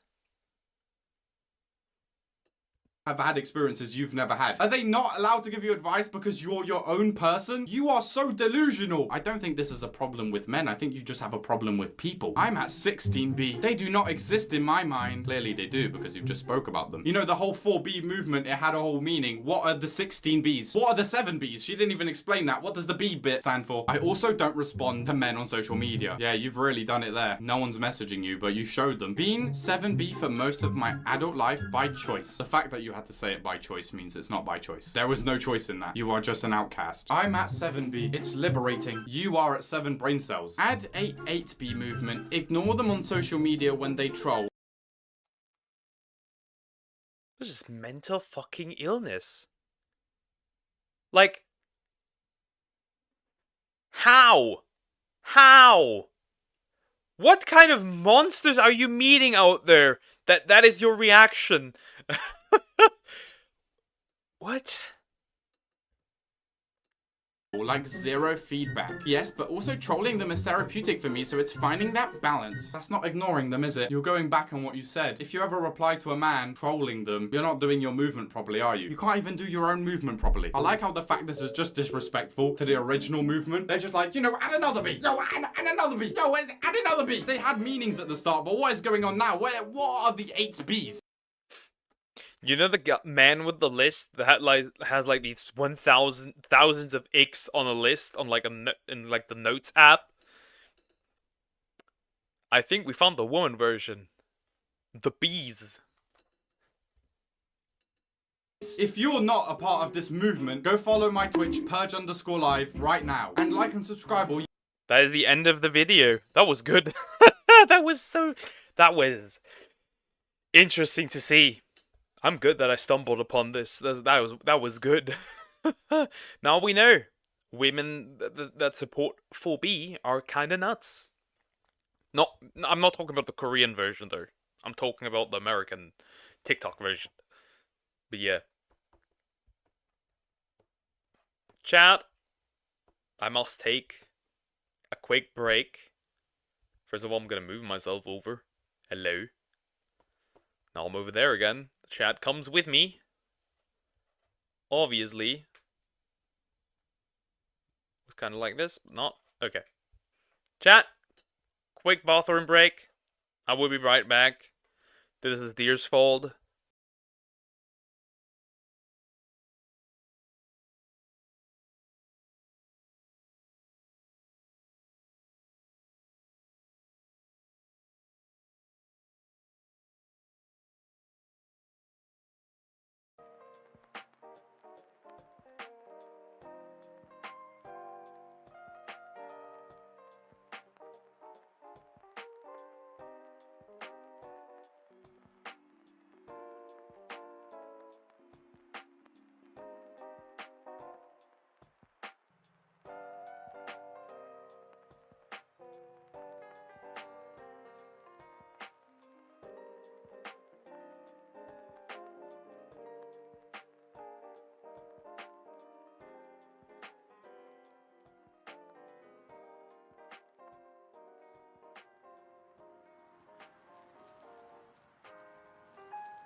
I have returned. Yeah, I really want to change some things on my model. The mouth is huge. It does look really weird, I have to say. I want to make the eyes probably a little bit closer. But anyways, we should jump into the next video. And it's going to be this one. I have no idea. Now mine. Fine, we'll do yours next in this case. You recommended this. This. When John Basso... This is by Sunny V2, the unhealthiest restaurant in America. Why it's controversial. I have no idea what this restaurant is about. We're about to find out. Find out. English. English not good. Let's just get into it. When John Basso first opened the Heart Attack Grill, he had no idea that serving the world's unhealthiest menu would come with so much controversy, countless lawsuits, and Did I just read that correctly? Instant heart attacks? What are they putting into this? Instant heart attacks? Like, what is it? 5 million calories? Like you're consuming a black hole? an avalanche of bad press, and multiple heart attacks on the premises. Prior to opening the Heart Attack Grill in 2005, Basso owned 3 different Heart Attack Grill. This is the most literal it gets, huh? Bro took that quite very much literally. exercise gyms over a 12-year period, where he had advised clients on their dietary and exercise needs, as well as on techniques of caloric reduction. However, he felt this was an untruthful line of work, stating, "It's disgusting because you're promising people things that are outside their genetic possibility. Instead of being a slimy, crooked, dishonest peddler of health and fitness services, I would actually launch a hamburger concept that would be absolutely honest, and that's the only guiding principle." Hey, this is bad for you, and it's gonna kill you. The first Heart Attack Grill in Arizona featured a front door sign reading, "Caution, this establishment is bad for your health."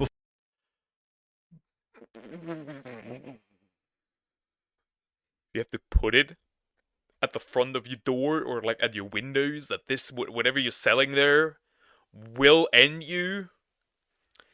I think that's a good sign that you should stop. Wait a minute, who recommended My Little Pony Friendship is Magic? The Brony video? Raven recommended that. Before they'd later add cash only because you might die before the check clears. What? What? What? So deadly. You should just have cash. Wow. Inside, they'd proudly display the catchphrase "taste worth dying for." However, the most insane piece of signage was without a doubt this, reading, "Anyone over 350 pounds eats for free all day, every day, unlimited." This has to be sarcastic, right? This has to be a joke. Anyone over 350 pounds eats for free all day, every day, unlimited. Or do they genuinely mean that? With the only rules being no taking food to go, no sharing with others, and does not include must weigh in with a doctor or nurse before each burger. No taking food to go. No sharing with others. Does not include beverages. So the food is free except for everything's free except for the drinks. That's wild. Beverages, although this wasn't the only unlimited service offered by the restaurant. Instead of a salad bar, there's an all-you-can-eat flatliner fries bar. To serve the free meals, Basso took a tip from Hooters by hiring a bunch of sexy nurses. Understandable. Understandable. I would eat that too. I'm just kidding. With a theme of honesty also extending into the job application process, with questions such as whether the applicant has an innie or outie belly button, who would they have a hot one-night stand with, their opinion on certain conspiracy theories.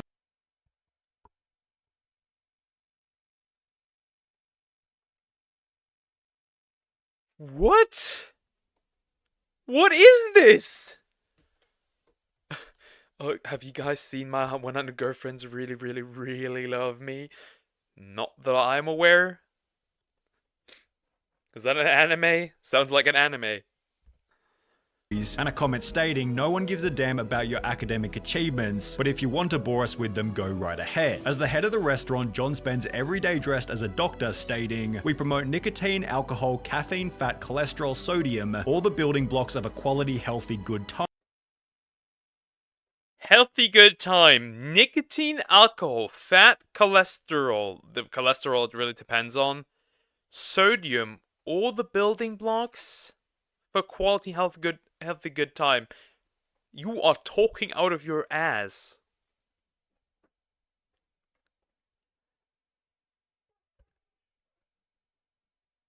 Time, with these insane statements leading to his first appearance on a local news station. There is a restaurant in Tempe where the food is so rich they call their big burger the quadruple bypass. Not everybody thinks that's funny, least of all the Arizona Board of Nursing. The news story then stated that the American Nursing Board had received 5 or 6 complaints about them calling their waitresses nurses. However, 5 or 6 complaints was a small price to pay.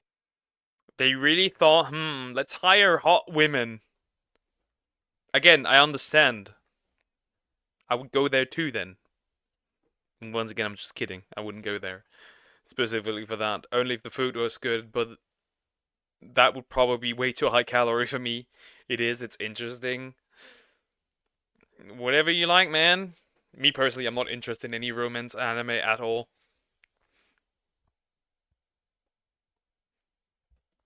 Given the story was basically free advertising. All right, so if you want to bypass, of course, the good kind, now you know where to go. It's called the Heart Attack Grill. This then turned into further news coverage where John explained the other ways in which the restaurant might kill you. We don't do Diet Coke. We don't do light beers. We don't even...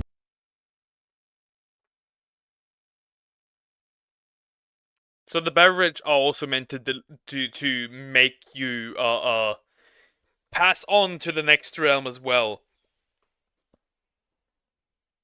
Okay, this is slightly disgusting. Provide lettuce on our burgers. With the unique approach beating all of their competitors. John, this is creating a firestorm. I have a feeling this is just what you wanted. Well, I can't say that I don't enjoy the publicity. It definitely does pack the seats in the restaurant. They bring along the emotional support nurse. Again, understandable, but still, why? We've been so lucky as of recently, our web traffic exceeds McDonald's.com. After noticing that media stories help the business grow, that attempt to set the Guinness World Record for the world's unhealthiest burger, achieving such with the 9,982 calorie quadruple.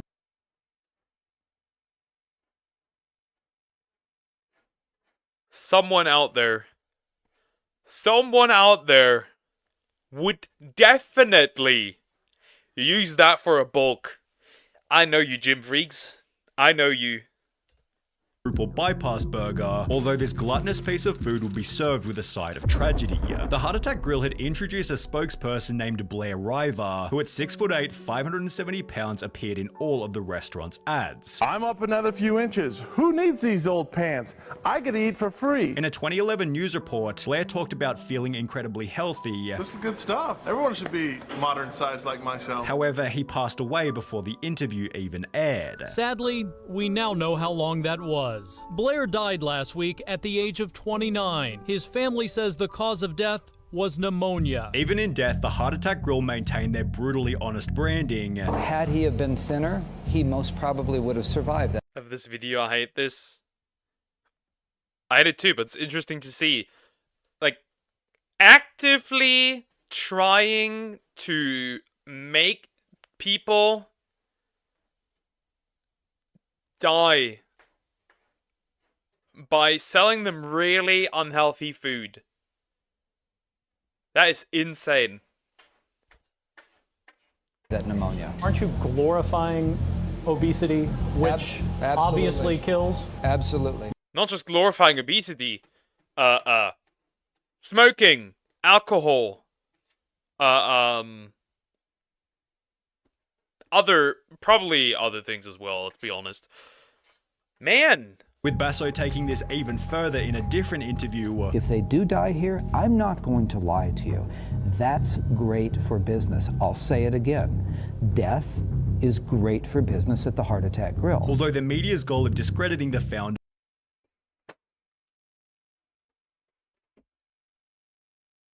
and your death would probably be very good for the entire world. Only did the opposite. It's actually refreshing to see someone so painfully honest. The owner is great, he makes no apologies nor should he. You can't blame him for people doing this to themselves. It's impossible to hate this guy because he's being a... Disagree. I very much disagree.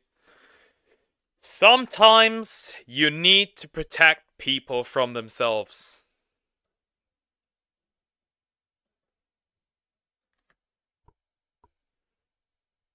Sometimes you need to do that.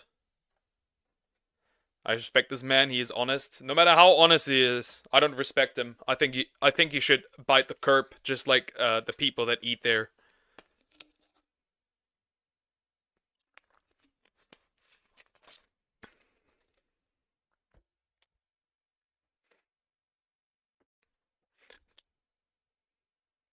I'm a girl. Told you. What are we will never know what Sumax is. 100% honest. In a different interview, Basso showed his more compassionate side by stating, "Cynical people might think this, River's death, is funny, but people who knew him are crying their eyes out. There is a lot of mourning going on around here. You couldn't have found a better person. Even if he was skinny, we would have given him the job. We would have just put a fat suit on him. He just had personality, as did the restaurant's next spokesperson, Ernie Hart, who wouldn't last long either, although for a slightly different reason." In October 2011, Basso moved the restaurant to the land of indulgence, pleasure, and poor short-term choices, Las Vegas. The new and improved Okay, so we add gambling to the entire thing. Great. Never mind, I identify as a table now. Bro is fluid. In the most literal sense possible. I mean, they put it on themselves. They died there for overeating. Let's not lie that they themselves are 90% of the blame. Yes, but still. I don't care.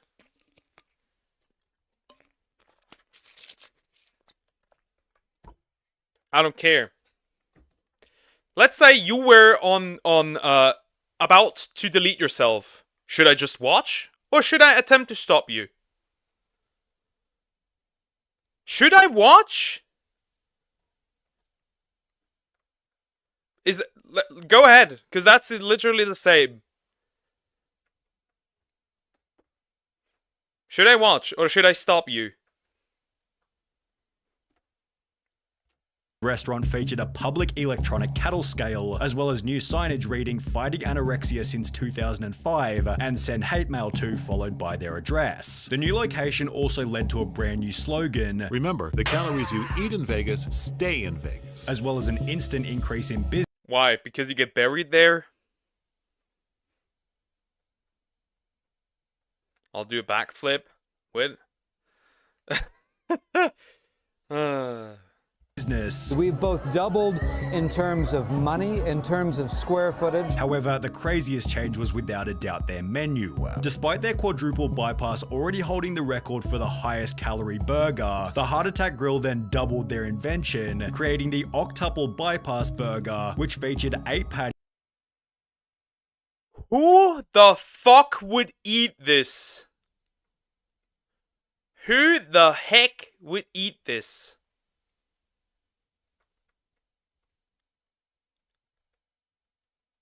This restaurant needs to be stopped.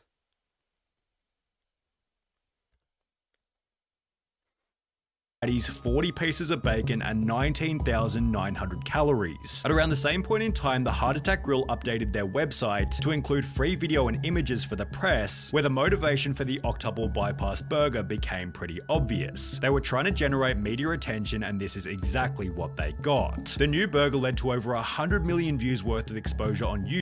I mean, that does look good. I would look who's there. Nico Carter avocado. I would eat it, but I would probably like keep it for like multiple days, potentially, depending on how long it's you're gonna 8 patties. You're gonna die. Yeah, you're definitely gonna leave the world. I think this restaurant needs to keep going. I disagree.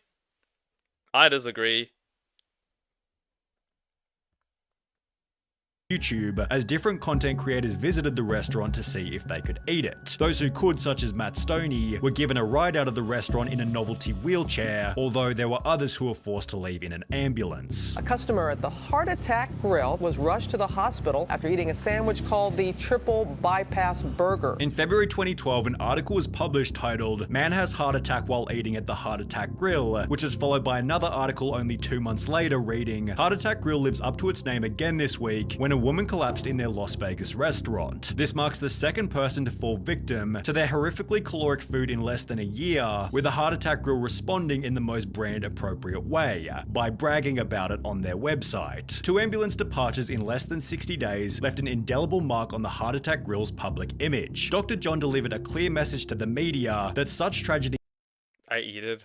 I'm feeling kind of peckish. Well, they're bragging about that others need to go into go to the hospital by eating their food. I wonder if they're bragging if somebody eats a fist. These shall inevitably continue due to having clientele which he refers to as being the avant-garde of nutritional risk takers. Did that heart attack pad my wallet with money? Absolutely. Did I enjoy that? Absolutely. Although this is still nothing compared to what would happen 1 year later. The Heart Attack Grill had a new unofficial spokesperson named John Alleman. This man is scum. This man is scum. Who was recognized as the restaurant's most loyal customer. He never missed a day, even on Christmas, Basso said. People just loved him. He connected with people in a real way, although all of this changed on the 11th of February 2013. After chowing down on his daily feed at the grill, John Alleman suffered a heart attack and died while waiting for the bus at the front of the store. This led to Basso's craziest PR stunt to date. They'll say it's grotesque. They'll say, how can you keep the man's cremation here? With Basso keeping the cremation inside the restaurant. What the fuck? As he wants you to know his food kills so that maybe you'll stop eating junk. This man is willing to sacrifice his reputation and maybe even his humanity to try and make the world a healthier place. No, he's not. He's filling his pockets. That's all he's doing. I respect him for it. Basso believes the restaurant helps customers to reflect on their own choices, having stated anybody who's over 350 pounds gets on that scale. We applaud them like the big sumo wrestler they are, treat them like a champ, make them feel good for that moment, give them free food all they want. But these people go home at night and they ponder that and say, wow, why did I just get free food and have the whole restaurant applauding for me? Because I'm a freak. No. No, that is not what people think. If you enable bad behavior, people will continue to have bad behavior. The only time people truly change is if they have a life-changing experience, and that's usually just when they are actually about to die. And even then, they don't really do, because I know smokers that can no longer speak. They have to use these weird speaking devices. They still smoke. I also respect him, D-Luke, you just don't get it. No, he's scum. He is absolute scum. I'd bring back all the people that died because of his ways, and I'd let him absolutely die their deaths multiple times. Plain and simple, before adding, I'm running an obesity intervention and I think it works. I really do. Everybody should check out our Facebook and see a lot of people say, hey Dr. John, I've lost 82 pounds since the last time I was in. It's the X factor, something that snapped in that person that said, wow, I'm gonna make a change in my life, and they did, and that's fabulous. With this sentiment also showing up in the YouTube comments. The Heart Attack Grill restaurant has motivated me to take care of myself, stick to my diet. The namesake restaurant actually sends a very positive message. If you don't take care of yourself today, you might find yourself eating a free meal at my restaurant in the not so distant future, because everyone over 350 pounds eats for free, and therefore Basso believes the restaurant is an overall positive. I am a believer that when people hear my message, the net health benefit to society is incredibly good. However, you won't be surprised to hear that not everybody agrees. He's deliberately trying to get people to eat more than they need. With this being echoed by the legendary Anthony Bourdain, who stated, there is a restaurant in Vegas, I think it's called the Heart Attack Grill, where if you're over 350 pounds you eat for free. I think that should be pretty much a war crime. On top of this, a former waitress went public. I think this should be a crime. I think this should be a crime. public, talking about her terrible time working at the restaurant, explaining that after a man passed out mid-meal, a manager made me take out my cell phone to record a video of the whole thing so they could send it to the media. It was on a Friday afternoon, and he hoped it would make the news so they could have a busy weekend. On the opposite end of the spectrum, a different waitress stated this: I've been here 11 years. I enjoy this way too much. So the experience clearly depends on which person you ask. In a different instance, the PCRM sent a letter to Basso asking him to declare moral bankruptcy and close the Heart Attack Grill. However, given the restaurant earned $5.5 million in revenue last year, it seems obvious that Dr. John Basso and the Heart Attack Grill won't be going anywhere anytime soon. Well, you know, a gun or a, you know, rope and a chair could probably fix that bald egg. Bro looks like Eggman. Anyways, that man is disgusting. Very much. That's the end of the video. Well, I got more Raven videos. I like the Heart Attack Grill. I don't. Hang him. From his own restaurant.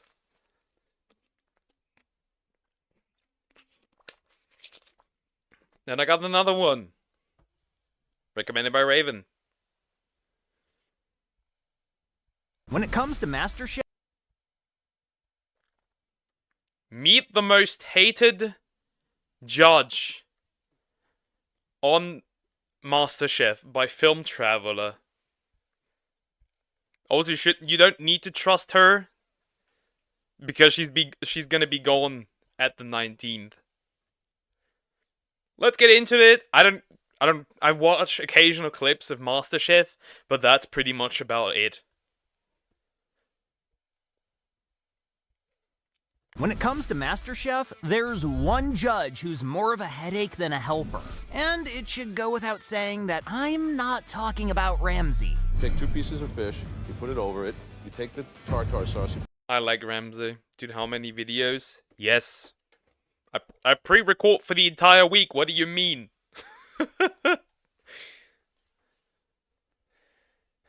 I'm gonna retire soon. You will be missed. Put in the front.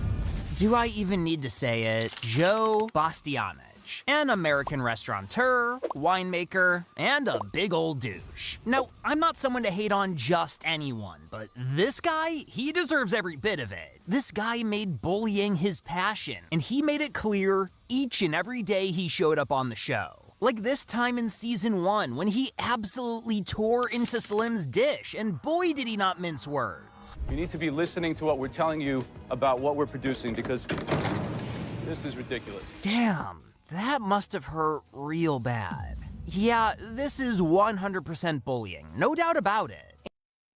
I agree. Because even so,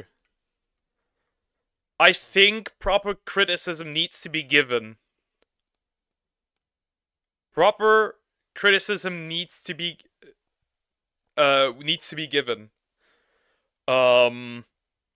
Because, you know, she might be able to improve, but if you do that, you might actually make a fear of ever touching an oven again, so to speak.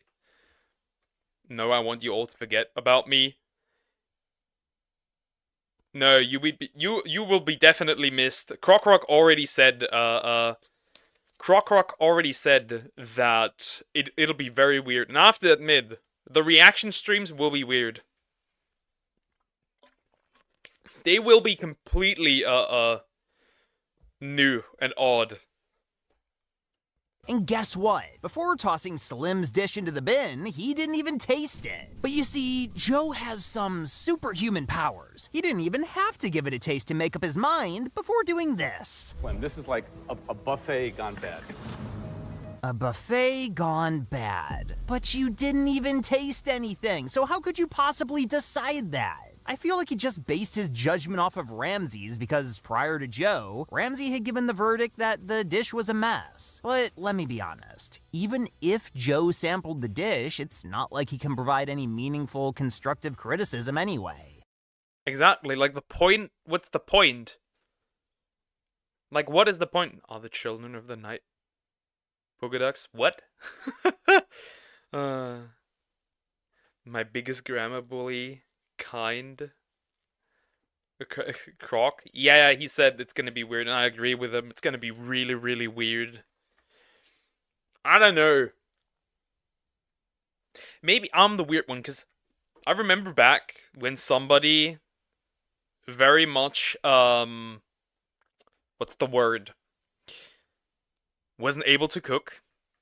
And I still ate it. It tasted terrible, but I still ate it. Because they were making it with passion, regardless if it tasted bad or not. I ate that entire thing. It was like a really bad, and a really bad omelette. Really, really bad, and I still ate it. I don't care. Like, you cannot give proper criticism like that. The Children of the Night is a bedtime story. Not aware of what that is. Contrary to what he may think he's doing on the show. So I need to be critical. We're searching for the best home cook in America. Criticizing someone's food is part and parcel for my job. But then he's a hypocrite, because you didn't even eat it. You took it and threw it away. I would hate you as well, to be fair. Get this man off the show. Really now? You might be wondering, why exactly am I questioning him as a judge? Because he isn't even a trained chef to begin with. Surprised? Well, that's only the beginning. But let's start here. How can someone who's not even a chef really, truly criticize a dish? I mean, I can tell if a dish is bad, but I couldn't begin to put together exactly what its flavors, textures, aroma, and whatnot mean together as a bigger picture. Now, just because he's a restaurateur and a winemaker, that doesn't mean he can truly describe a dish like Ramsay can, or any other of the chef judges. So pretty much he's like... there. And he has no idea of what's going on. Like, if he wanted to test wine, I guess that could work. But aside from that, 90%, those are rookie numbers. I've been at, like, almost 100 in the past few weeks. I've been at almost 100.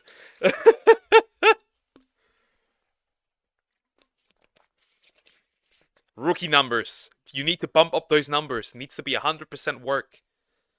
That have come on the show over the years. Owning restaurants and actually having culinary expertise is completely different. I've talked about it time and time again in some of my other videos, like this one right here, for example. Go check it out. Anyway, I agree that Joe was raised working in his parents' Italian restaurant in Manhattan, called Felidia.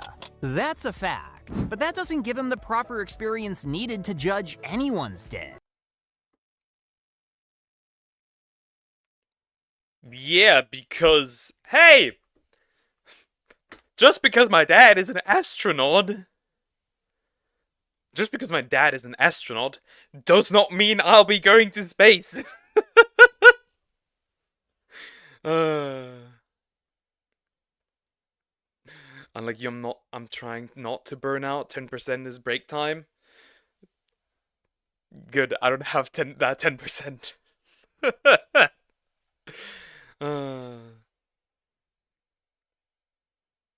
Like, I'm quite literally... Like, I put up insane hours. I literally wake up, and I'll just start. It is that nuts for weeks. I'm literally burnout maxing, but I don't care, because I don't need to care. Like, why was this guy ever a judge on the show to begin with? If anyone, it should have been his mom, Lydia Bastianich. In fact, she did appear on the show once in episode 9 of season 4, and her skills as a judge were everything I expected from Joe and more. What I got here is a mouthful of peppers. It's not harmonious. Get a good connection to the basics. Don't just fly off on a wing. Yeah, now that's what I call constructive criticism. She pointed out what was off with the dish and even gave Howard a little tip for next time. That's exactly what Judge... I think they just put the dude in there just for views, just for shock moments, shock value. I don't know. I guess that kind of makes sense.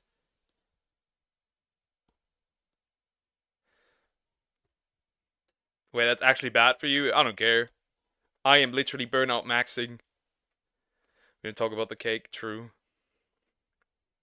And the basement. Just do, or, well, are supposed to do. But Joe, he has his own way of doing things. Don't know what you're cooking, what dish you're making with 10 minutes left. You come up here and get misty-eyed with us like, oh, poor me again, I got screwed up. See what I mean? When home cooks start giving him the same attitude, he just can't handle it. It's a blow to his massive ego when someone starts making better points than him. So when Howard fired back at him with the exact same amount of sassiness, asking if he really wanted all 15 dishes prepared in the exact same way, you won't even believe how he reacted. If you're here putting your spin on everything you make because you want to show us how cutesy and intelligent and crafty you are, well, that's going to get you a one-way ticket back to wherever you came from. The tension in the room was so thick, you could cut it with a knife. And he didn't stop there. And then you could show your friends and the 6 people who told you were good how cutesy and smart you are. That was seriously harsh, no doubt about it. I mean, if he was just dissing his own grub, that'd be one thing. But his comments were way out of line, like seriously out of bounds. Even the mom looking at him like, she kind of smiles there a little bit.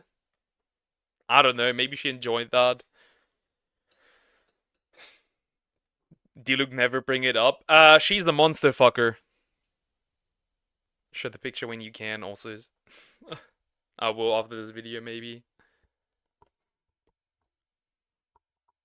Actually, let's do it real quick. Why not? Let's do it real quick. Was it on this one? No, this one possibly, right? That is the old basement, I think. Is it on here? Or is that the cake? That's a cake. The basement. I think this one is it. It could be. Oh no, here's the basement. Here's the basement. That is the basement.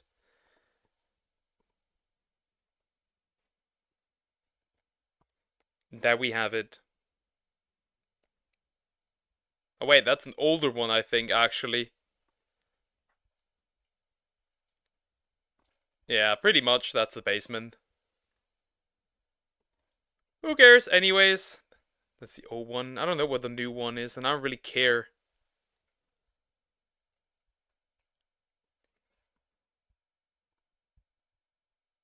I don't fucking care what it is. Could be that I removed it.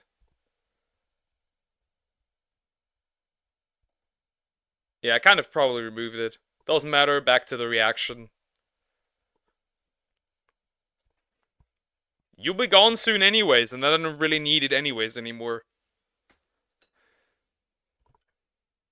It felt like a total personal slam, you know what I'm saying? But he just didn't quit with those snarky comments. Oh no. He had one more up his sleeve, and let me tell you, it was an absolute burn.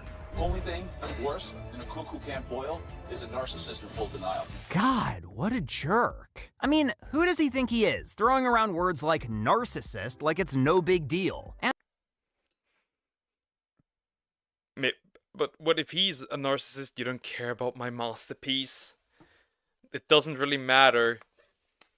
It will be put into my folder that I have. Of like things that viewers made. And that's it. And that'll stay there. And the funny thing is, if there's a narcissist in the room, it's probably him, right? I mean, they say it takes one to know one, so he's practically an expert. But did you know? The thing is, like, he believes that he has any knowledge about food, and he might have some knowledge about food. But again, I think they just put him here for shock value, and that's it. Notice that between all that blabbering, he didn't even say one word about Howard's dish. You know, like his whole point of being there? I mean, this is the kind of behavior you'd expect from someone who's not even close to being a pro, right? Like, he's just talking for the sake of talking with no substance. So, yeah, he might want to take a look in the mirror before calling someone out like that. And this dude's terrible judgment wasn't just a one-time thing. In episode 2 of season 1, it was time for the auditions, and there was this girl, Tamar, a young home cook with some serious skills. I'm talking loads of potential. And there she was, with all the confidence she could muster. She stepped up to the challenge with her dish, a beautifully plated lobster curry. Now, in fairness, her dish wasn't exactly on point. It had its flaws, no doubt about it. But you know what? It had that spark of potential. Ramsey and Graham recognized that Tamar had something special going on despite her dish's drawbacks. But that wasn't the case with Joe. When he tasted the dish, he complained like a little bitch. I mean, it does look good. I've never eaten lobster, and I probably never will, because I don't eat sea bugs anyways. I should be there. I'm a master in cooking meat. Okay. I'm a narcissist. I don't care. I love myself. I said as I kissed the mirror. Yeah, we're both extremes. You love yourself a little too much, and I despise myself. Both extremes. you won't believe how he reacted.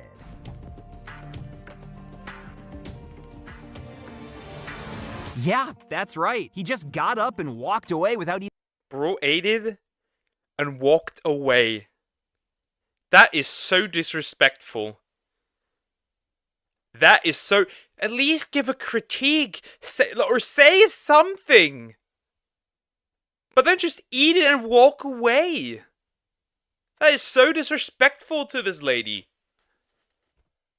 Even giving any feedback, unlike Ramsey and Graham, who at least had the courtesy to share their thoughts. And when it came down to the final decision, Ramsey gave her a big yes. But Joe, he didn't quite see it the same way, and that's where things got interesting. No, it's not MasterChef. Talk about a plot twist. Okay, so would you do the honors of telling her what MasterChef material is? Well, I don't even think he had a clue about what was off with that dish himself. Plus, even Graham wasn't feeling Tamar's creation. I mean, if the big guy, no offense, says it's good, then it's probably good.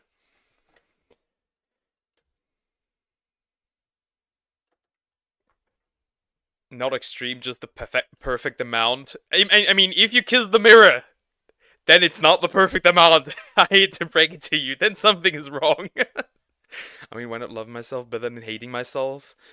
Maybe, but I can use the hate. Well,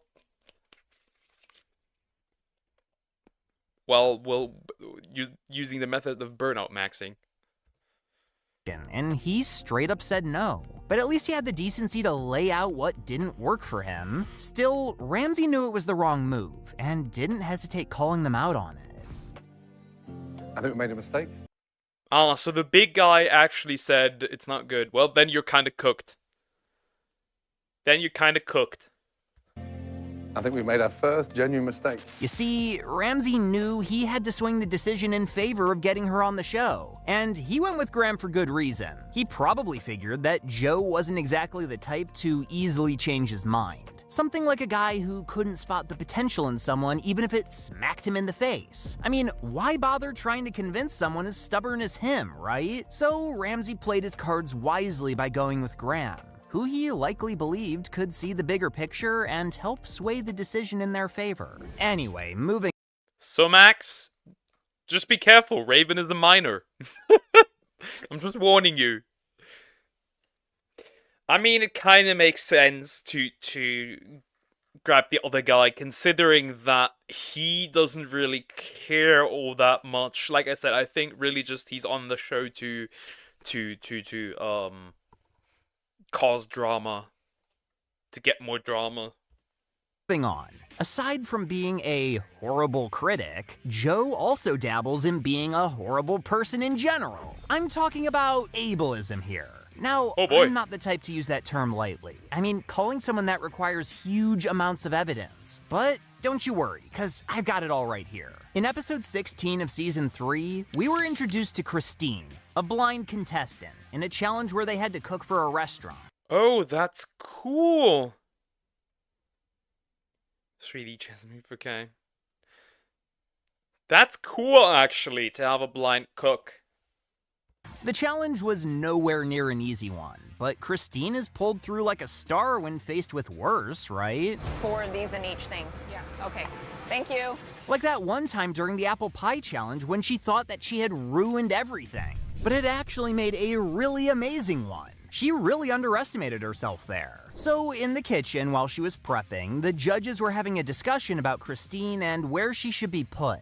Yeah, they saw her among the best, regardless of her disability. Both Ramsey and Graham thought she was capable. Graham even suggested that she should be at the end of the line to give the perfect finish to the dish. But Joe had a different plan. I would have her at the end finishing a dish. Definitely coat check room. No, come on. What the hell? The coat check? The coat check room. Wow. Wow. Wow, that is insane. Sorry, I would not trust the blind cook. Well, apparently she has proven herself, so, you're kind of wrong, whether you trust her or not. I think this is really cool. I think that is great that she actually can do this. Room? Why on earth would they stick her in the coat check room? She's a cook, and even though she's just a home cook for now, with all her experience from the show, she's chef material. And that's even speaking without the benefit of hindsight, because we know that she won the entire damn competition. It was super disrespectful for Joe to suggest that someone as skilled as her should be in charge of coat check. Even Ramsey wasn't happy with his statement. But Joe had more to say. You see how she goes through on the plates? Yeah. This is a live kitchen, Michelin-starred restaurant. She can't do it. She's a liability. No. It's pretty shocking how Joe didn't even hesitate to label her as a liability, which really shows just how terrible a person he is. I mean, seriously, he didn't even hesitate before throwing down that judgment. And then there was Ramsey, who couldn't believe his fellow judge had underestimated Christine just because of her disability. It's a real eye-opener when you see how some people can be so quick to judge others without giving them a fair chance. And it honestly makes me wonder how he runs the show at his own restaurants. And again, he had a ton of humble pie to eat when Christine won that season. There we have it. She won. I think that's a pretty good sign that he was wrong. God, I hate when people do that and base that on something so trivial. I hate it.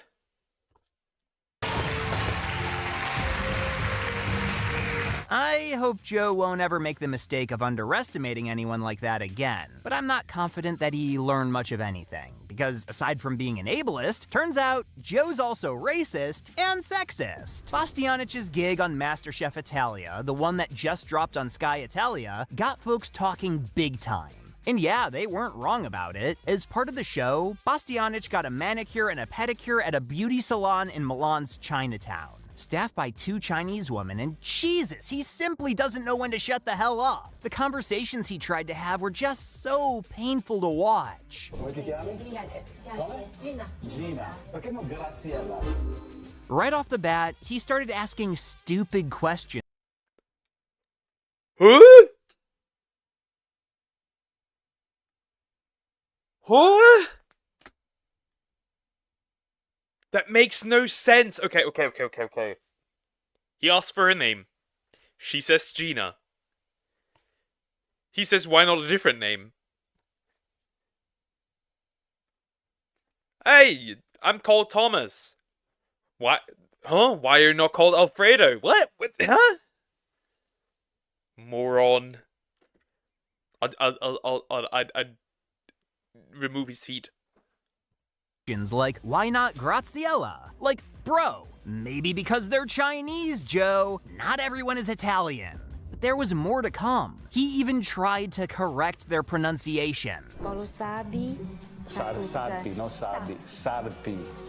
Sarpi. The way he was acting around people that weren't like him was honestly really unsettling. But that was nothing in comparison to how later, this guy was asking some pretty personal questions, which led to another extremely uncomfortable conversation, both for those poor women and for those of us watching from home. Sei single? Sì. Ma è mai uscito tipo una... He's asking if she's single. Is he asking her out? Una serata romantica con un uomo italiano. And there was no stopping him. Things only got worse from there on out, especially when talking about Chinese men. Gli uomini cinesi hanno un po' di difetti, a volte sono un po' curti. What the hell? I mean, seriously, how on earth did they greenlight that stuff for national TV? And that wacky background music? When did it become a thing to turn something like that into a punchline? Anyway, later on, Joe spilled the beans that it was all planned out and he even knew the woman involved. But come on, can we really excuse his actions? That still makes it kind of weird, because why do you want to portray yourself like that? Like, unlikable. Just because he admitted to it being scripted? I sure as hell can't. Joe's a full-grown adult, famous at that. And he could have easily put his foot down and said, let's change this script, folks. But instead, he willingly took part in a degrading segment. And honestly, knowing the women doesn't make it any less offensive. But this reminds me of another controversy back in 2017. This happened at Batali in Bastianich, when some of the workers accused Mario Batali, the co-owner, of some shady stuff. Fast forward to 2021, Bastianich and Batali coughed up $600K in hush money to around 20 ex-employees. But it wasn't just Mario in the hot seat. There was some gossip about Joe getting all sleazy with the ladies, making hostesses request a table change just to get away from him. You know, considering Joe's track record, these rumors don't sound too crazy. The hostess really said, nah, I don't want to sit next to this man. Give me a different table. Look at this bald head. Eggman. Eggman if he was a chef. And if they're legit, I kinda hope he winds up paying the price at some point. Is that wishful thinking on my part? What do you think? Anyway, to top it off, it looks like he's got some issues with LGBTQ+ folks too. Like in May, that former pastry chef from Babo, Isaac Franco Nava, sued the restaurant group, claiming that he had to face some pretty nasty anti-gay stuff. And that's not all. Another interesting detail is the language used in Bastianich's 2012 memoir, Restaurant Man, which disses Dutch and Australian chicks as low-hanging fruit. Wow!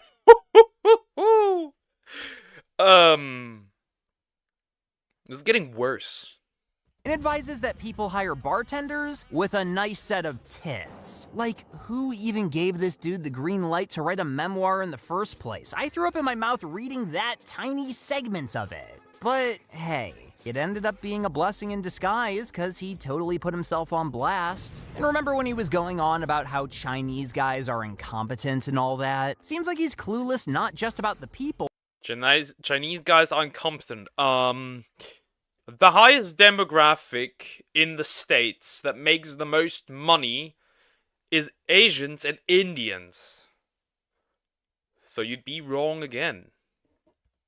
But their food too. Now, let me take you back to season 1, which introduced home cooks to the Chinese Cuisine Challenge. It was Tony's turn to present his dish, and this is how it went.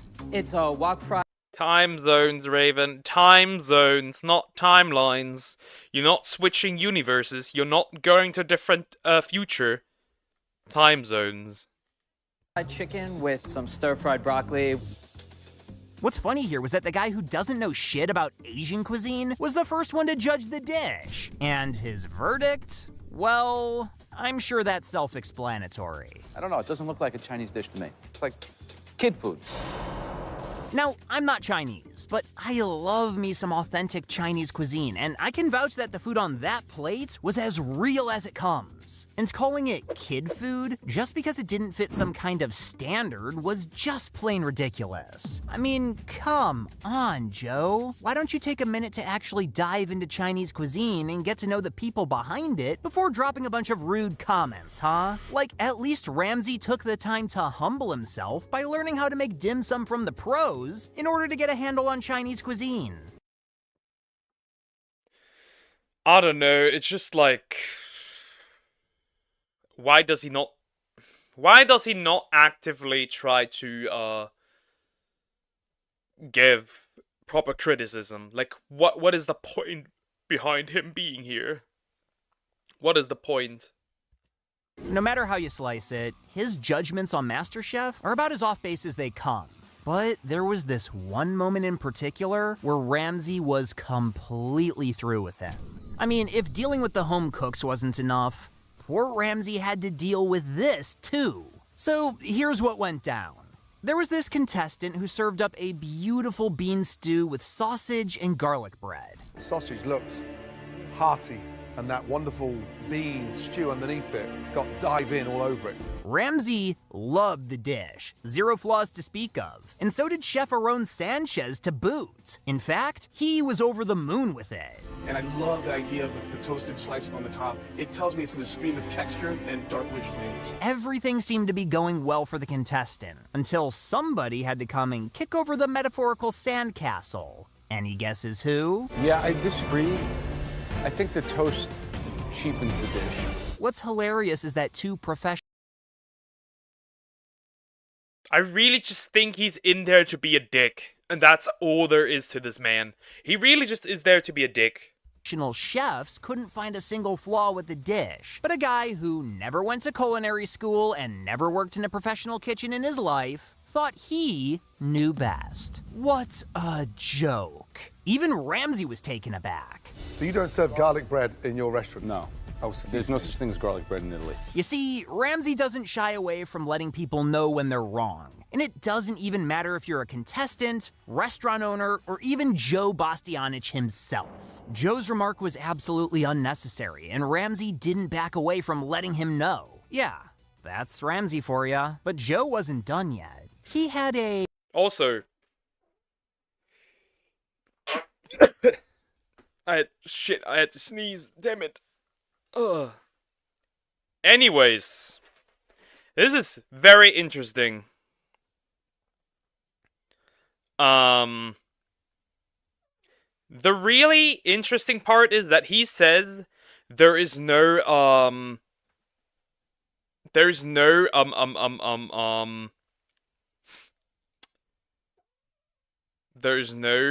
what's the word?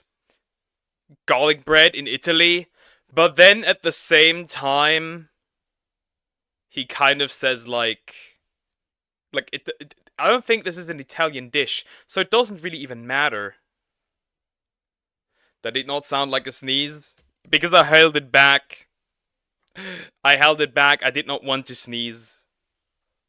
A little tip for the contestant. If you want to do something interesting, take the sausage, make a pate, spread the pate on the toasted bread. I'm just trying to push you to the next level. Push it to the next level. I mean, if you want to fail miserably as a chef, if that's your goal, then go ahead and listen to his BS. But I'd suggest you listen to someone who's actually an expert in the culinary game. Like Ramsay, or Sanchez, or Graham, or even Christina Tosi, for crying out loud. I mean, there's a whole list of experienced people who actually know food. Listen to them, and maybe you'll end up going places. Okay, rant's over. Yeah, because I moved my entire setup. I pushed my entire setup. I moved the entire table right now.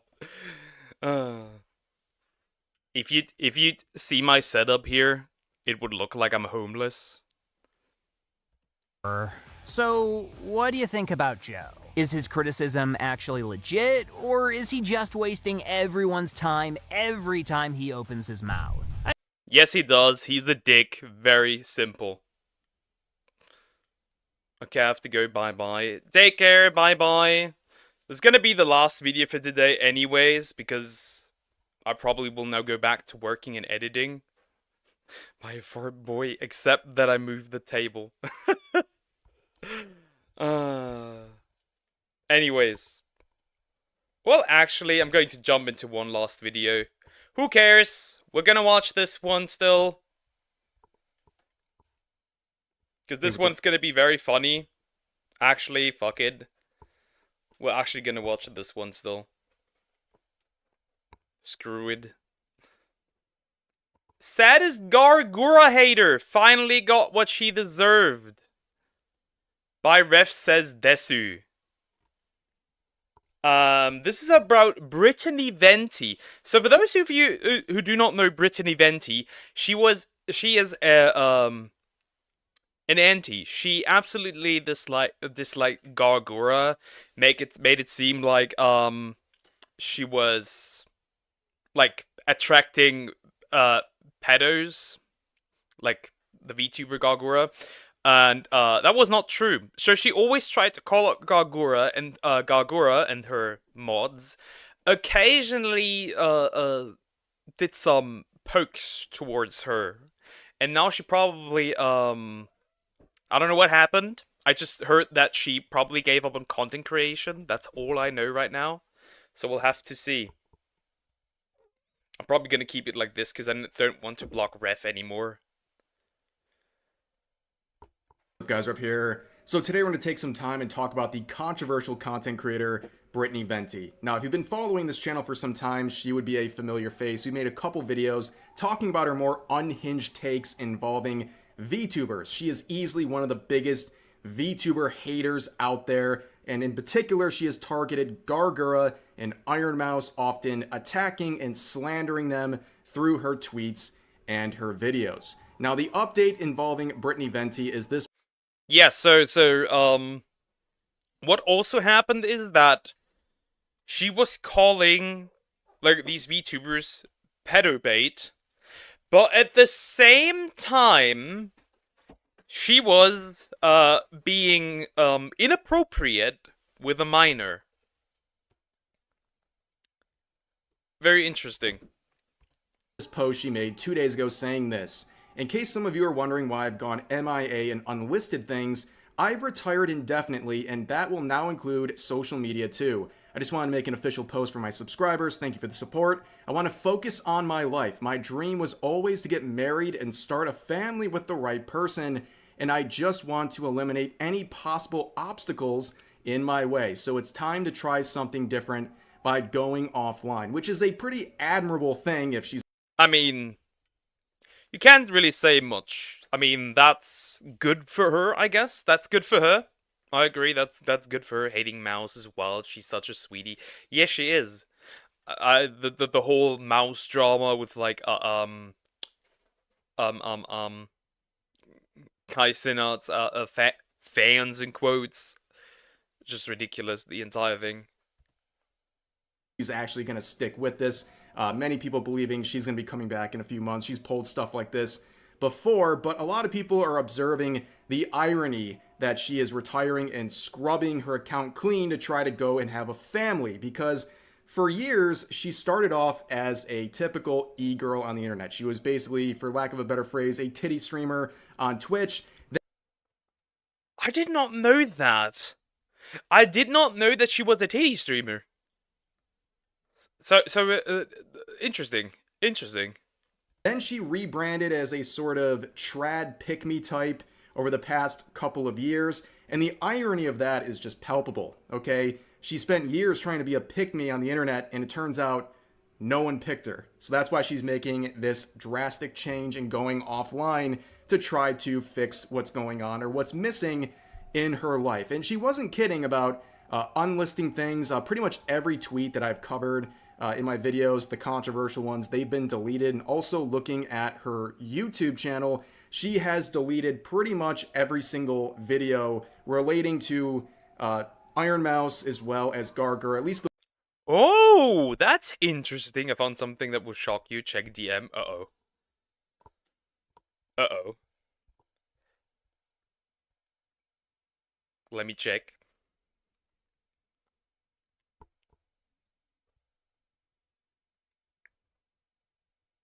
Not this again. Not this again. That is really not my type. That is really not... I try to stay away from this type of stuff, to be fair. Let me check. Let me check. Nah, that's not the kind of content I want to watch. I'm out of here with this one. That is... I'm good. I think I'm good. The ones going after them specifically, and I don't think that's too surprising. And when I say deleted, I mean probably unlisted. It sounds like that's what she meant. She unlisted her videos. But anyways, luckily for you guys, I have a pseudo archive of these videos because I react. Bro still has the things, the stuff. It is very simple. If you post anything controversial, there will be somebody out there who will archive this in some way, shape, or form. Even if you unlist it or remove it. Reacted to a few of them over the years, and I thought today we would take some time and go down memory lane and witness the crazy arc that was Brittany Venti's hate for VTubers. So when did it all begin? Well, she spent about 4 years now targeting Gargura, who is the most subscribed to VTuber on YouTube. You have to understand, back when she debuted in 2020, this was a phenomenon.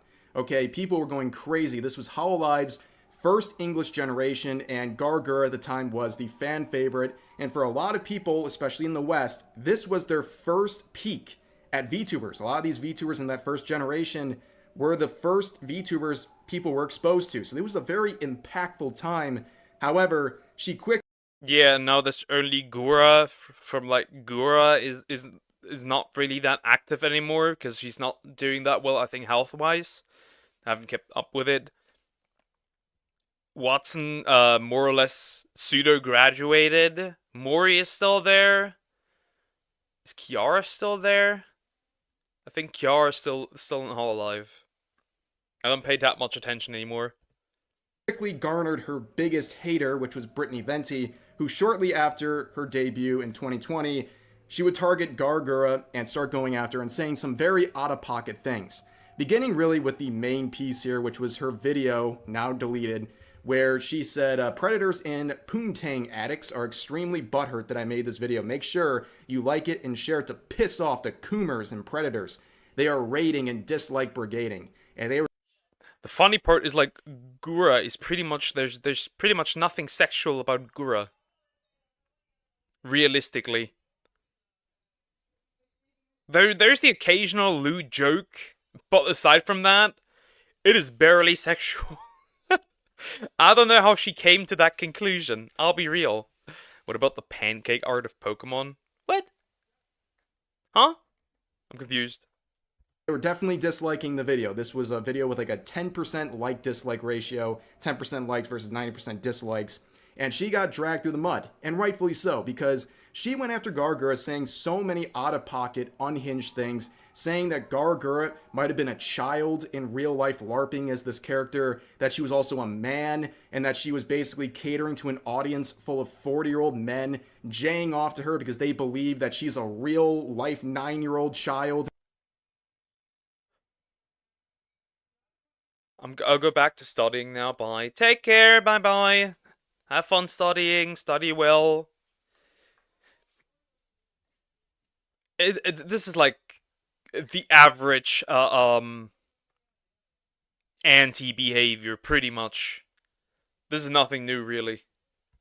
And all this crazy stuff, and she would get community guideline violations. She'd get dunked on various social media platforms. It was an absolute disaster. Now, a little fun fact, I would make a response video back in 2020. This is even like a year and a half before I even got my VTuber model. This was for me, probably the first longer... That was back in the dark ages, what he's saying.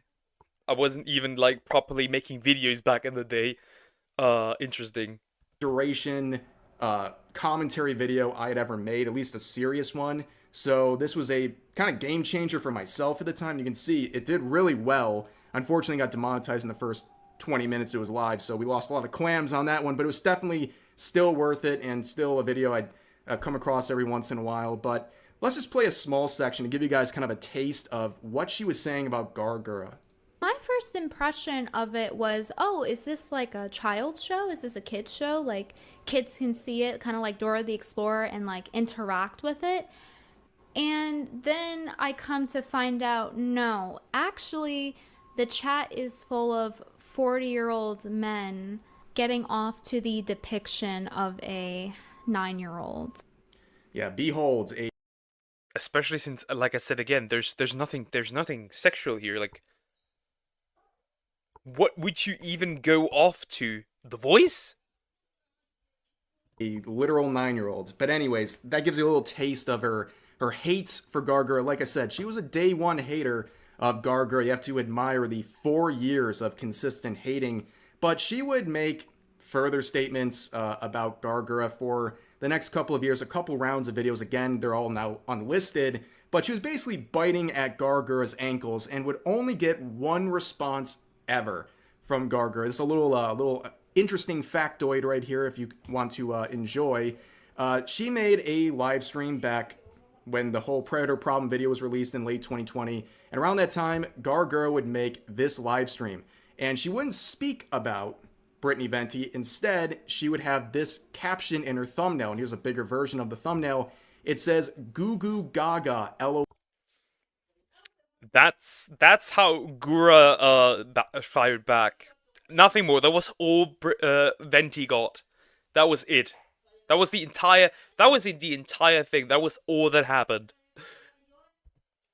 LOL in small print, which is a reference to one of the criticisms that Brittany Venti used, where she said that Gargura speaks like a baby and speaks like Goo Goo Gaga. So either Gargura herself or her editor went out of their way to include this little Easter egg in the thumbnail, and that's all Brittany Venti would get in 4 years of seething at Gargura. Now, I guess eventually she got a little tired of going after Gargura with no response, so she would switch targets to another terrible...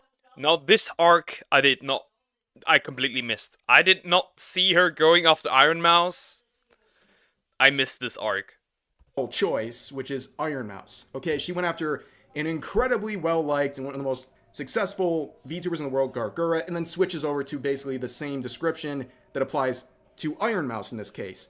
And it's just a very bad move. Again, like, you don't have to like Gargura or Iron Mouse or VTubers in general, but if you are actively trying to cancel, slander, and just actively seething about these VTubers in particular, I think there's something wrong with you.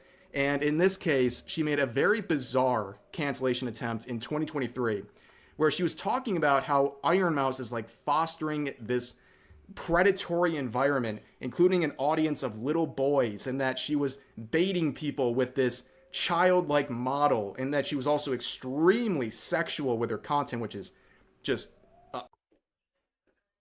wrong. Once again, I'm just okay, this one I completely missed. That is interesting to see. Once again, I have to bring it up. Weren't you trying to seduce like a young boy once? A round of insane claims, and also talking about her childlike character while also acknowledging that her character has large breasts, which is a complete contradiction. But again, just like with the last one, let's listen to a small portion of her reaction to an Iron Mouse clip that she found on Twitch. Have fun over there too. We all have our funs, don't we? Ooh, you're masturbating to me, right? Ooh, don't forget to be a tier 3 sub. I'm so confused. Also, since she was the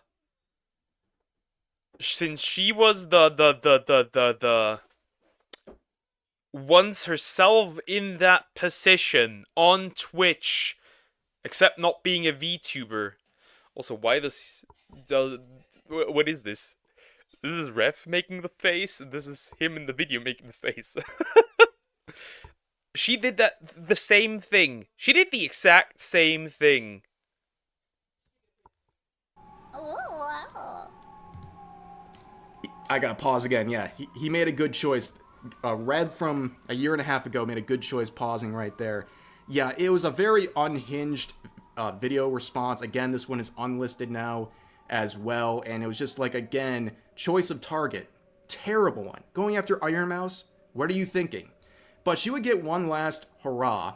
This is, I guess, her swan song with VTuber drama. She would go after Gargura again earlier this year in February, where she would make this tweet saying, I spoke on Lolicons years ago, and they tried to censor me and threaten me for rightfully calling them creepy predators. And she's like reminiscing on some of her old videos from years past back in 2020. And she would also release this absolute banger, award-winning tweet right here. This is the head count of consent. We got everything, by the way. We also have the height of consent. If you're under a certain height, no matter how old you are a child. There's probably also the cup size of consent. There's probably also the eyes of consent. I remember that one on Twitter though only. The eyes of consent.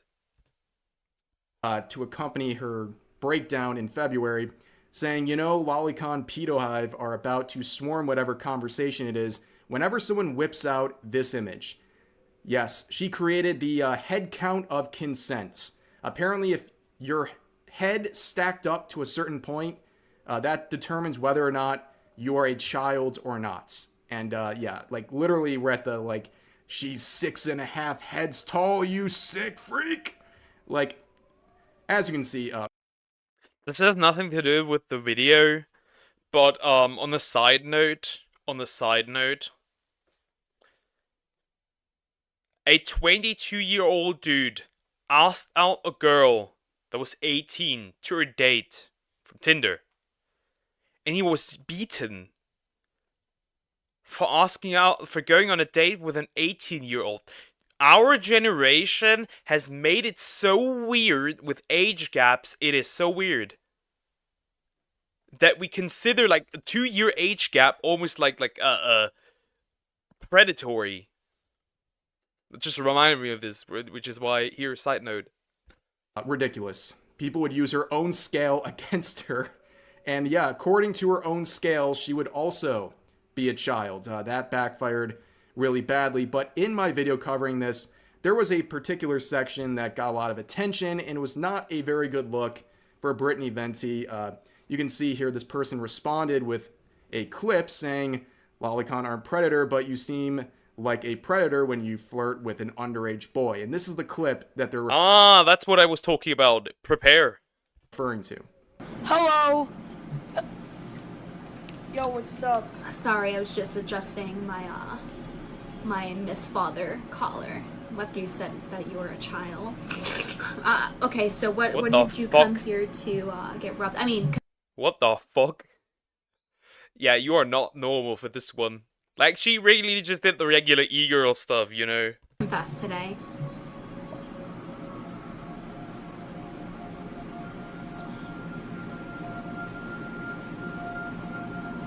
Hello, my child. My very cute child. I'm triggered. You like that anime? I have a lot of anime back in my house. Not at God's house, but at my house. Oh. Yeah, God created anime. So I don't believe that children can sin, but would you like to confess your sins anyway? My child, don't be afraid of God. He's here for you. But not when I'm done with you. So while Brittany Venti is... This is predatory. Predator. He literally calls it, like, Ref calls this section of the video Predator, because that was a predatory behavior. That was disgusting. Yeah, that one's not a very good look. I know that people would say she's doing a bit there, but at the very least, can we agree that it's hypocritical for her to call people like Iron Mouse? I disagree. if I did something like that and a child was calling me, I would get rid of that child immediately. What are you talking about? No. Ugh.